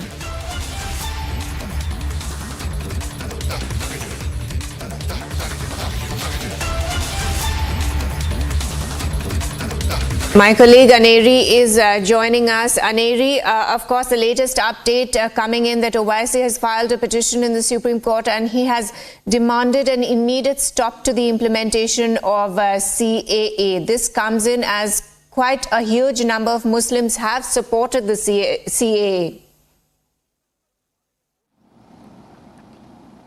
Well, that's right. We have been seeing that AIMIM Chief Asauddin Owaisi, who has been since day one, has been opposing the bill which was passed in the parliament in 2019. And right now, once again, Owaisi has been saying that you should see a CAA being linked through NRC and NPR. And that is the reason why it will take away the citizenship of the people. And also at the same time, right now, what we are seeing is that AIMIM Chief Asauddin Owaisi has filed a petition in the Supreme Court seeking a stay, and also he has mentioned that he has prayed to the Supreme Court that interim direction staying the implementation of the Impact Citizenship Amendment Act 2019 and the Amendment Rules 2024 till the final disposal of the instant writ petition. Well, he has filed a writ petition in the Supreme Court to stay the implementation of this Citizens Amendment Act, and also at the same time we have been seeing that how there are many people at the same time who have come in support of CAA, and also at the same time, not to forget, Union Home Minister Amit Shah also was seen mentioning that CAA will not take away anyone's citizenship, whereas we have been seeing that there are many people who have come in support of CAA, but then still we see AIMIM Chief Asauddin Owaisi opposing it, and also at the same time now we see that he has moved to the Supreme Court seeking directions from the Supreme Court to not implement the CAA.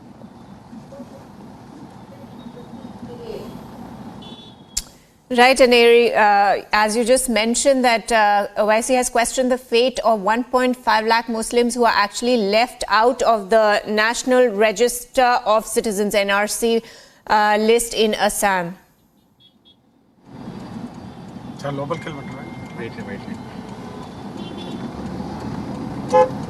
Aneri.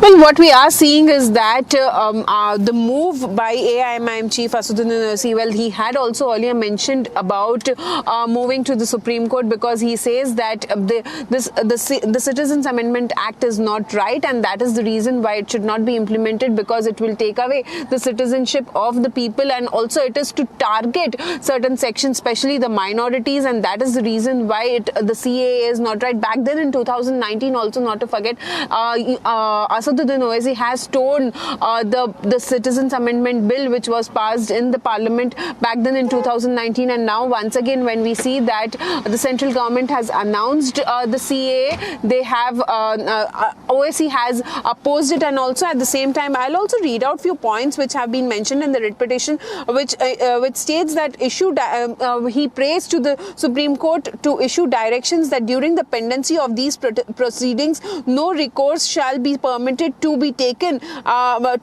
by any person to the provision of Section 2(1)(b) of the Citizenship Amendment Act 1955. In any proceedings relating to the citizenship before you before any court, tribunal or authority of India, and also he has been mentioning that this should not be permitted, and the Supreme Court should issue directions in this matter. Right, Aneri, we saw Amit Shah explaining yesterday that a couple of days back that, it's not going to take away the citizenship of anyone. Rather, it is going to actually give the citizens their rights. They'll get right to property. They will be able to vote. And we saw a couple of refugees actually celebrating the move. And they were protesting against the opposition who are against the rollout of CAA. Aneri. Well, that's right. On one hand, we have been seeing that many of the people have welcomed the move of CAA by the central government, whereas there is still politics which has been happening. Many opposition leaders have also been opposing it. One of them being AIMIM chief Asaduddin Owaisi, and many other leaders like from the Congress party has also opposed CAA. But then it all remains to be seen how it turns out to be. But then the rules of CAA have been put out. Amit Shah has very clearly stated that this will not take away anyone's citizenship, whereas we have been they are making various provisions in this, and also at the same time now we see that there is a petition which has been filed in Supreme Court by Owaisi. Right, Aneri, thank you for those updates. Of course, it's a wait and watch situation as to what decision the Supreme Court takes. Now let's listen in to what OIC had to say. अब जब CAA आ गया तो क्या होगा मालूम आपको? ये मैं नहीं बोल रहा हूं, आसाम के चीफ मिनिस्टर बोल रहे हैं, जो आलाजाद के हेमंतु शर्मा नाम है, बेसु शर्मा, वो कह रहे हैं कि हम CAA से उन 12 लाख हिंदू भाइयों को सिटीजनशिप दे देंगे। ये मैं नहीं बोल रहा हूं। अब वो 1.5 लाख मुसलमान क्या करना?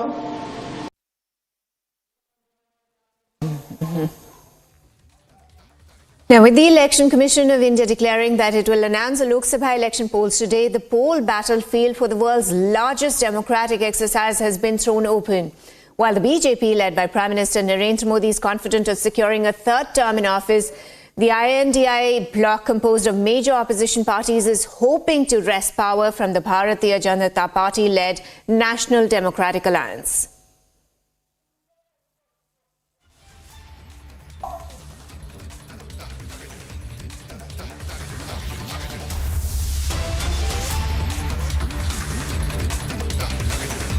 My colleague Harsha, Anirudh and Simran are joining us. Going across to you, Anirudh, first. Now, of course, we know that Assam has 14 Lok Sabha seats, and in 2019, BJP won 9 seats and Congress 3 seats. And the AIUDF 1 seat. Well, going to Harsha first. Harsha, since you're in Delhi, of course, I believe the poll dates are likely to be announced any time now. 3 p.m. is the time. So take us through the details. So, Guinea, right now I'm standing outside Vigyan Bhavan only, where the Election Commission will hold the very important press conference regarding the poll announcement, poll date. In Guinea in 2019, we saw that the election happened in 7 phases, starting from April first week, going on till May, and the results were announced on 23rd of May.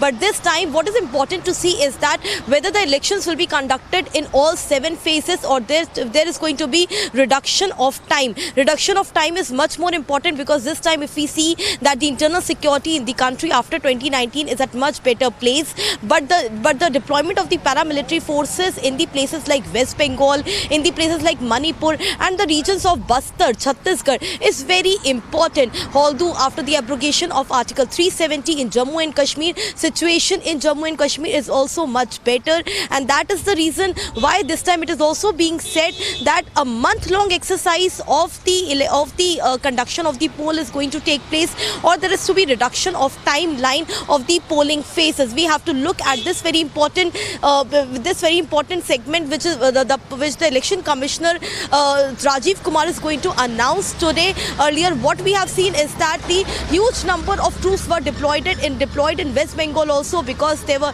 political violence and also booth capturing incidents in West Bengal, be it by-election, be it the municipality election and the 2019 Lok Sabha election as well. So keeping in mind all these things, the election commissioner today is going to do a press conference. Back to you.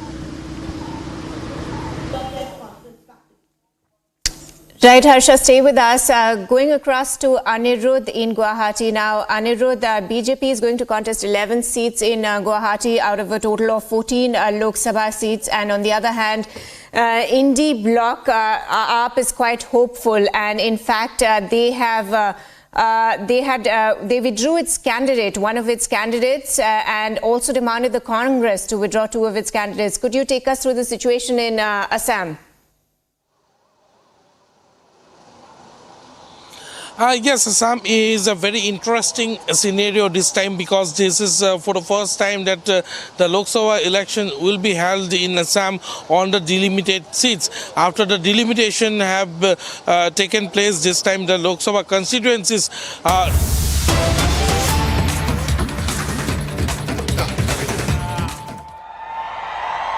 కుటుంబ సభ్యులందరికీ నమస్కారాలు. आज देश में जो अभी मैंने TV पे देखा कि 2024 के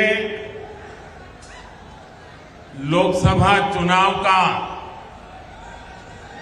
बिगुल बजने जा रहा है.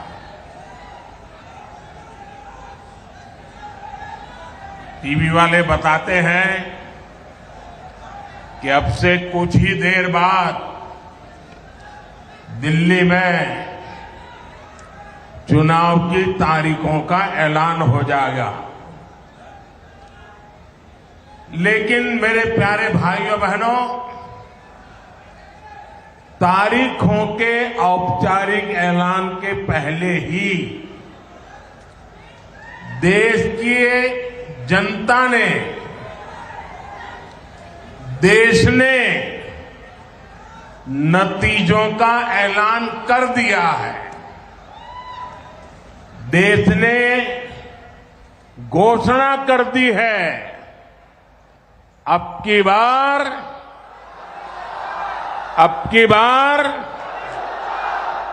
बार नागर कुर्नूल का ये जन सैलाब,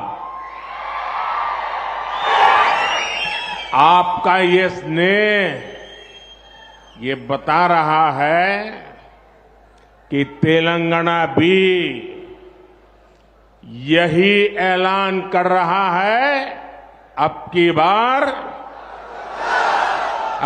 बार. और साथियों, कल इसकी एक प्रचंड झलक मैंने मलकाजगिरी में भी देखी है. वहां जिस तरह लोग सड़कों पर उतरकर भाजपा का समर्थन कर रहे थे, हम सब भाजपा वालों को आशीर्वाद दे रहे थे, और अबाल वृद्ध सब, बच्चे हो, बूढ़े हो, महिलाएं हो, मैं सच बताता हूं, कल शाम का वो नजारा अद्भुत था. और साथियों, अभी जो तेलंगाना के विधानसभा चुनाव हुए,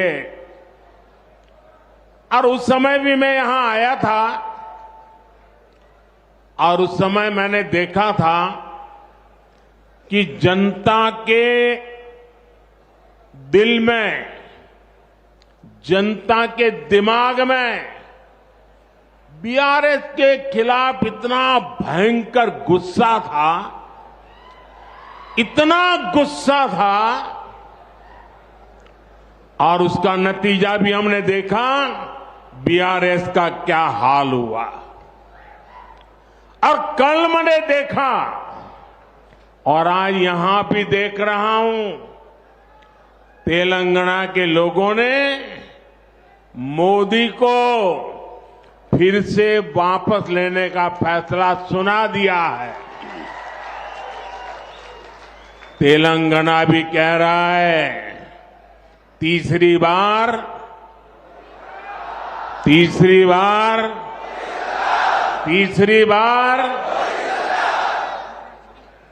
నా తెలంగాణ కుటుంబ సభ్యులందరికీ నమస్కారాలు అన్న తెలుగు సంబోధనతో మాననీయ ప్రధానమంత్రి ప్రారంభించారు.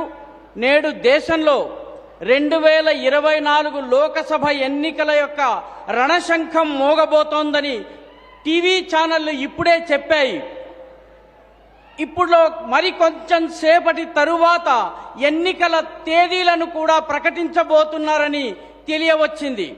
అయితే తేదీలను లాంఛనంగా ప్రకటించడానికి ముందే దేశ ప్రజలు ఫలితాలను ప్రకటించేశారు. ఆ ఫలితాలేమిటంటే, అబ్ కీ బార్ 400 పార్, ఈసారి 400 దాటబోతున్నామన్నటువంటి ప్రకటనను ప్రజలిచ్చేశారు. నాగర్ కర్నూల్లో ఇక్కడ వచ్చినటువంటి ఈ జన సునామీని చూసి మీ స్నేహము నాకు తెలియజేస్తోంది, తెలంగాణ కూడా ఇదే ప్రకటన చేయబోతోంది. అబ్ కీ బార్ 400 పార్. నా మిత్రులారా, దీనికి సంబంధించిన ఒక అద్భుత దృశ్యాన్ని నిన్న సాయంత్రం నేను మల్కాజ్గిరిలో చూశాను. అక్కడ ప్రజలు రోడ్ల మీదకు వచ్చారు, రహదారుల మీదకు వచ్చారు, కూడళ్ల మీదకు వచ్చారు. బీజేపీని ఆశీర్వదించేందుకు అద్భుతమైనటువంటి దృశ్యాన్ని చూపించారు. బాలలు, వృద్ధులు, పిల్లలు, తల్లులు అందరూ రోడ్ల మీదకు వచ్చారు. వాళ్ళందరూ కూడాను ఈ భారతీయ జనతా పార్టీ పట్ల తమ మద్దతును ప్రకటించారు. ఇది నేను కళ్ళారా చూశాను. ఇక ఇటీవలే తెలంగాణ విధానసభ ఎన్నికలు జరిగినాయి. అందులో ఈ ప్రజల యొక్క గుండెల్లో, హృదయాల్లో, మనస్సుల్లో టీఆర్ఎస్ పట్ల, బీఆర్ఎస్ పట్ల ఉన్నటువంటి కోపాన్ని నేను చూడగలిగాను. నేను కూడా చూశాను. నిన్న కూడాను అదే చూడగలిగాను. నేను ఇక్కడ కూడా అదే చూస్తున్నాను. తెలంగాణలో ఉన్నటువంటి ప్రజలు నిర్ణయించుకున్నారు, మోదీని మరొక్కసారి విజయం దిశగా తీసుకుని వెళ్ళాలని చెప్పి నిర్ణయం తీసుకున్నారు. తెలంగాణ కూడా చెబుతోంది, तीसरी बार मोदी सरकार అని చెప్తోంది. आप इतना बढ़िया ट्रांसलेशन करते हैं, अगर 10 दिन आप मेरे साथ रहे तो मुझे तेलुगु आ जाएगा.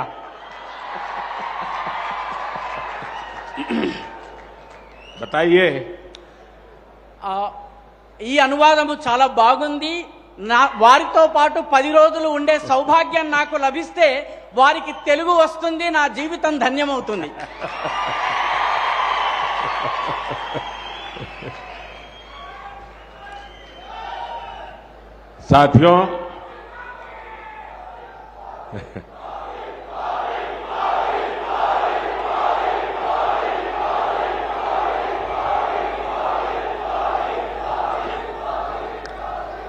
साथियों, तेलंगाना को हमारे देश में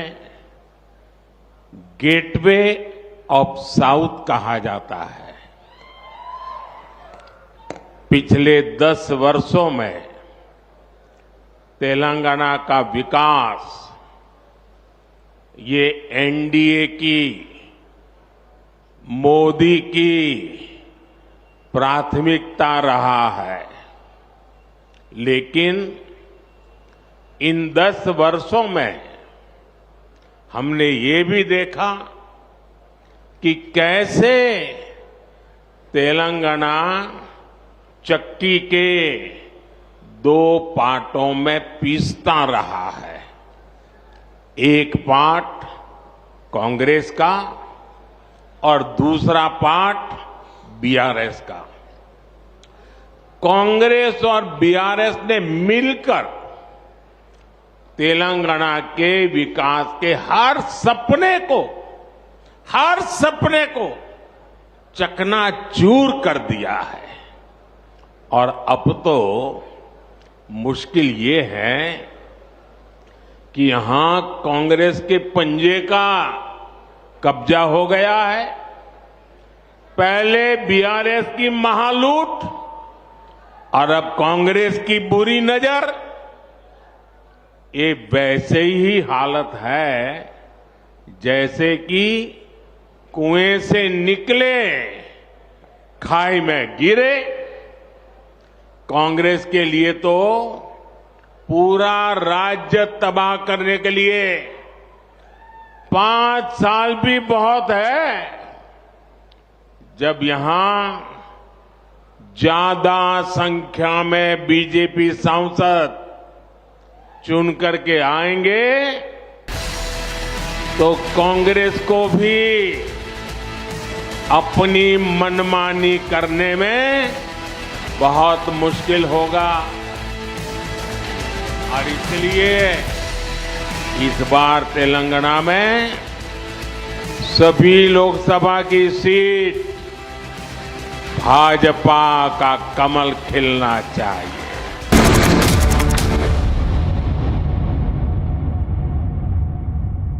I am very, very happy to announce that Niva Bupa Health Insurance has come on board as Republic TV's studio partner. Niva Bupa Health Insurance is the fastest growing company among standalone health insurance players in India. It has also provided health insurance coverage to 1.1 crore people in India and settled over 15 lakh claims, processing one claim every 60 seconds. So we are delighted to be partnering with them.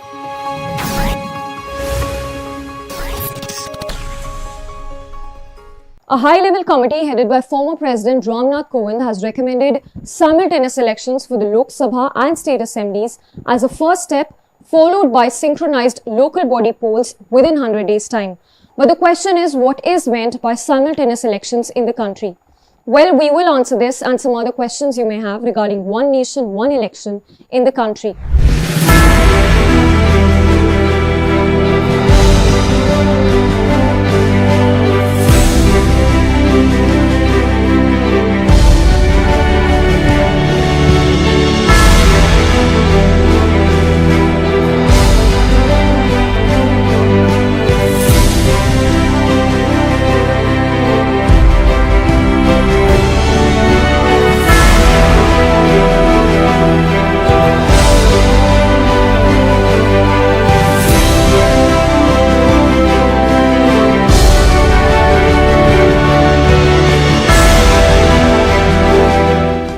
Beginning with what is meant by simultaneous elections.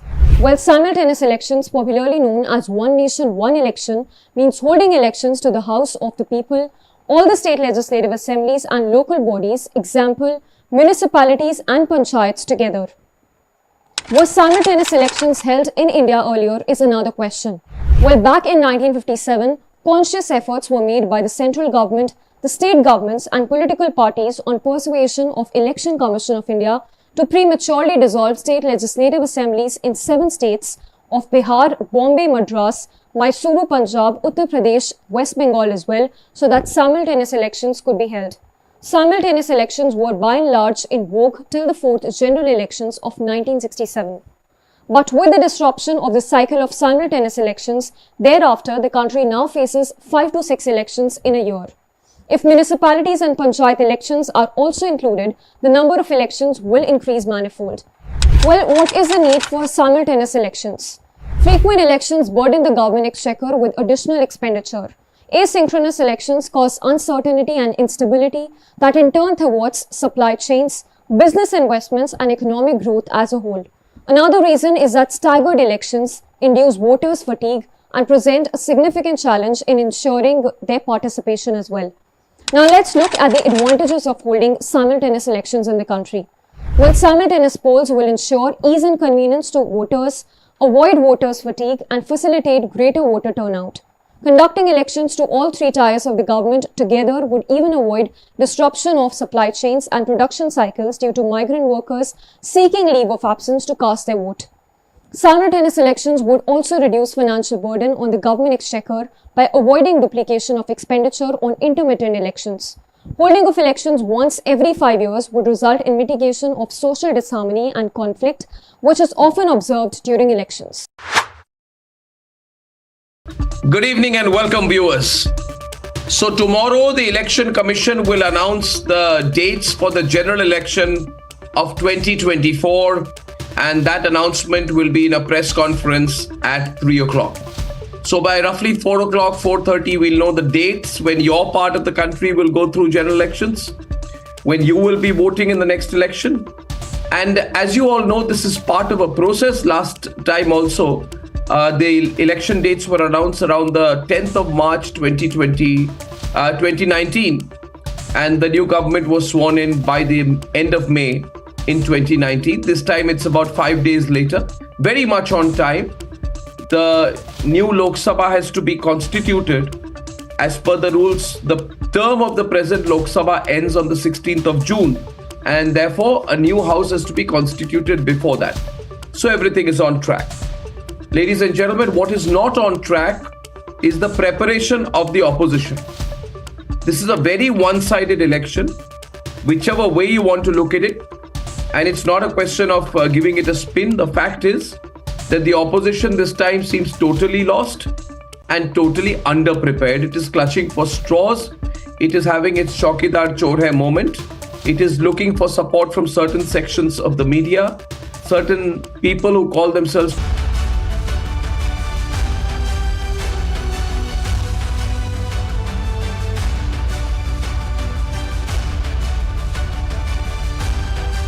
In the global employability rankings by Times Higher Education UK, only the following 6 institutions from India are ranked amongst the top 230 in the world for having the most employable graduates: IIT Delhi, IISc Bangalore, IIT Bombay, IIM Ahmedabad, IIT Kharagpur and Amity University.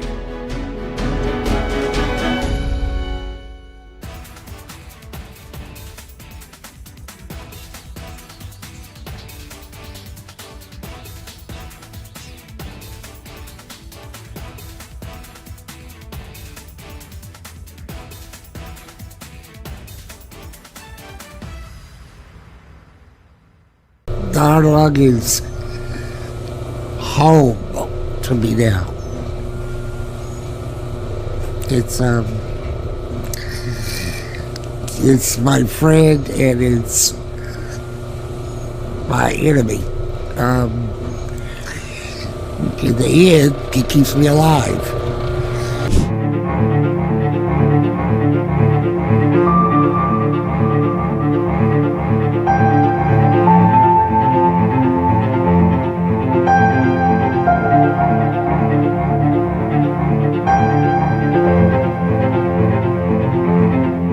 Only watch very carefully because it's a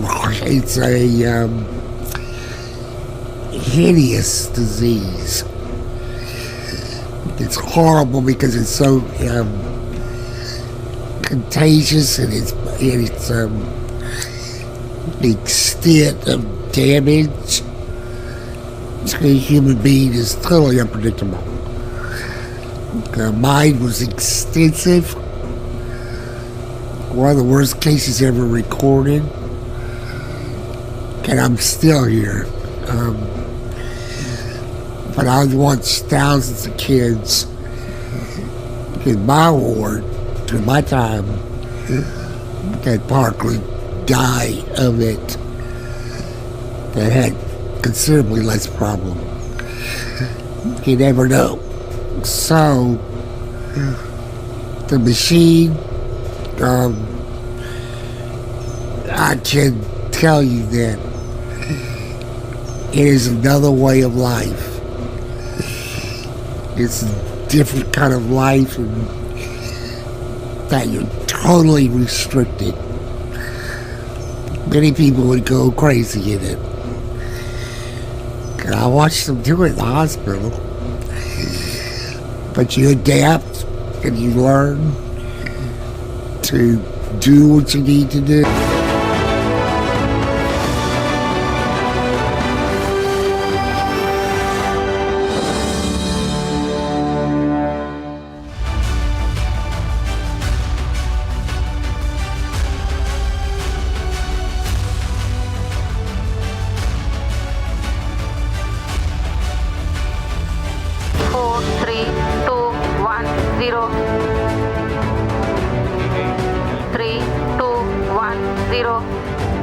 We have 4 in the series. At least 2 more we must do in 2024. So that is our target. So by that we will have the 3 abort missions demonstration. Then we must do at least 1 unmanned mission. Our target is to do 2 unmanned missions beginning of next year, this year, as well as end of this year. आपका तो नाम सोमनाथ और सोमनाथ नाम चंद्र से जुड़ा हुआ है। मेरी तरफ से आपको, आपकी पूरी टीम को बहुत बहुत बधाई। We completed the rehearsal for the launch. So tomorrow we have to start the countdown for day after tomorrow launch.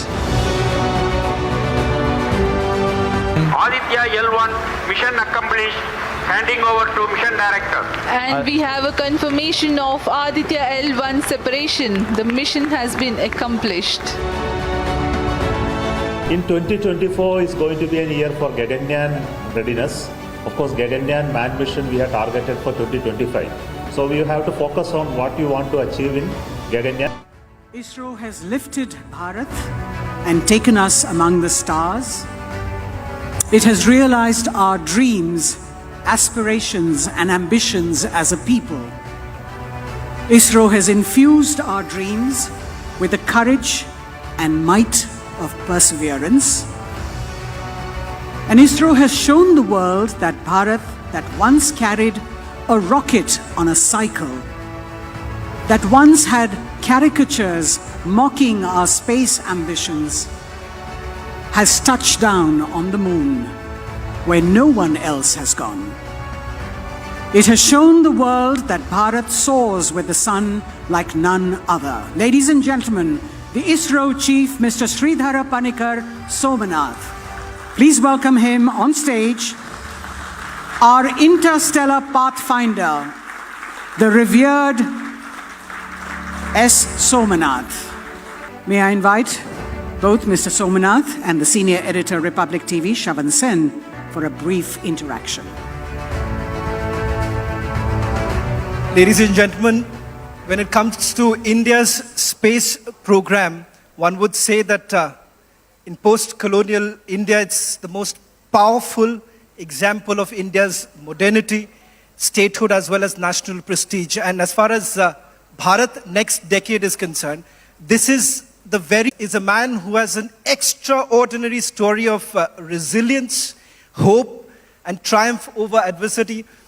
Mr. Somnath, thank you very much for joining us and taking out the time. Let me straight away begin by asking you, Bharat next decade. I think so this question suits the most to ISRO because the lineup that you have is extremely exciting for every Indian today. What is it that we are really looking at? Thank you so much for this opportunity. Without talking too much about the initial comments, then I would like to straight to tell you, if you look at the India in the next decade, I see it as a tech-savvy nation. Its future determined by the application of technology in different domains of our life. And then making an impact in the society, especially with the technology in the domains of digital engagement, space, agriculture, then the critical technologies that decides our future, which includes the artificial intelligence, the genomics, the material sciences, the electronics revolution, and all of this put together. So if I look at the application of space sector in all of them, I think the space sector has been one torchbearer in showcasing an example to this country that it is possible for India to make his own path, her own path in the domain of space technology, to do it in different manner than that others did. I think all of you know the history of our space domain has been different from other nations. Where the many other powerful nations started the space program by developing the arsenal in their stock and slowly moving to the launch vehicles, the satellites, and the applications. And we went in a different direction, bringing about applications first and then creating the capability for launching and deploying them later. And similar example has been seen in the missions like Chandrayaan-3. We were able to engineer a mission with very, very low budget, I must say, not really an approach which is very, very innovative, using a launch vehicle capability which is just available there for you to do the mission, and then the mission strategy and planning to reach you up to the moon and land it very, very carefully, where others have difficulties during this time frame. So it showcased the capability within India to do such missions. So what I foresee in the next decade is that we should be able to develop an ecosystem of technology implementation for the life of every Indian citizen in a manner that other country has not yet done. Mr. Somnath, there are few images that every Indian, perhaps in this room, will never forget. Images of rockets being brought on a bicycle. Then you have had bullock carts that were used to move around. And of course, every Indian was aggrieved when there was this cartoon that was put out by the Western media, that elite club. I would say, and every Indian in this room would say, that today ISRO has smashed the door of that elite club. And if it is possible, it's because of you and your team. So I want to ask you today, take the opportunity of asking, what is it that you would tell those who try to demean Indians, and how has the journey been? The journey, I would say, is fantastic, but we want to hear it from you. What's been the journey for you and your team? See, for people like us in the space domain, the technology domain, I think those narratives were entirely different. I think those cartoons that you are referring to are in another sector of the society, section of the society. We don't understand each other, I must tell you. We people in the space, we have been talking to all the power players in this domain, the Russians, the Americans, the Europeans. And possibly you may know that Sarabhai, when he started the whole space program in 60s, we were nowhere. We were just launching small rockets. But he was able to influence the Russians, the Americans, and the French and bring the rockets during the ages of the Cold War to India and then make a launch from here. The rockets came from the US, the computer came from Russia, the infrastructure for that came from France, and we were able to integrate all of that and then make a launch. So that's the power of that he displayed at that point in time. And we continue to do the same. Even today, they respect us very well. And though those ridiculing that is happening in some other sector of the society, I think let us not worry too much about it. Those who understand the domain respect each other.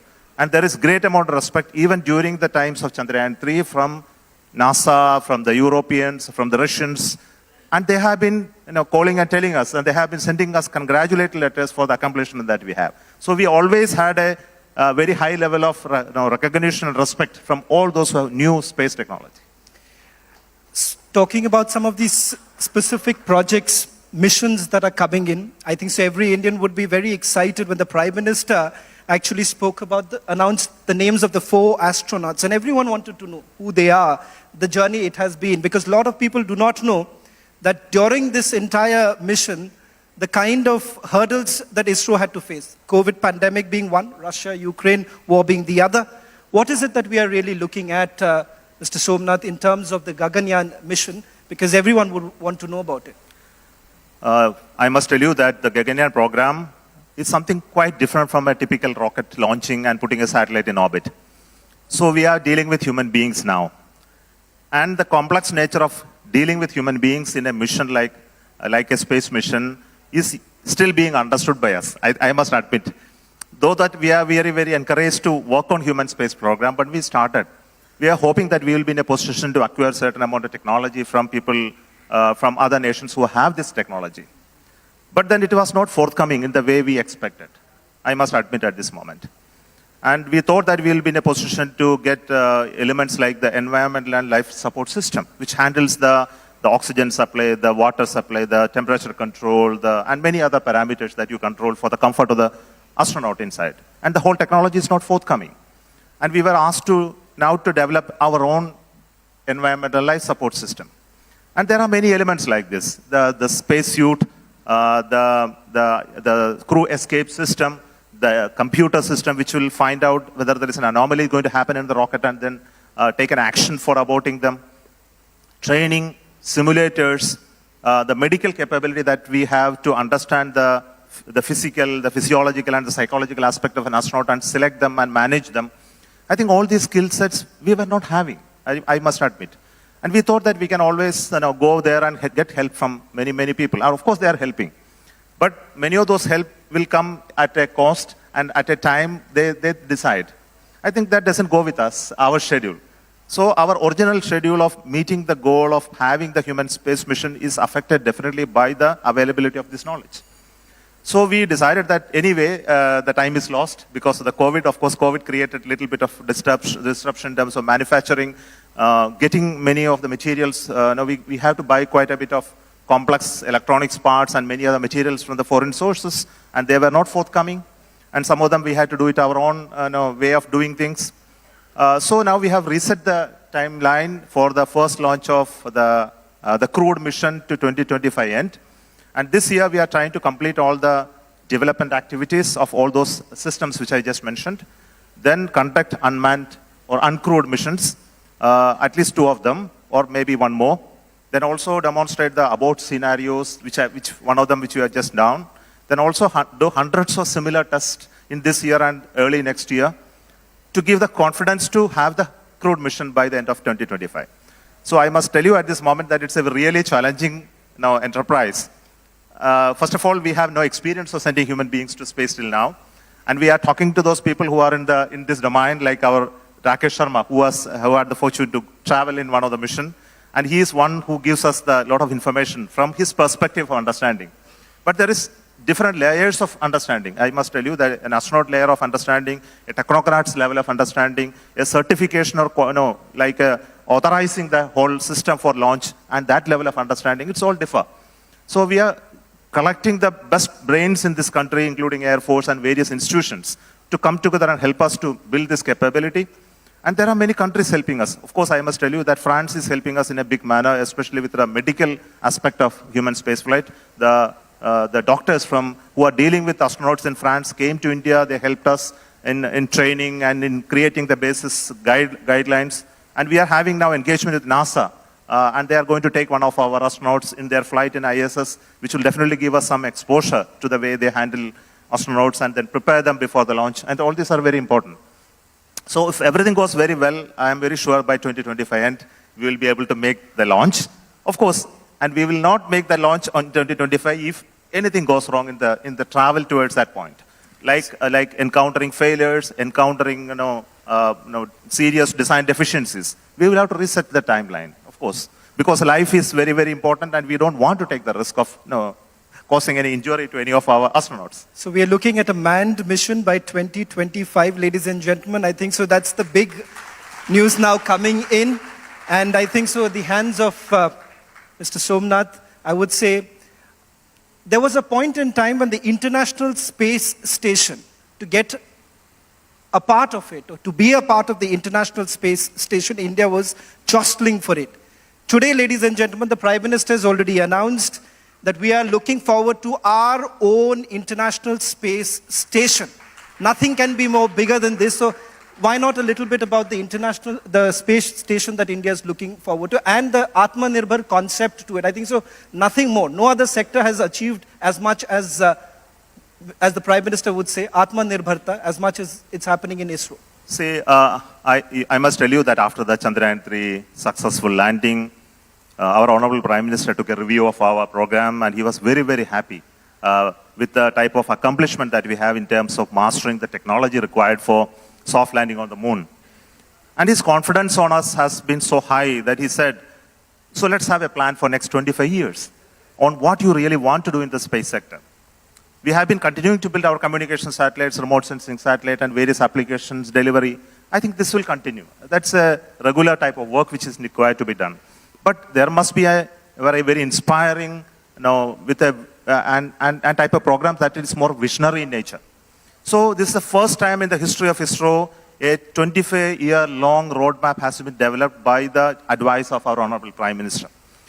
And it has four key elements. First thing is the human spaceflight program, which we call Gaganyaan, is going to continue. It's not going to be a one-time event. There is no point in sending an Indian to space and show that, yeah, we have achieved something majestic.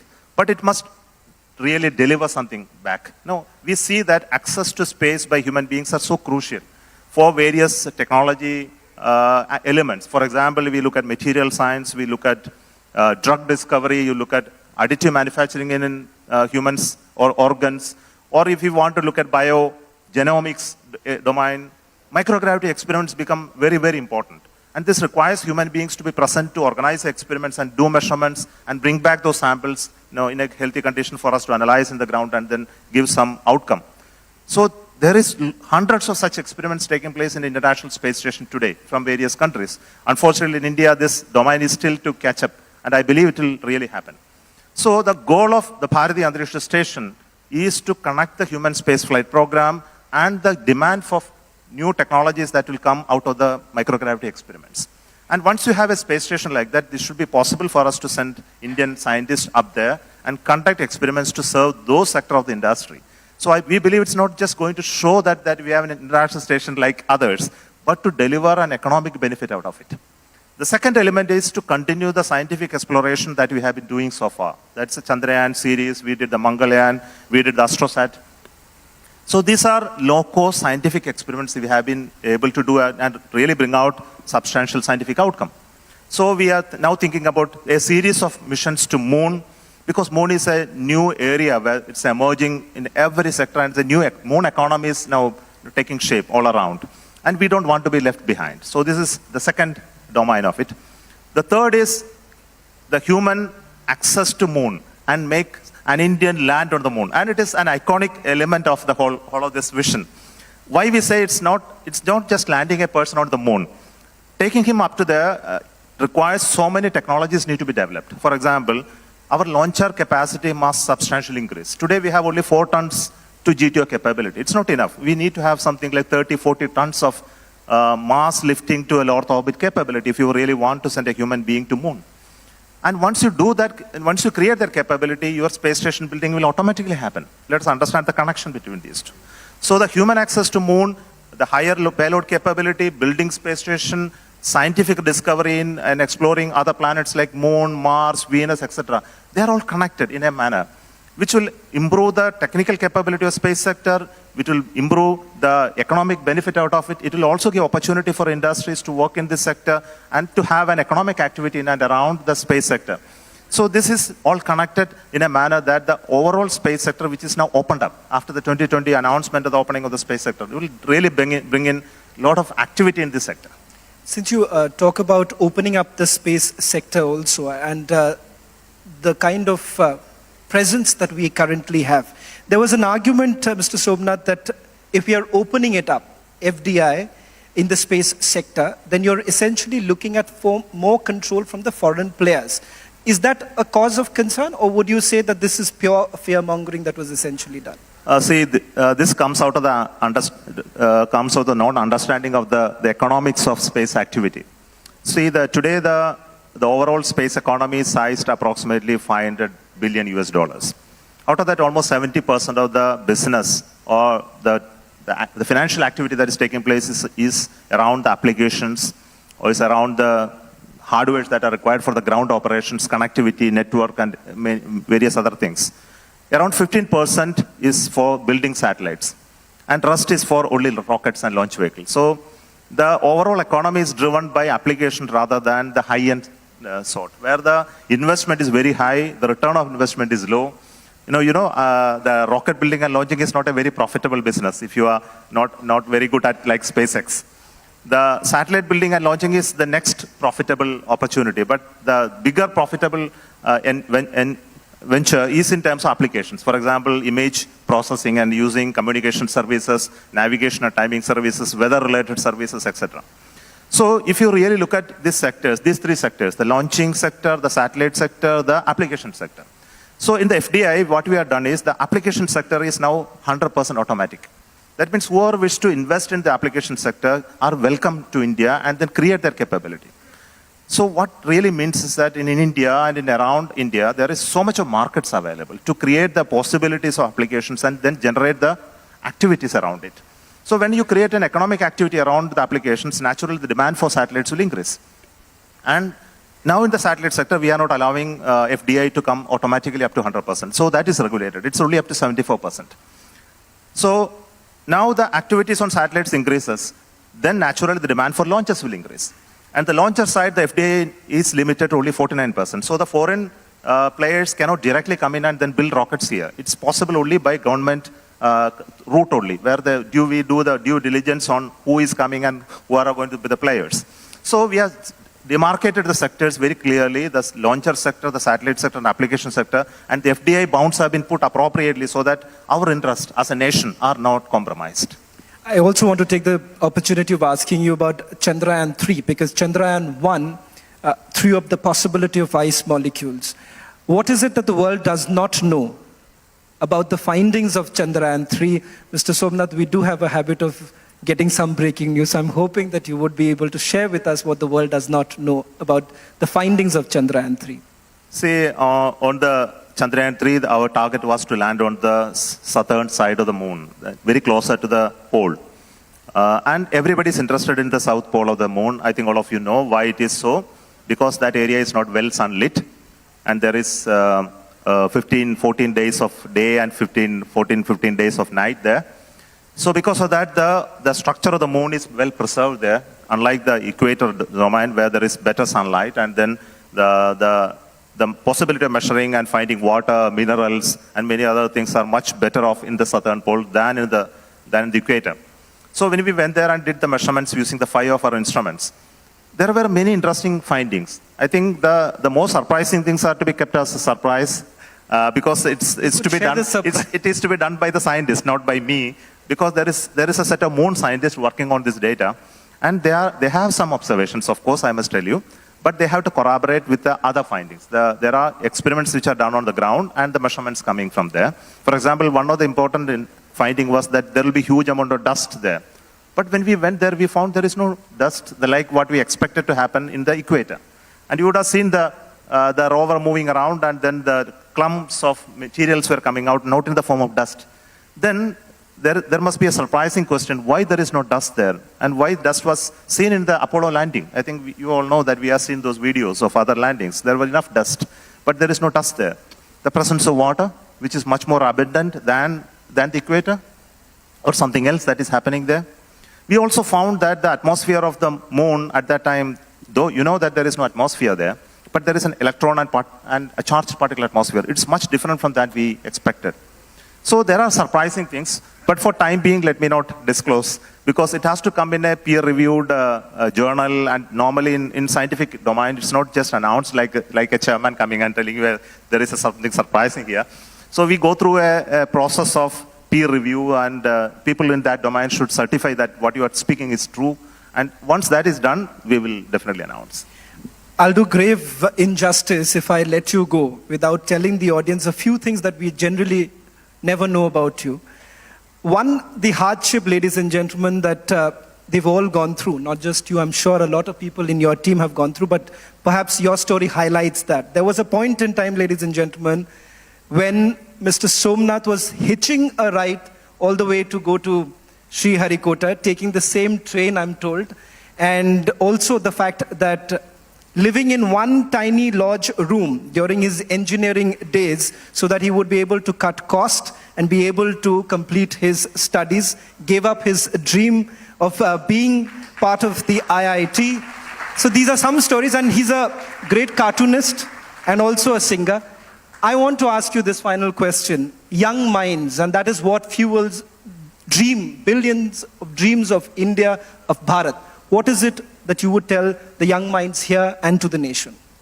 My finding about meeting young people all around this country, I have been going to schools, especially the schools from villages, wherever I am getting some time to interact, I find very, very active minds. They are not only in those Tier 1 cities or Tier 2 cities, they are everywhere in this country. The only thing that they don't get opportunity to find out what is there in this world. What are the possibilities that each one can dream about? If you can give an element of dream, a possibility of dream in their minds, I think they will work through and then find out their way. The task that we have is today for those people who have had a fortune to expose themselves to the new world emerging in front of them, is to share that with those people who are not having an access to that. Of course, the communication revolution has made the change that now many people are able to see that much better than those in our times. But still, I find the dreaming possibilities are limited by the exposure that young people are not having in those villages and those localities where that type of access is very limited. I want to tell you that when I was a student, I have not seen anybody, a higher official in my life, in the whole of the school life, other than a school teacher. I have not seen an engineer in my life when I was a student. I saw an engineer much later when I went to a city. So that should not happen to the new generation. They must see the emerging India. And you must find way to communicate with them and show them there is so much a possibility for any young fellow in this world, girl or boy, to aspire for.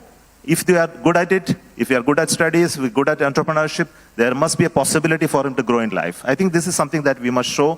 And I'm very happy the Chandrayaan 3 has shown this example to the Indians. I think if I go to a village, I think they know about it, quite a bit of them. And they are inspired by our work. And they think that it is possible for Indians to do that. And I tell them, hey, look at this Chandrayaan 3. It's done by Indians. It's not a borrowed technology. We have done it all by ourselves in India. And this gives them a great confidence. And I have a photo of a small girl which I met just last week in a school. She was clinging to me and she's telling me, I want to be the first woman who will go to moon when you will land on the moon on 2040. And somehow you make it possible for me. You know, she's telling me that. And this is a great thing to happen. And if you can inspire people, I think their life will change. And my life changed because I got inspired by people like that. So let us give it back to them. Thank you very much, ladies and gentlemen. Every time that I speak to Mr. Somnath, he always says, the credit does not go to me individually, it goes to the entire team ISRO. So through you, sir, on behalf of everyone and on behalf of Republic Media Network, I would say salute to every scientist of ISRO for doing what you have done and for making Bharat extremely proud. Thank you so much. Thank you for this opportunity. And I think the ISRO is now being looked upon as a torchbearer of the technology prowess that India is having. I think the work that is well laid out for the next 25 years is really challenging for us. And I wish all the very best for the team ISRO. And your blessings are very much needed for the task that is laid in front of us. And we are not going to rest until we achieve some bigger milestone that we achieved till now. Thank you very much, sir. Thank you. Thank you very much, sir, for galvanizing the spirit of every Indian and making us believe more than ever before that Bharat will lead discoveries on space science and exploration. Congratulations to our interstellar pathfinder, Mr. Somnath. Ladies and gentlemen, a round of applause.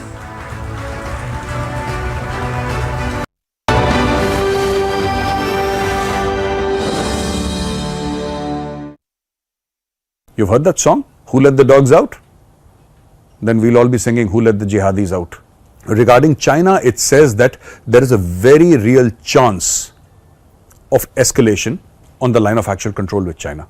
500,000 men and women facing each other, both nuclear powers, because Chinese want to grab territory, because that is all what the Chinese do, and this is stopping the Chinese. I have been saying on record on this very platform that war between India and China will happen.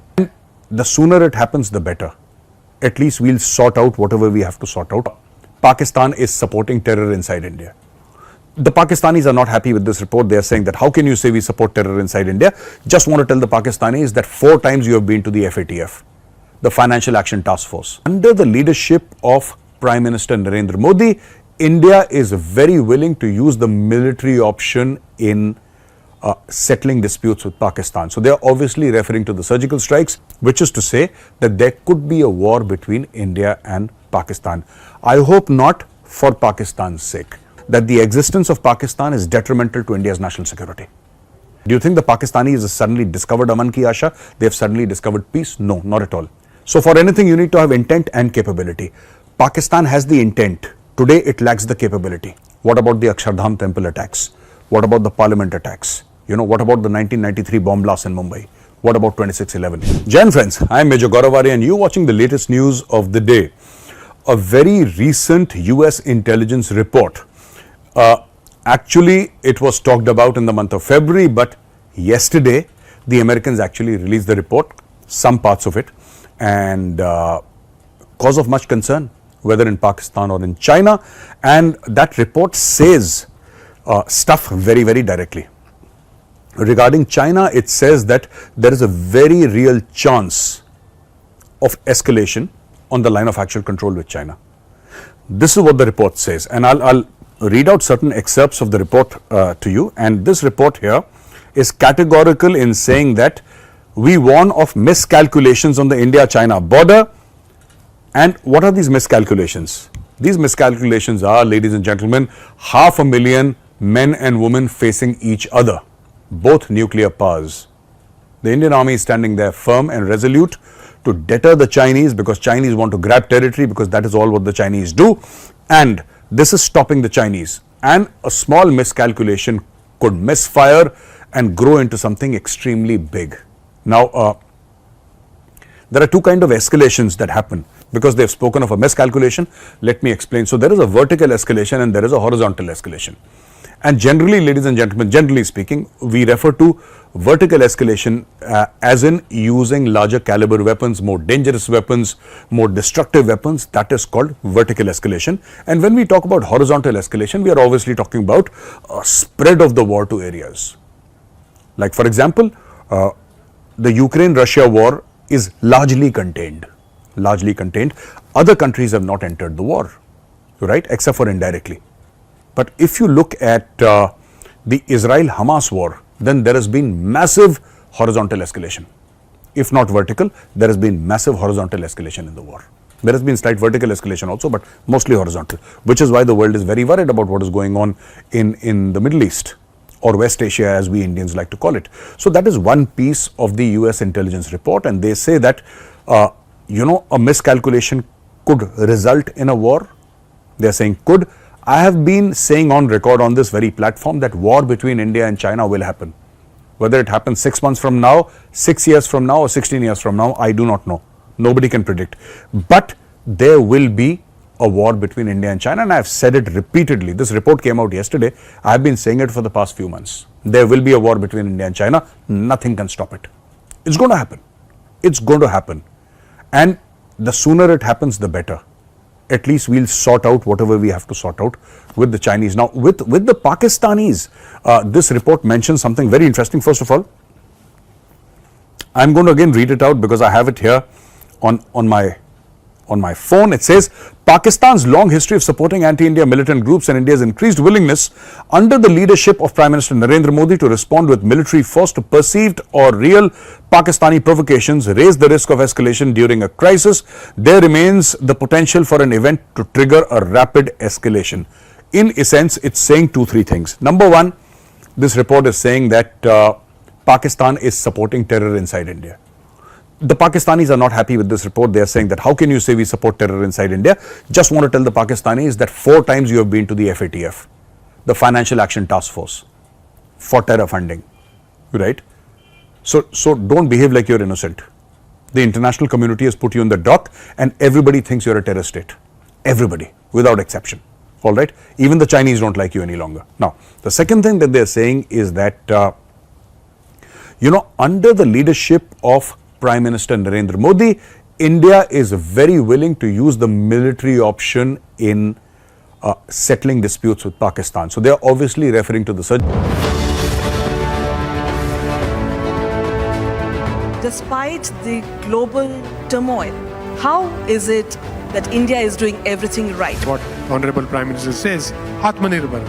I think Atmanirbharta is a core component of why we have done as well as we have done to the crisis. I'll give you a data point. I think COVID was a crisis everywhere, but we came out of COVID with probably 25% better productivity at our manufacturing level than we ever had. So I think Indian industry, Indian entrepreneurs, the Indian spirit learn to manage change. And I think we have we will not let it go.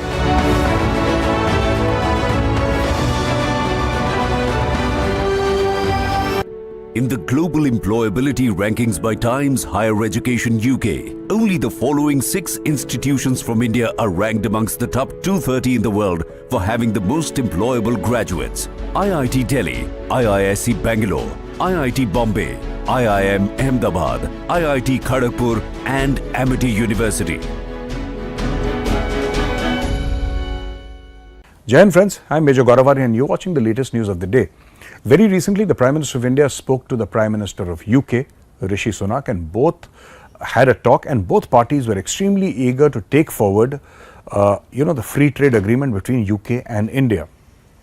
In this free trade agreement, what has happened is that, it was initiated somewhere around 2022, and since then, more than, I think, 12 or 13 meetings have taken place, and it's all coming out now in the open that, we want to partner, and this strategic partnership, a very important strategic partnership between the UK and India needs to be taken forward, and, we need to take it also in the economic sphere, and we will give each other certain privileges and, more goods, Indian goods going to UK and more UK goods going to India, etc., etc. So there will be a lot of privileges, a lot of, tax breaks, and it's a whole this thing, which will a whole system which will encourage Indian trade with the UK and UK trade with India. Some of the richest people in UK, especially like Mittal, who's the steel king of the United Kingdoms, he is there, and a lot of rich Indians reside there, billions of pounds worth of investment, etc. So that is one part, and there's a very dynamic Indian diaspora in the UK, and the UK recognizes the power of the Indian diaspora, right?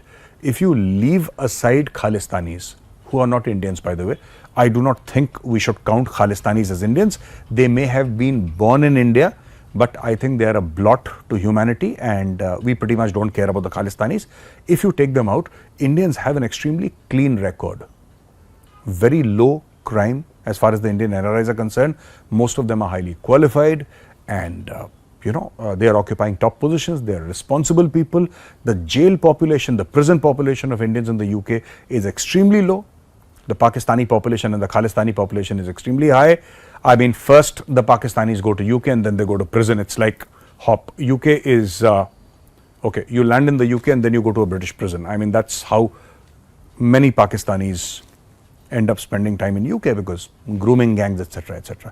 But India has got a spotless reputation, and which is why most of the countries, they want to invest in India. Very recently, 4 European countries, they promised, they have signed an understanding with India that they will invest more than $100 billion in India over a period of 15 years. This is a massive investment coming in one go over 15 years, $100 billion, and this is also an acknowledgement of India's growing economic stature and diplomatic stature. And looking at all this, the UK says that we also want some of it. So countries vying with each other, there's Saudi Arabia, there is UAE, there are so many countries, right, who are actually, saying that we want to invest in India, because above all, investment depends upon ROI, return on investment. And everybody is very sure that this investment will make a lot of sense for them as investors, because they'll get a lot of returns. That is one news for the day. And the second news is that NSA, Ajit Doval met Benjamin Netanyahu, and they discussed a lot of stuff, especially regarding the bombing in Gaza, humanitarian aid, etc., and the overall security situation in West Asia. We call it West Asia, the world calls it the Middle East, it doesn't matter. In West Asia / the Middle East. Also very important what the Houthis are doing, and I believe some time back they hijacked, off the coast of Somalia. So the Houthis are in a separate area altogether, but this is Somalia, and when I talk about Somalia, proper Africa, and they hijacked a Bangladeshi ship. So all this area, right from the Red Sea to the Horn of Africa, down from there, this is a zone where if you don't get hit by a missile, you will get hijacked by the Somalians. So the Houthis are active, the Somalians are active, and this is something that the world is trying to fight against. And I'm sure they must have discussed a lot of stuff. They must have discussed the ceasefire. It will all come out. Details will slowly come out. But NSA, Mr. Ajit Doval going to Israel and meeting with the Israeli Prime Minister, I think it's a very, very big deal. Thank you for watching this video, ladies and gentlemen. I'll catch you again tomorrow with another video. Till then, Jai Hind. और मोदी है तो मुमकिन है कम से कम हमारा 10,000 रुपए बच जाएगा 100 रुपए में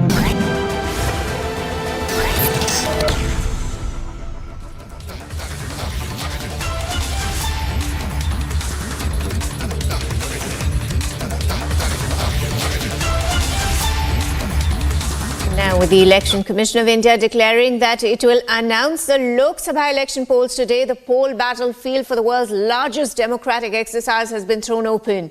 While the BJP, led by Prime Minister Narendra Modi, is confident of securing a third term in office, the INDI bloc, composed of major opposition parties, is hoping to wrest power from the Bharatiya Janata Party-led National Democratic Alliance. We have our reporters joining us. Prajwal from Bengaluru, Gursimran from Jammu, Anirudh from Guwahati, Rakshita from the EC office, and Harsha, of course, from the EC office. Rakshita, first, I would go across to you. Of course, a lot of excitement building up, poll dates to be announced, not just for the Lok Sabha polls, but also the assembly elections. Rakshita, over to you.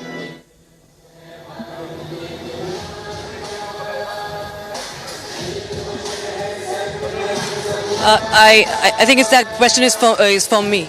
Yes, all right, yes, I can hear you now. So the Model Code of Conduct, of course, will be coming into force election, that the elections for the upcoming upcoming elections for the states will be held, and it of course includes Odisha, Arunachal Pradesh, Sikkim, Maharashtra, Haryana and Jharkhand. They are scheduled to vote later this year. We have to see if all the dates for all the assembly elections for all the states is announced today or not, or maybe just for 4 or 5 of them. But yes, it's going to be a very important announcement today that we expect here. Remember, Election Commission is all set. They are gearing up. You can see around me the audio visuals are being played out. There are people from all across various spheres are here, and they are promoting election, voting. And remember, Election Commission has declared that there are almost 97 crore voters that have been registered for this year, and there has been an increase. There are 2 crore young voters that have been added this year, and there is an increase in women voters, which means that there has been a lot of efforts for gender disparity, and now moving towards gender equality as far as the rights for women to vote is concerned. And we've seen how the incumbent government has focused on on the women, on the Nari Shakti Vandan bill. If you see, there have been a strong pitch for women empowerment by the incumbent government, by the NDA government, and of course it looks for a record third term this time. And the BJP, of course, is big time geared up. This time it is looking for a bigger mandate as the Prime Minister continues on 400 par pitch. And right now, all eyes will be here at this stage where the press conference will be held at 3 p.m. right now. And the clock is ticking. Preparations are underway. Everybody has gathered up here, and we expect that there will be announcement of the dates and the phases. Last time it was in 7 phases that the Lok Sabha elections were held. This time we expect that it might be 7 or 8. It could be 7 or 8 phases, because the number of voters added are now increasing. So that is, of course, something that we have to watch out for. Back to the studio. Right, Rakshita, stay with us. Going across to you, Gursimran, I believe you're joined by a BJP leader. Now, this time BJP is targeting young voters, through social media platforms. And of course, BJP is quite strong after the abrogation of Article 370. Gursimran. See, abrogation of Article 370 will be one of the key agendas with which the party will be going for the Lok Sabha polls, as well as the expected assembly polls that are expected to be announced. I'm joined by the BJP State President Ravindra Rana. Mr. Rana, will try to ask you that what will be the strategy of the party in the upcoming Lok Sabha polls, and also the probability of the assembly polls also lies. Bharatiya Janata Party's main agenda and the main focus is on development. The entire nation has seen huge development in all sectors. The Modi government launched the beneficiary schemes for the poor, backward area peoples, for the deprived sections of the society. Here in Jammu and Kashmir, we have seen a drastic change.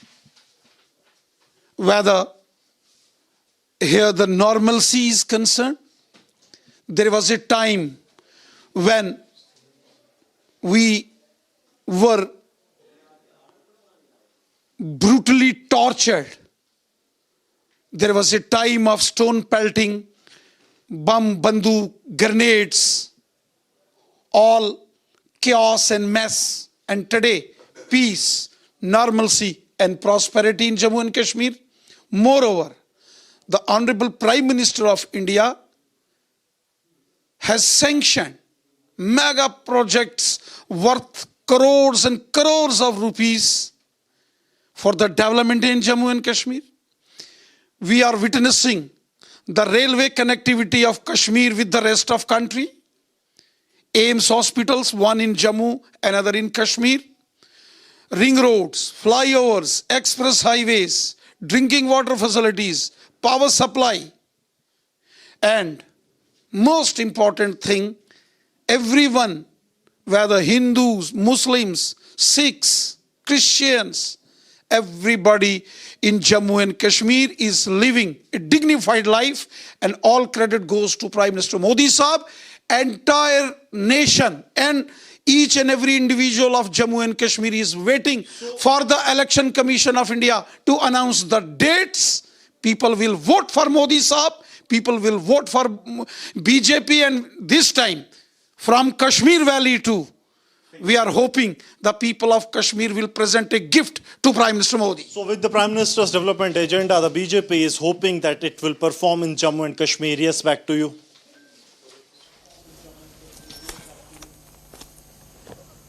Right, Gursimran, stay with us. Going across to you, Anirudh. Now, what is the mood in Assam? We know, of course, that there are 14, in fact, there are 14 Lok Sabha seats, and we saw protests emerge after the CA rollout in Assam. So what is the mood of the voters out there, Anirudh? Yes, the mood of the voters is very clear. That the agenda of development is what the voters have been also pursuing. And as we talk about the CA protest, there was it was at a very minuscule level. There was no widespread protest as it was anticipated, or as what we had witnessed way back in 2019 when the Citizenship Amendment Act was passed by the both houses of the parliament. This time the things have been quite different in Assam.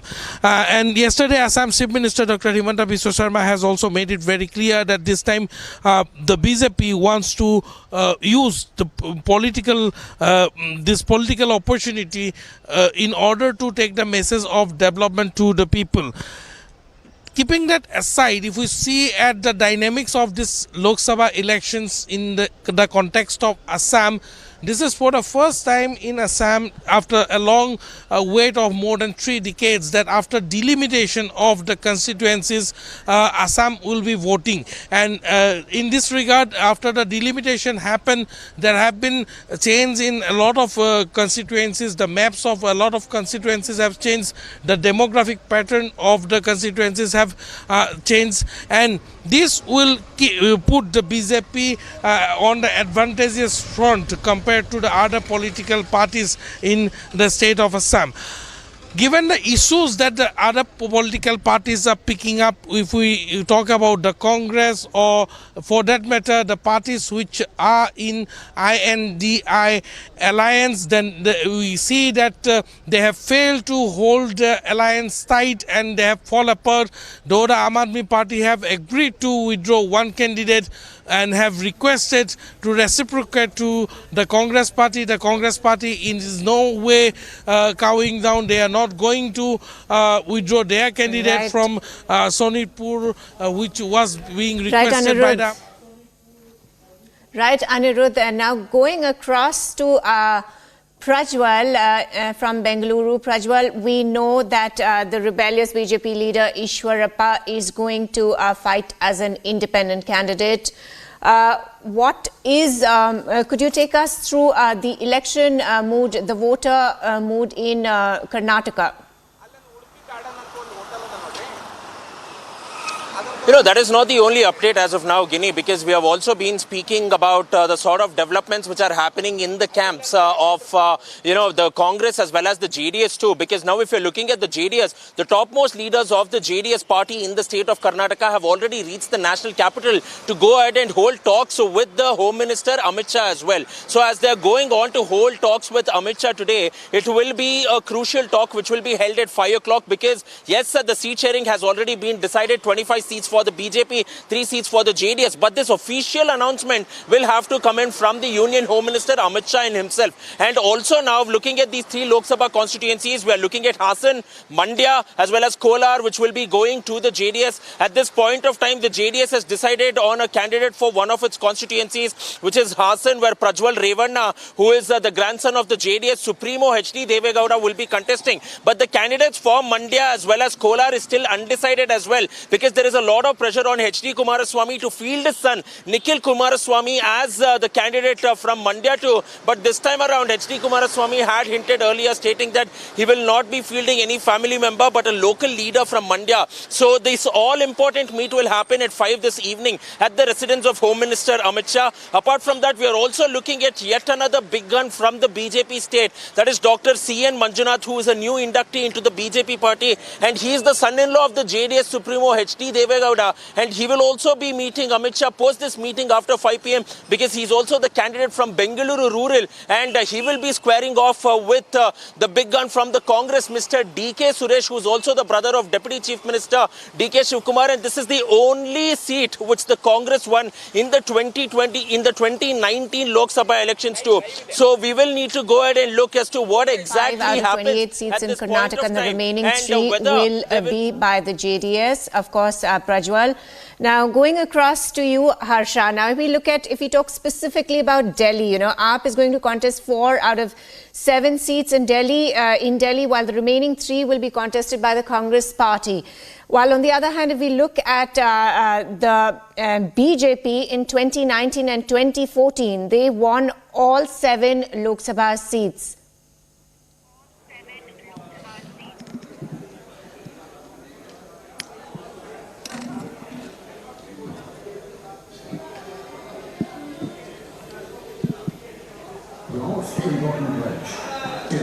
So, Guinea, to tell you that rightly you stated in national capital in national capital in 2019, the BJP won all these 7 seats in 7 seats in Delhi. But this time BJP is eyeing 370 plus. Prime Minister Narendra Modi and HM Amit Shah at every platform they've stated that BJP is going to cross the mark of 370 and the NDA will cross the mark of 400 plus this time. However, the opposition leaders say that BJP is overconfident. But this time, what BJP is tracting the voters, the voter traction could be majorly because of the development schemes, and Prime Minister have been openly speaking about it, the number of aims, number of airports, and also the construction of the Ram Mandir and the inauguration, and how the entire country was overwhelmed and excited over it. That's going to be the major agendas during the whole campaign for BJP, and also with the notification and the rules for CAA, BJP is going to speak about it also in its campaign. But right now, what important is to look is at that Guinea in 2019, the elections were conducted in 7 phases from April to May. It was a month-long exercise by the Election Commission. Lot of officials were involved, the men, material, and lot of money was also involved in the month-long exercise. But this time, everyone is questioning that whether Election Commission is going to trim down the polling phases. That means whether from 7 polling phases, it could be either 5 or 6 polling phases. Because from 2019 to 2024, the internal security of the country has much better, it's much improved, and that is the reason why government is also focusing that it should not be the month-long exercise. However, the exercise should be majorly about the cutting down of the money and also the resources which are heavily used in the polling station and polling booth. To tell you that the Manipur, West Bengal, Punjab and these areas are going to be the Bastar of Chhattisgarh are going to be the major areas where the troops in huge number will be deployed, because looking at the by-election and also the local body election earlier in West Bengal, the deployment of the central agencies is what Election Commission is heavily going to speak today. So Guinea, we have to wait and watch exactly what the press... Right. Thank you, Harsha, Rakshita, Prajwal, Gursimran and Anirudh for getting us those latest updates. Well, now it's time to slip into a very short break. But coming up after the break, veteran singer Anuradha Podwal joins BJP.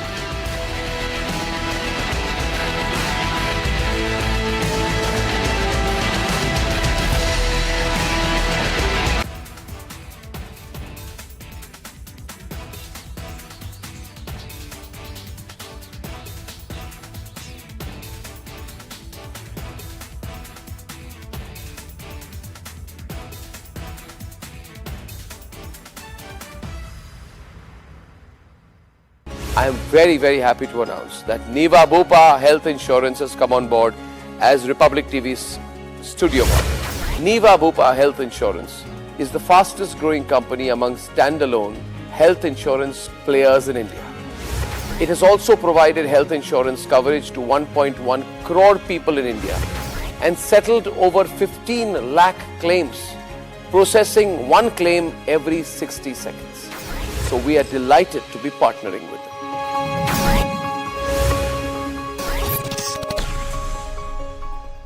Just a day after the central government has now issued notification to celebrate 17th September as Hyderabad Liberation Day every year, and also at the same time now we are seeing that a movie based on the Nizam's rule, the Razakar's rule, now a movie is being released on the name Razakar. We have the producer of the film, Gudur Narayan Reddy, with us. We'll talk to him and know exactly what the movie talks about. Sir, the Razakar movie is all set to release on the 15th of March. What exactly does the movie talk about? What message are you trying to put forth through this movie? First of all, I salute our Honorable Prime Minister, Shri Narendra Modi ji, for declaring 17th September as a Liberation Day of Hyderabad. Because it took 75 years for the pseudo-secular parties who have ruled our country to not even to consider it. And every time some political parties, for their electoral benefits, used to talk that 17th September should be the official Liberation Day, it should be celebrated officially. Today, the union government headed by Prime Minister Narendra Modi ji and also the Home Minister Shri Amit Shah ji has taken a great decision. My salutes to them. Secondly, the movie Razakar is going to talk or depict exactly what happened during those dreadful 396 days. Post 15th August 1947 till 17th September 1948, till Hyderabad was liberated from the draconian rulers of Telangana, present-day Telangana, yesteryear Hyderabad province, headed by Mir Usman Ali Pasha, the then 7th Nizam. He acted so dastardly on his own people that unbelievable things have happened. Not even Nazis have committed such heinous crimes. Nizam has committed. And nobody had the guts to produce this, because everyone, because a threat comes and they get scared and all that. I'm not scared. I am son of the soil. I would like to bring out the real story which happened and which was kept under the wraps all these years, 7.5 decades it took. God, Sri Lord Balaji has enlightened me. When I went to have darshan, as I landed in Renugunta airport, I got a feeling that Razakar in my mind. I thought, Balaji, Lord Bhagavan Balaji is, basically indirectly or directly is giving me a signal that I should take up this subject, which I took up, and it has come out very well. It's going to open the minds and also enlighten the present day generation, younger generation of our country. They need to know, because all this while, whenever we see any books, we see great things about some, Shah Jahan, Akbar and all that. But we never see a bad thing done by a same community guy, Nizam VII. He has done such heinous crimes, committed such heinous crimes that 60,000 rapes of women of his own province and 2 lakh murders of the people of his own province, and there were innumerable number of lootings done by the Razakars. I would like to, I had a direction from Lord Balaji to produce this movie, and I have produced. It has nothing to do with any political sides or any inclinations or any sidings. I was always a good citizen of this country without any criminal record, and my sincerity should not be doubted. But sir, also at the same time, on one side we had seen that there were a lot of cases which were put to put a hold on this movie release. But now that the timing also of this movie is being questioned, because on one side we see that the central government has already issued notification to celebrate Hyderabad Liberation Day every year, and notification has been issued. But also on the other hand, we are seeing that very soon the dates for the parliament elections will also be announced. So timing of this release of the movie is being questioned. How do you look at it? See, some civil liberties organizations have filed a case which was dismissed by the Honorable Telangana High Court yesterday. All this while they were objecting by filing petitions with CBFC, Central Board of Film Certification, and all these people, and they could do all kinds of things for scuttling the production and completion of this movie. And today we are in such a situation by the nature, the Almighty, and even Panchabhutas are helping us in bringing out the reality, the true events that took place, true dreadful events which took place during the Razakars regime that is headed by Mir Usman Ali Pasha. And you are saying that, to why at this time, during the elections. As I already said that, the movie was supposed to have been released during September, October. There were objections then. If I continuously get objections on one reason or the other, I cannot stop it, because it has to be shown, and I cannot have it. It's a huge financial, budgeted movie without big faces as such, big heroes, bigger glamorous people, but hardworking characters and hardworking actors and actresses have acted in this movie who exactly lived in their characters. They have entered into that and lived as that character. For example, whether it is Nizam or Nizam's right-hand man, Qasim Rizvi, or another gentleman called Rajareddy who fought against in Bairanpalli, or Nizam's wife, or Shanta was so many, or even Tej Sapru acting as Sardar Vallabhbhai Patel, Makarand Deshpande, Raj Arjun as...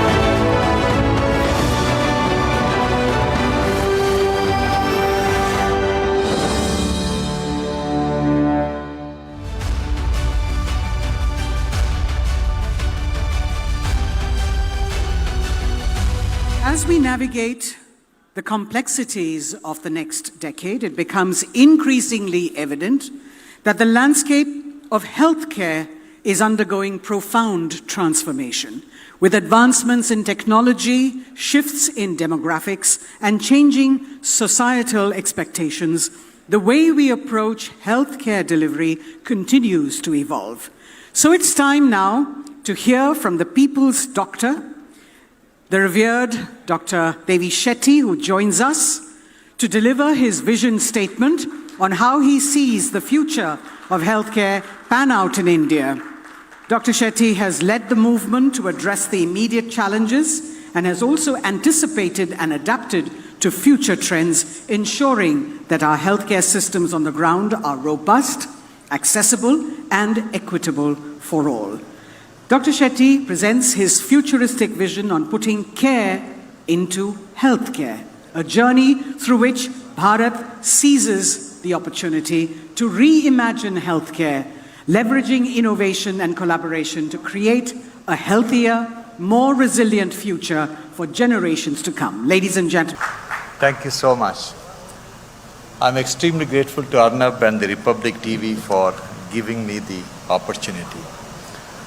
I have certain predictions about the future of my country. I believe India will become the first country in the world to dissociate healthcare from affluence, from wealth. And I believe, I'm sure, now you must be thinking, oh, we heard this before. It's going to take 50 years or 70 years to happen. It is going to take less than 5 to 7 years. I am optimistic because of the changes what is happening in our country.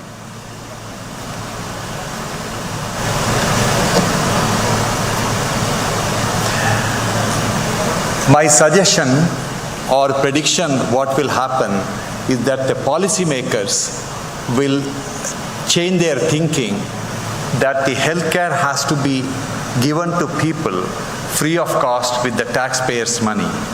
This has been the thinking across the world of all the developing countries. But we studied the countries which have successfully offered healthcare for free to the citizens with the taxpayers' money. There are three things common with these countries. First thing, all these countries are very small countries with a population of 500,000, 1 million, 2 million. There is no single country, large country in the world, even as big as United States and as rich as United States, is able to offer tax-free healthcare to the citizens free of cost with the taxpayers' money. So that is the first difference. Second difference, every country which is offering free healthcare has a very high tax to GDP ratio of 25% to 45%. Our country has a tax to GDP ratio of 11%, 11.5%. It's simply not possible. And the third reason why India can't dream of free healthcare is because these countries are already spending more than 10% of the GDP on healthcare. And we are hardly spending 1.5% of the GDP. We need to look at some other option. And the other option is universal health insurance to everyone at a price what people can afford. Now, you must be thinking, if health insurance is the way forward, why this transformation has not happened? This hasn't happened because of the trust deficit. People do not trust health insurance for three reasons. First, in the delivery of healthcare in India, there are three important stakeholders. First is the hospital, second stakeholder is the health insurance company, and the third important stakeholder is the patient. Hospitals do not trust the health insurance company. Health insurance company doesn't trust the hospitals. And the patient doesn't trust both parties. And these two parties don't trust the patient. So we have a situation wherein the three important stakeholders of delivering healthcare do not trust each other. And that business cannot be scaled up. But it is going to change when the hospital become health insurance provider. Today, about 16 to 18% of the heart surgeries in the country is performed by us. More people develop heart attack, it is better for my business. I have absolutely no incentive to prevent people from developing heart attack. But situation will change when I become a health insurance company. Today, when I tell a patient that you need a bypass grafting, first thing what goes to the patient's mind is it really required or he wants to make some money out of me? Whereas when I become a health insurance company and tell the patient you need a bypass, he will happily agree because I'm going to pay for it. Now, is the hospital going to become a health insurance company? Yes. Thanks to IRDA, which is the Insurance Regulatory Authority, It took us just 4 months to get the permission from IRDA, which would normally take more than 2 years to become a health insurance company. And all this transformation has empowered hospitals like us to become a health insurance company at a pace what is unbelievable. And this is new India, and this is what is happening, where future is going to be dramatically different than what it is today. Now, how will the health insurance help? India has about 300 million households. If people trust the health insurance, top 100 million families can afford to pay whatever the premium is. Next 100 million families work for the first 100 million family directly or indirectly. If they can nudge the second 100 million families to buy the health insurance, because I would like my driver, my cook or the gardener, everyone to buy the health insurance, because if they don't have the insurance, when they fall sick, I have to pay for it. I can't just ignore it. So by nudging, 200 million families will get insured. When 200 million families get insured, we will become the world's largest health insurance market. We will become the world's largest healthcare market when the cost of everything in healthcare will come down dramatically. Now, how will the insurance help? Health insurance will help every aspect of healthcare. Surgery is the most unwanted stepchild of modern healthcare. Every government is talking about, developing countries' government, talking about malaria, TB and HIV, and they spend millions of dollars in treating them. Malaria, TB and HIV every year kills 3 million people. But lack of access to safe surgery kills 17 million people across the world. Now, you must be thinking this must be one of those complex heart and brain operations. No, I'm talking about bellwether surgeries. Surgeries like cesarean section for obstructed delivery. Surgeries like the burst appendix surgery and surgery for compound fracture. These are basic surgeries which can be done, which is not available. Now, India, with a population of 1.4 billion, needs 70 million surgeries a year.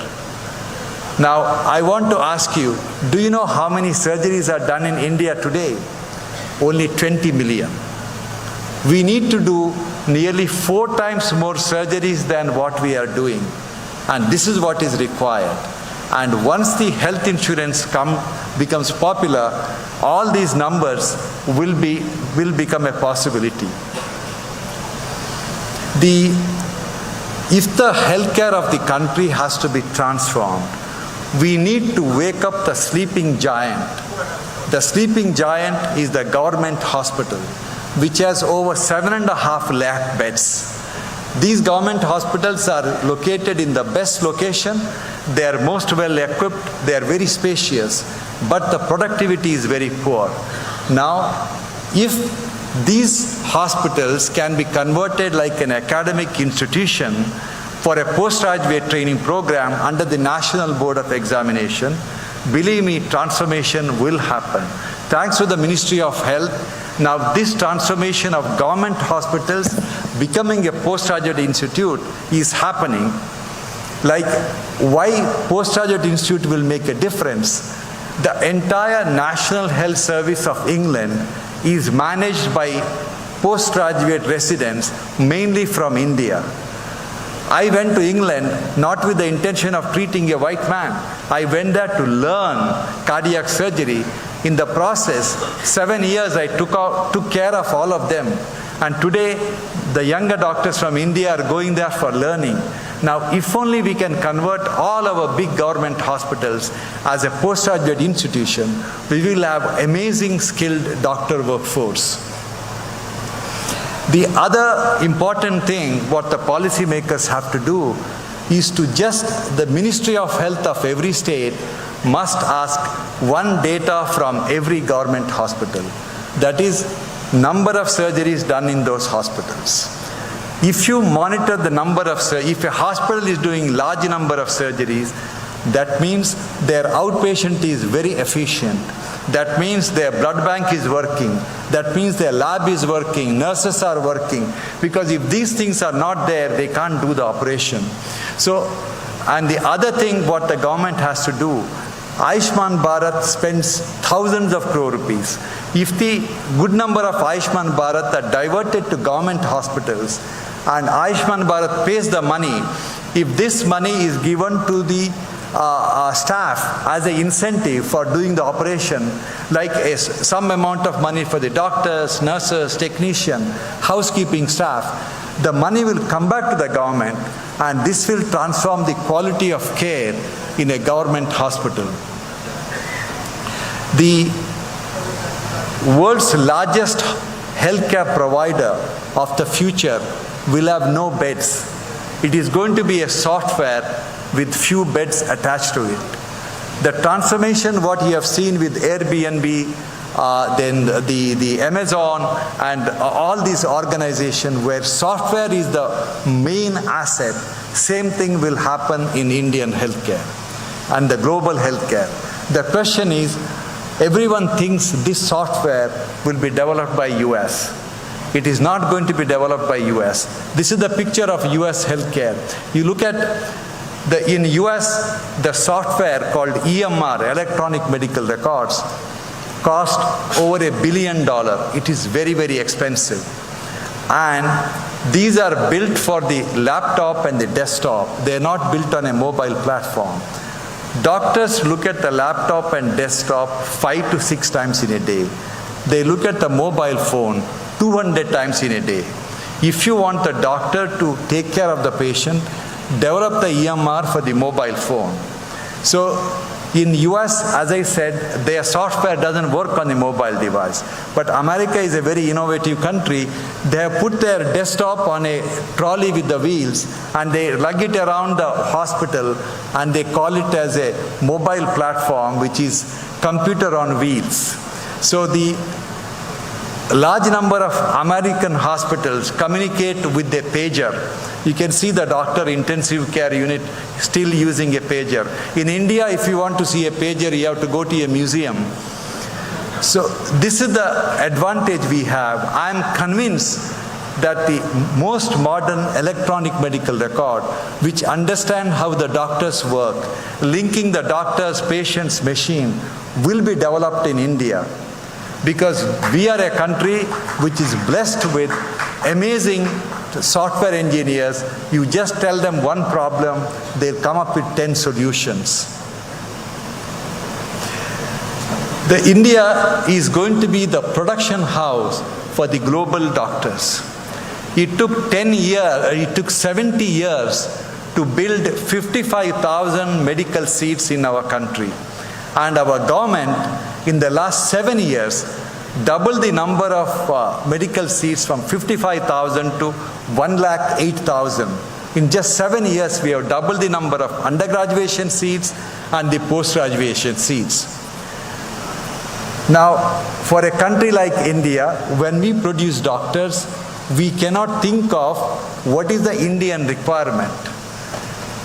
India, when it manages the skilled workforce, we have to look at the global requirement, because an American doctor will never work in England. An English doctor will never work in America. But the Indian doctor is happy to work in any part of the world. And British Medical Journal published an article from Harvard which clearly mentioned that the American patients who were treated by Indian doctors lived longer than the American patients who are treated by American doctors. This is the brand which India has as healer of the world. Now, if we want to increase the number of doctors, there is only one country in the world which can just one government order can add 70,000 undergraduation seats to produce 70,000 additional doctors a year just by allotting 100 extra seats to existing 700 medical colleges. All they have to do is allow the medical college to take extra 100 students. Now, how this will work? Our medical colleges have an intake of 100 or 200, but they are occupying 20 acres of land with phenomenal infrastructure. If they get extra 100 seats, the preclinical work can be done in the existing place. For a clinical work, they can adopt a government hospital.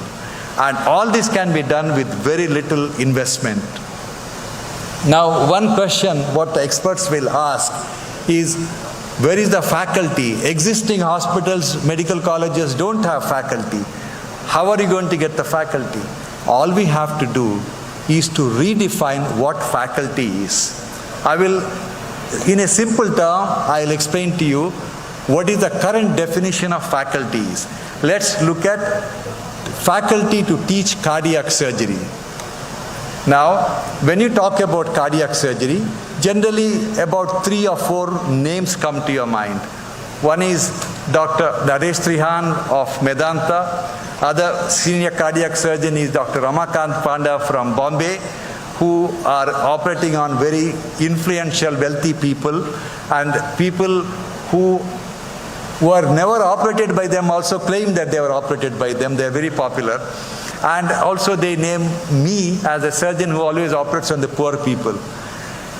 We do one of the largest number of surgeries, and all 3 of us, according to the current guidelines of the Medical Council, cannot teach cardiac surgery because we have never worked in a medical college of India. So if you are not allowing the top surgeons of the country to teach cardiac surgery, and that is a definition of faculty, there will be shortage of faculty. You change the definition, then you'll have enough faculty to run any number of medical colleges. So another important policy what the government has to look at is government should come up with an aggressive task of earning $100 billion of remittances every year from the healthcare workers. Now, we look at Satya Nadella from Microsoft, we look at Sundar Pichai of Google, and Arvind of IBM. We all think that they are the CEOs of these big American companies. Every American company CEOs are Indians. Why? They are brilliant people, no doubt, but the board of these companies made them as the CEOs not only because they are the brilliant people. The people in those companies who are building the product of the future, which will define the future of all these companies, are Indians, and board knows that the Indian knows how to get the best work out of the other Indians. That is the reason why they have become the CEOs. Believe me, the hospitals of the future across the world, the doctors, nurses, technicians, administrators, everyone will be from India. They have no choice. The reason is Indians are genetically designed by God as the healers.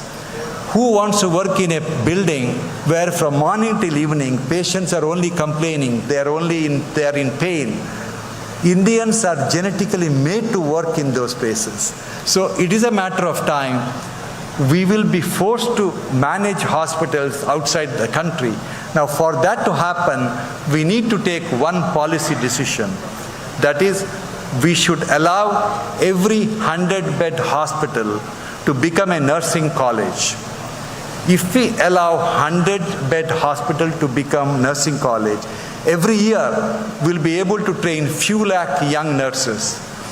And these nurses, because they are working in a hospital, when they come out, they will be very skilled.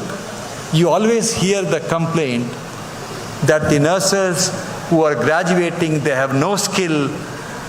The reason is, if you look at a pilot training institution, at the age of 18, some boys and girls join a pilot training institution.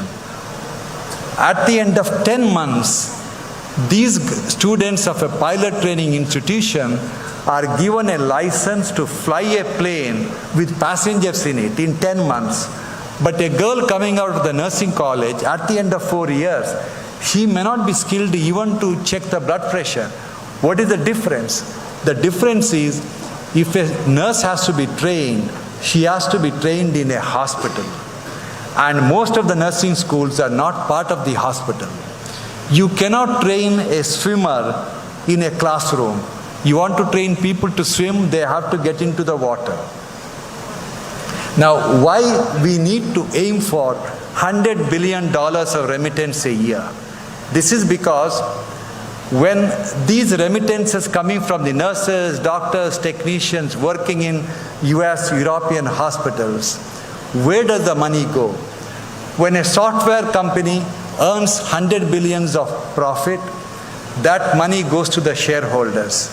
When $100 billion of remittances come to India, that money goes to millions of households, poor households in rural India, where the nurses come from, directly to their household, transforming their life. This is the power of remittance compared to the money earned by a company. This is the photograph of a young nurse who was trained by us in Bangalore. She joined us as a A&M, then a GNM she did, then BSc. When we started our hospital in Cayman Island, she joined the hospital as a nurse. There are over 100 nurses who are trained by us working in our hospital in Cayman Island, and they are sending home every month over 1 lakh rupees. And they are only in their 23, 24-year-old. Tell me which profession in India, at the age of 23, 24, a girl from poor family can afford to earn and send home over 1 lakh rupees a month. There is only one profession, that is nursing profession. And this is what we have to accomplish. So I would like to end my talk saying that nothing is more powerful than the idea whose time has come. And I am a kid who was born in India soon after the independence.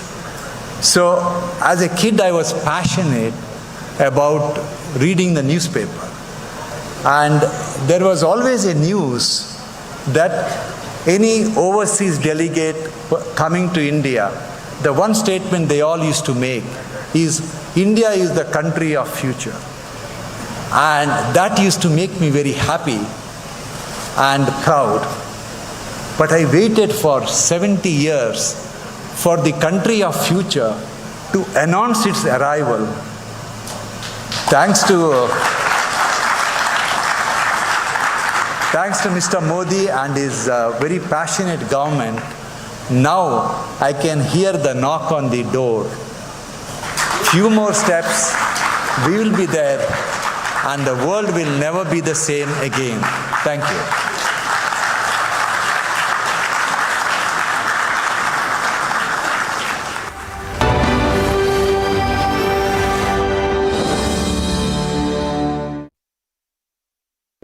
In the global employability rankings by Times Higher Education UK, only the following 6 institutions from India are ranked amongst the top 230 in the world for having the most employable graduates. IIT Delhi, IISc Bangalore, IIT Bombay, IIM Ahmedabad, IIT Kharagpur and Amity University. Jai Hind friends, I am Major Gauravari and you are watching the latest news of the day. Very recently, the Prime Minister of India spoke to the Prime Minister of UK, Rishi Sunak, and both had a talk, and both parties were extremely eager to take forward, the free trade agreement between UK and India. In this free trade agreement, what has happened is that, it was initiated somewhere around 2022, and since then, more than, I think, 12 or 13 meetings have taken place, and it's all coming out now in the open that, we want to partner, and this strategic partnership, a very important strategic partnership between the UK and India needs to be taken forward, and, we need to take it also in the economic sphere, and we will give each other certain privileges and, more goods, Indian goods going to UK and more UK goods going to India, etc., etc.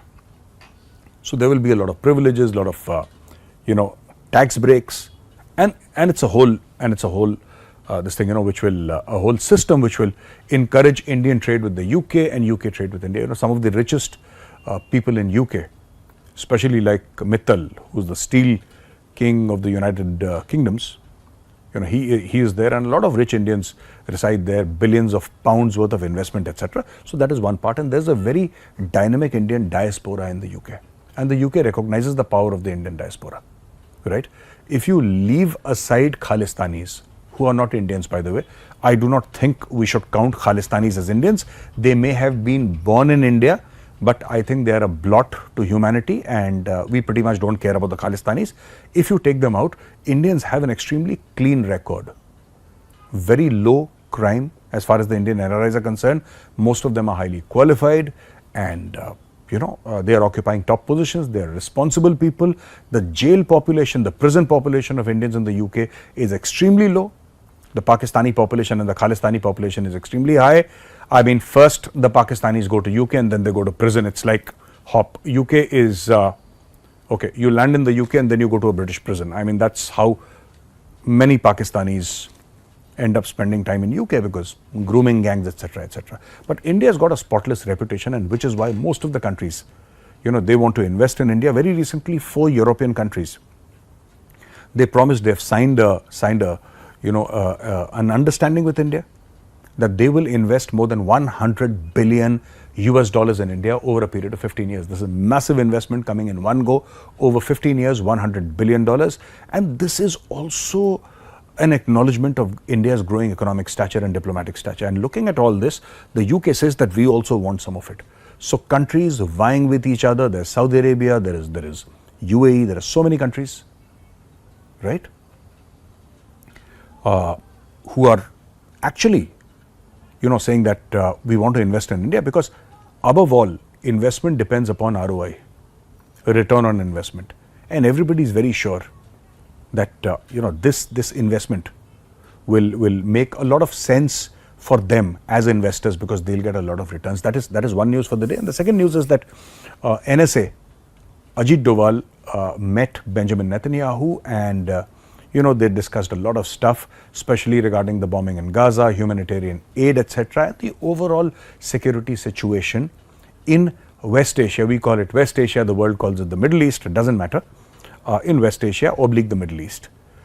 Also very important what the Houthis are doing, and I believe some time back they hijacked, off the coast of Somalia. So the Houthis are in a separate area altogether, but this is Somalia, and when I talk about Somalia, proper Africa, and they hijacked a Bangladeshi ship. So all this area, right from the Red Sea to the Horn of Africa, down from there, this is a zone where if you don't get hit by a missile, you will get hijacked by the Somalians. So the Houthis are active, the Somalians are active, and this is something that the world is trying to fight against, and I'm sure they must have discussed a lot of stuff. They must have discussed the ceasefire. It will all come out, details will slowly come out, but NSA, Mr. Ajit Doval going to Israel and meeting with the Israeli Prime Minister, I think it's a very, very big deal. I think we are looking at a new India. I'm talking only from a pure manufacturing and a pure industry context. The most important thing we believe it is this new India is being propelled by this great self-belief and the spirit that we have had. The spirit has actually multiplied, it has actually grown in the last few years, and I think there will be no more stopping for us. That going forward, we have to maintain that spirit, and of course, we should now hunt across the world in packs and not just as individuals, and that will be the new India of the next decade.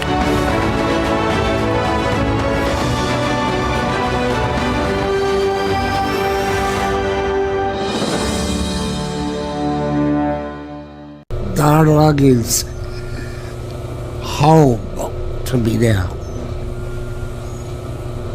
It's my friend and it's my enemy. In the end, it keeps me alive.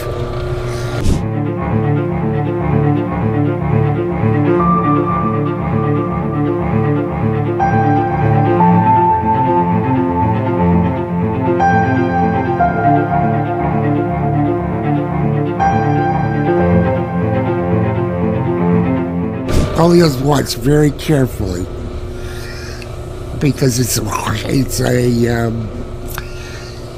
hideous disease. It's horrible because it's so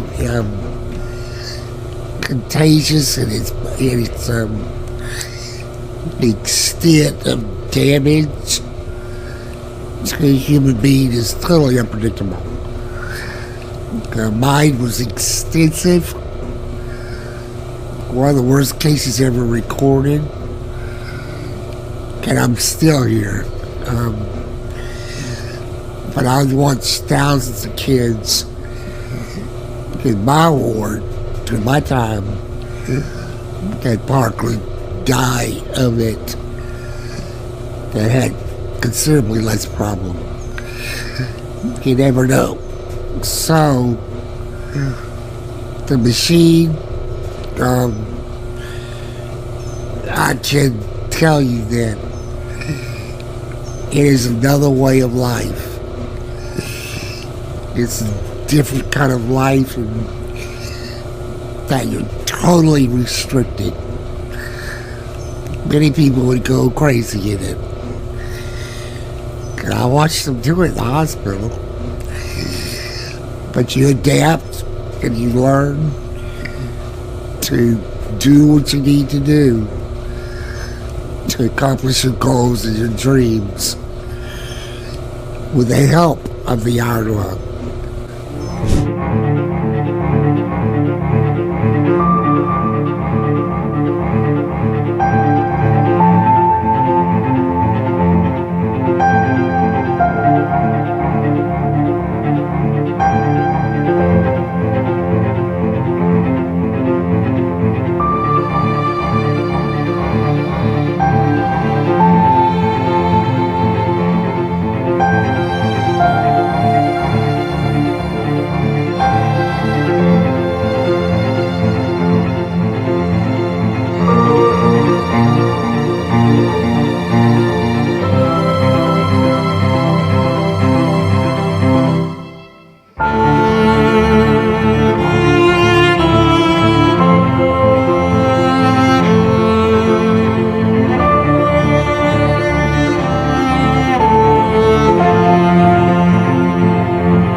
Honorable Chief Minister of West Bengal, Mamata Banerjee, reported to our hospital today around 7:30 p.m. with a history of fall within the vicinity of our home due to some push from behind.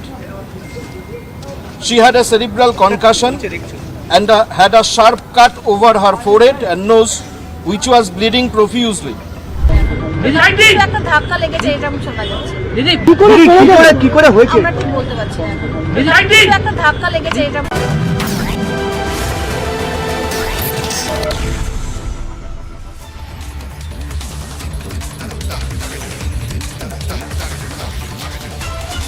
Good afternoon and welcome friends to this special broadcast where we are building up for that special announcement press conference by the Election Commission of India.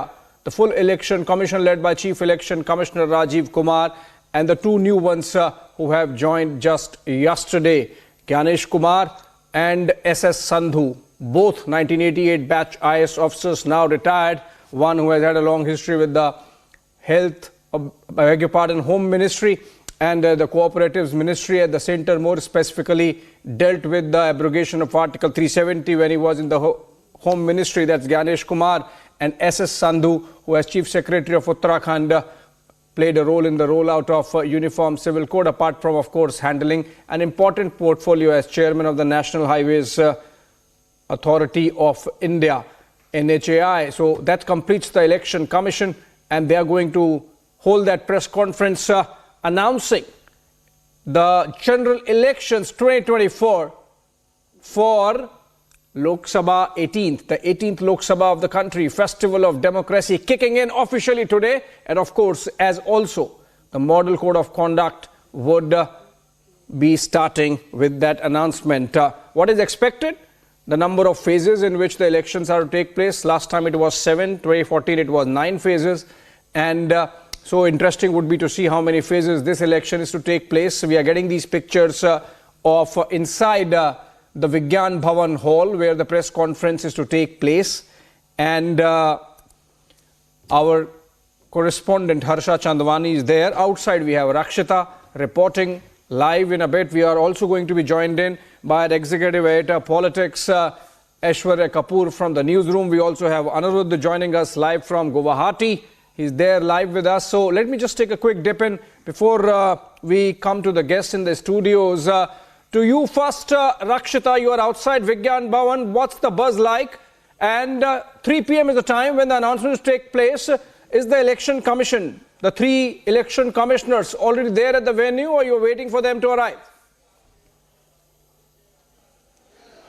No, we've been inside, Abhishek. We haven't seen any arrival of the officers as of now, at least. And also, of course, the stage is set. The preparations are going on. All the officers, of course, the team behind this is, of course, on its toes right now. We've seen ever since we've entered. There is a lot of, preparations that are going on in full swing. And, of course, the buzz, the excitement is, of course, at its peak, because there is a lot of questions on when exactly will the elections kick off. Of course, talking about last date was on the 10th of March when the announcement was made, and thereby we saw in mid-April around, or 11th of April, if I'm not wrong, we saw the Lok Sabha polls kick-starting in the country. This time we expect somewhere around mid-April that the elections can take place. It was in 7 phases last time, and this Lok Sabha expected it could be a more number of phases, maybe 7 to 8 phases, because the number of voters, Abhishek, has increased. There are a lot of young voters. In fact, the Election Commission just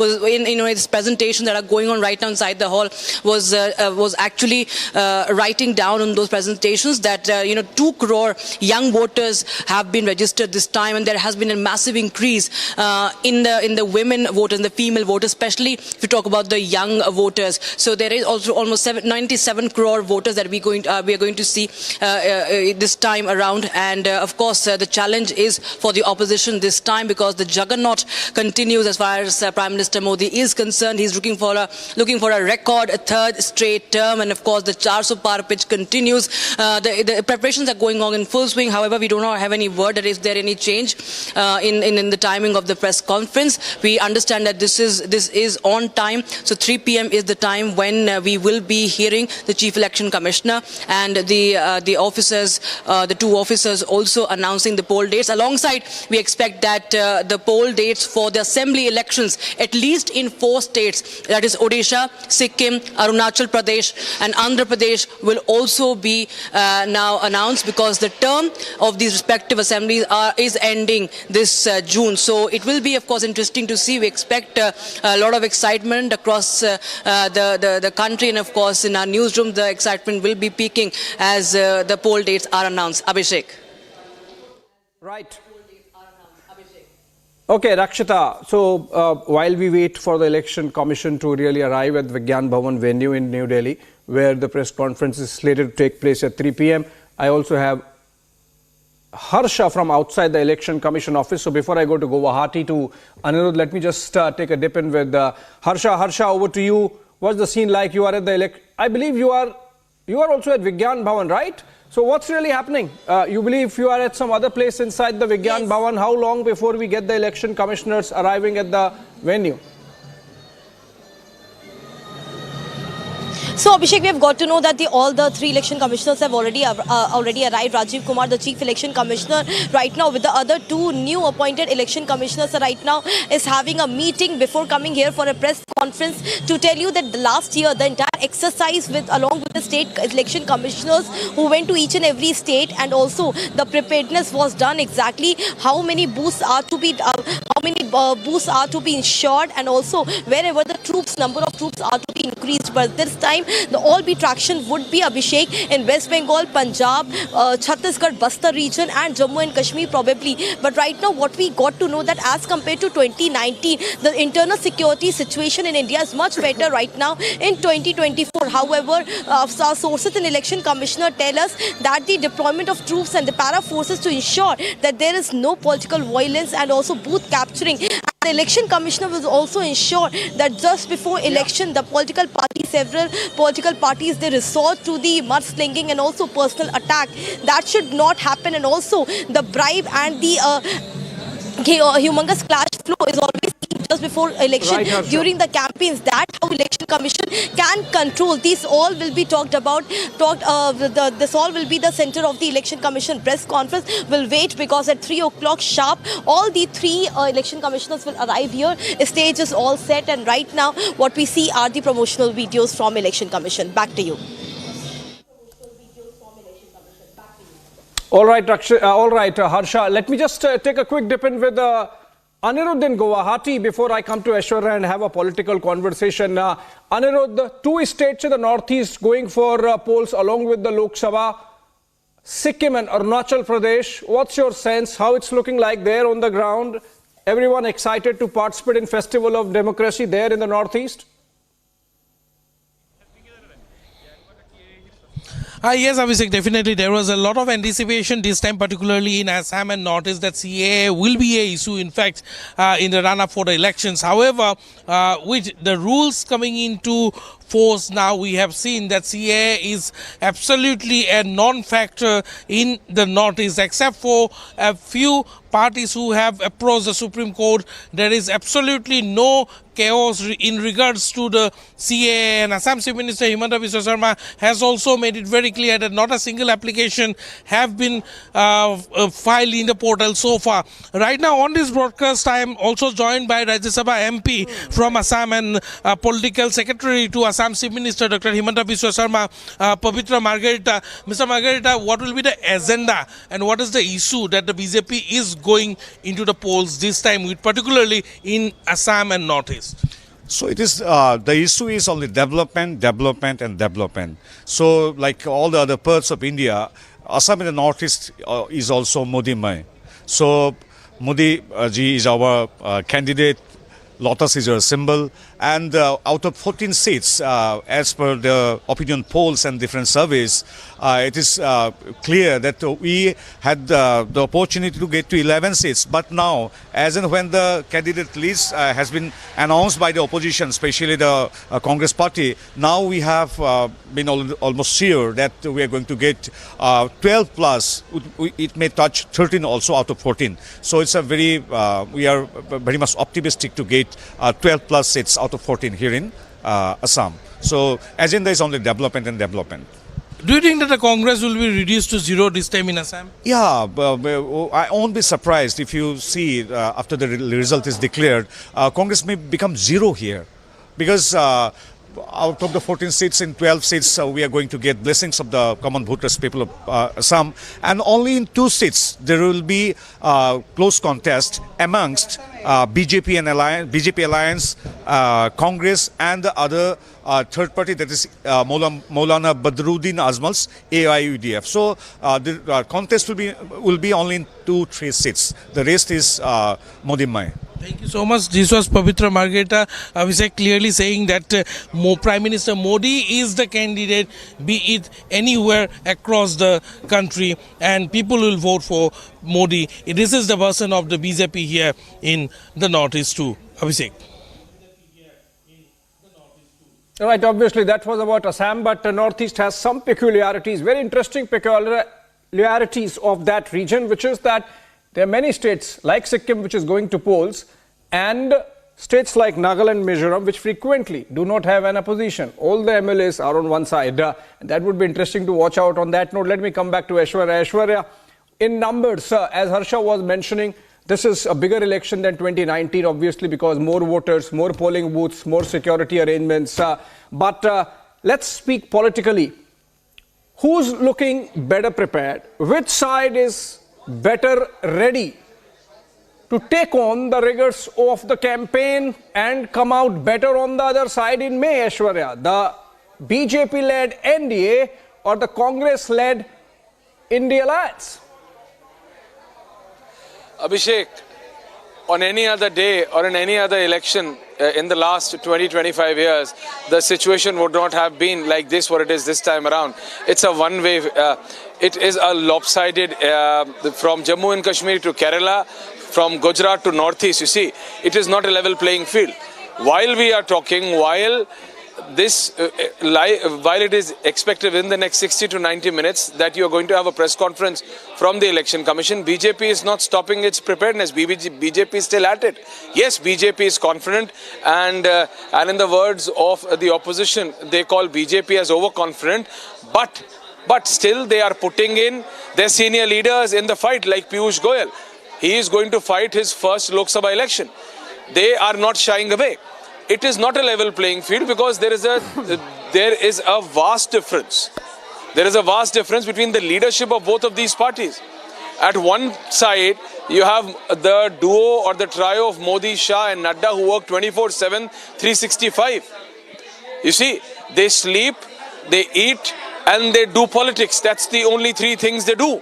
And on the other side, you have leaders like Rahul Gandhi, you have leaders like Akhilesh Yadav who only work two or three days in a week maximum.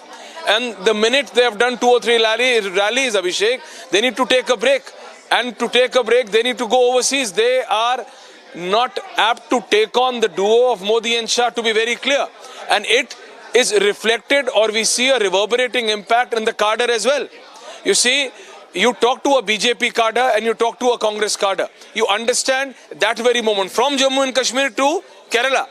In the states where BJP is not so strong, that is Tamil Nadu, Kerala, Andhra Pradesh, you go and talk to BJP's cadre that they are still motivated.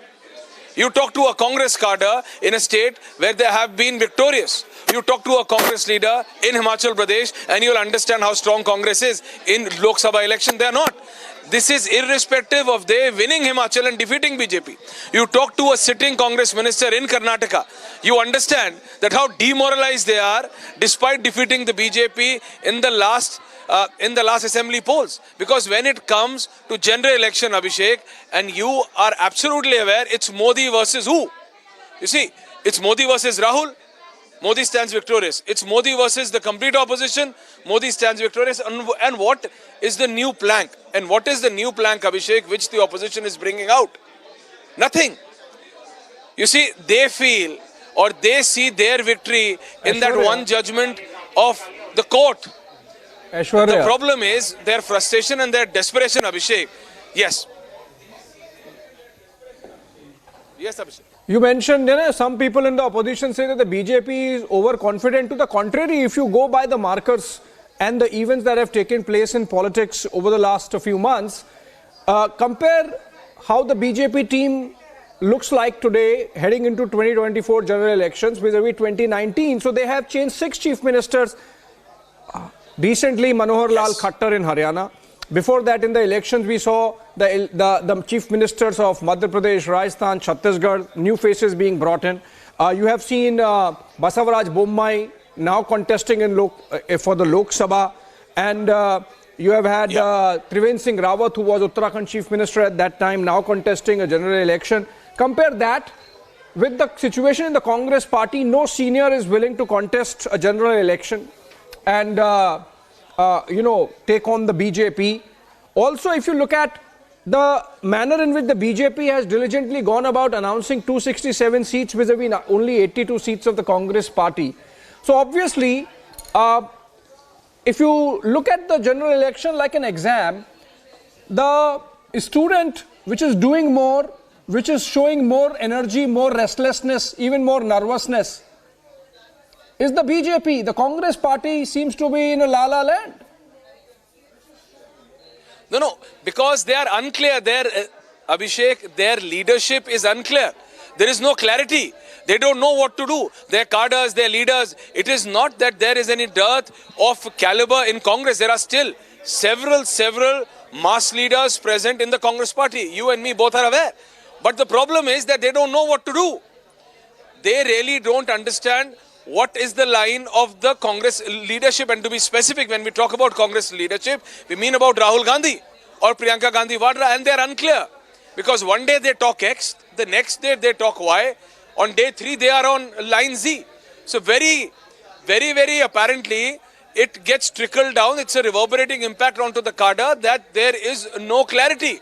And that's why you see a Congress, you mentioned Abhishek, Shivraj Singh Chauhan, a man who's been a chief minister for 18 years, stands victorious in the assembly polls like never before. Only a BJP would have a confidence to remove him.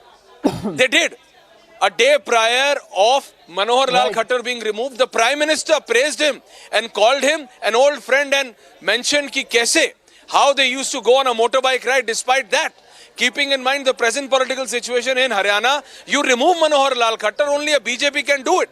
In a Congress, even if you can speak to Rahul Gandhi on a phone, no one can take action against you, or no one will take any decision against you. So for BJP, for all practical reasons, as it's called in Hindi, Abhishek, Samadam Dand Bhed, they want victory.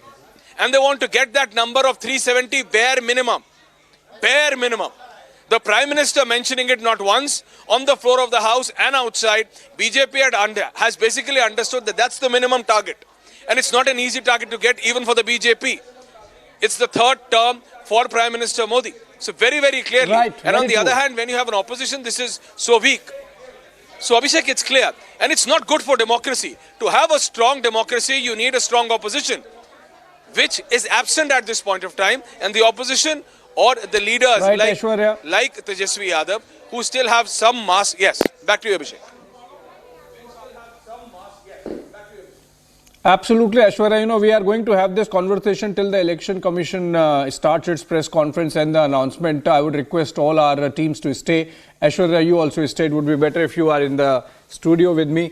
And on the other side of a short break, we are going to come back and continue this conversation on which side looks better prepared as the Election Commission announces the general elections 2024. Short break.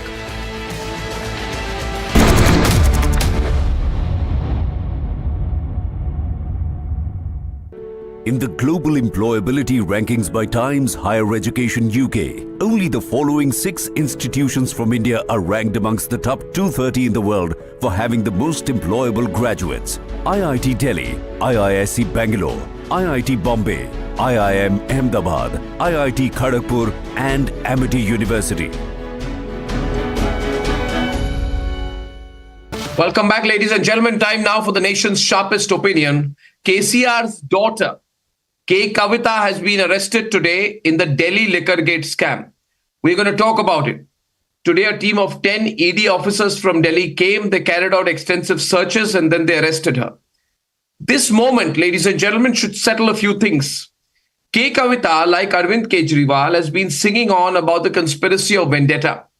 In March 2023, K Kavitha was the same politician who sought a fresh date from the ED for summons because of a scheduled hunger strike on the passage of the Women's Reservation Bill, just like Arvind Kejriwal is doing now. K Kavitha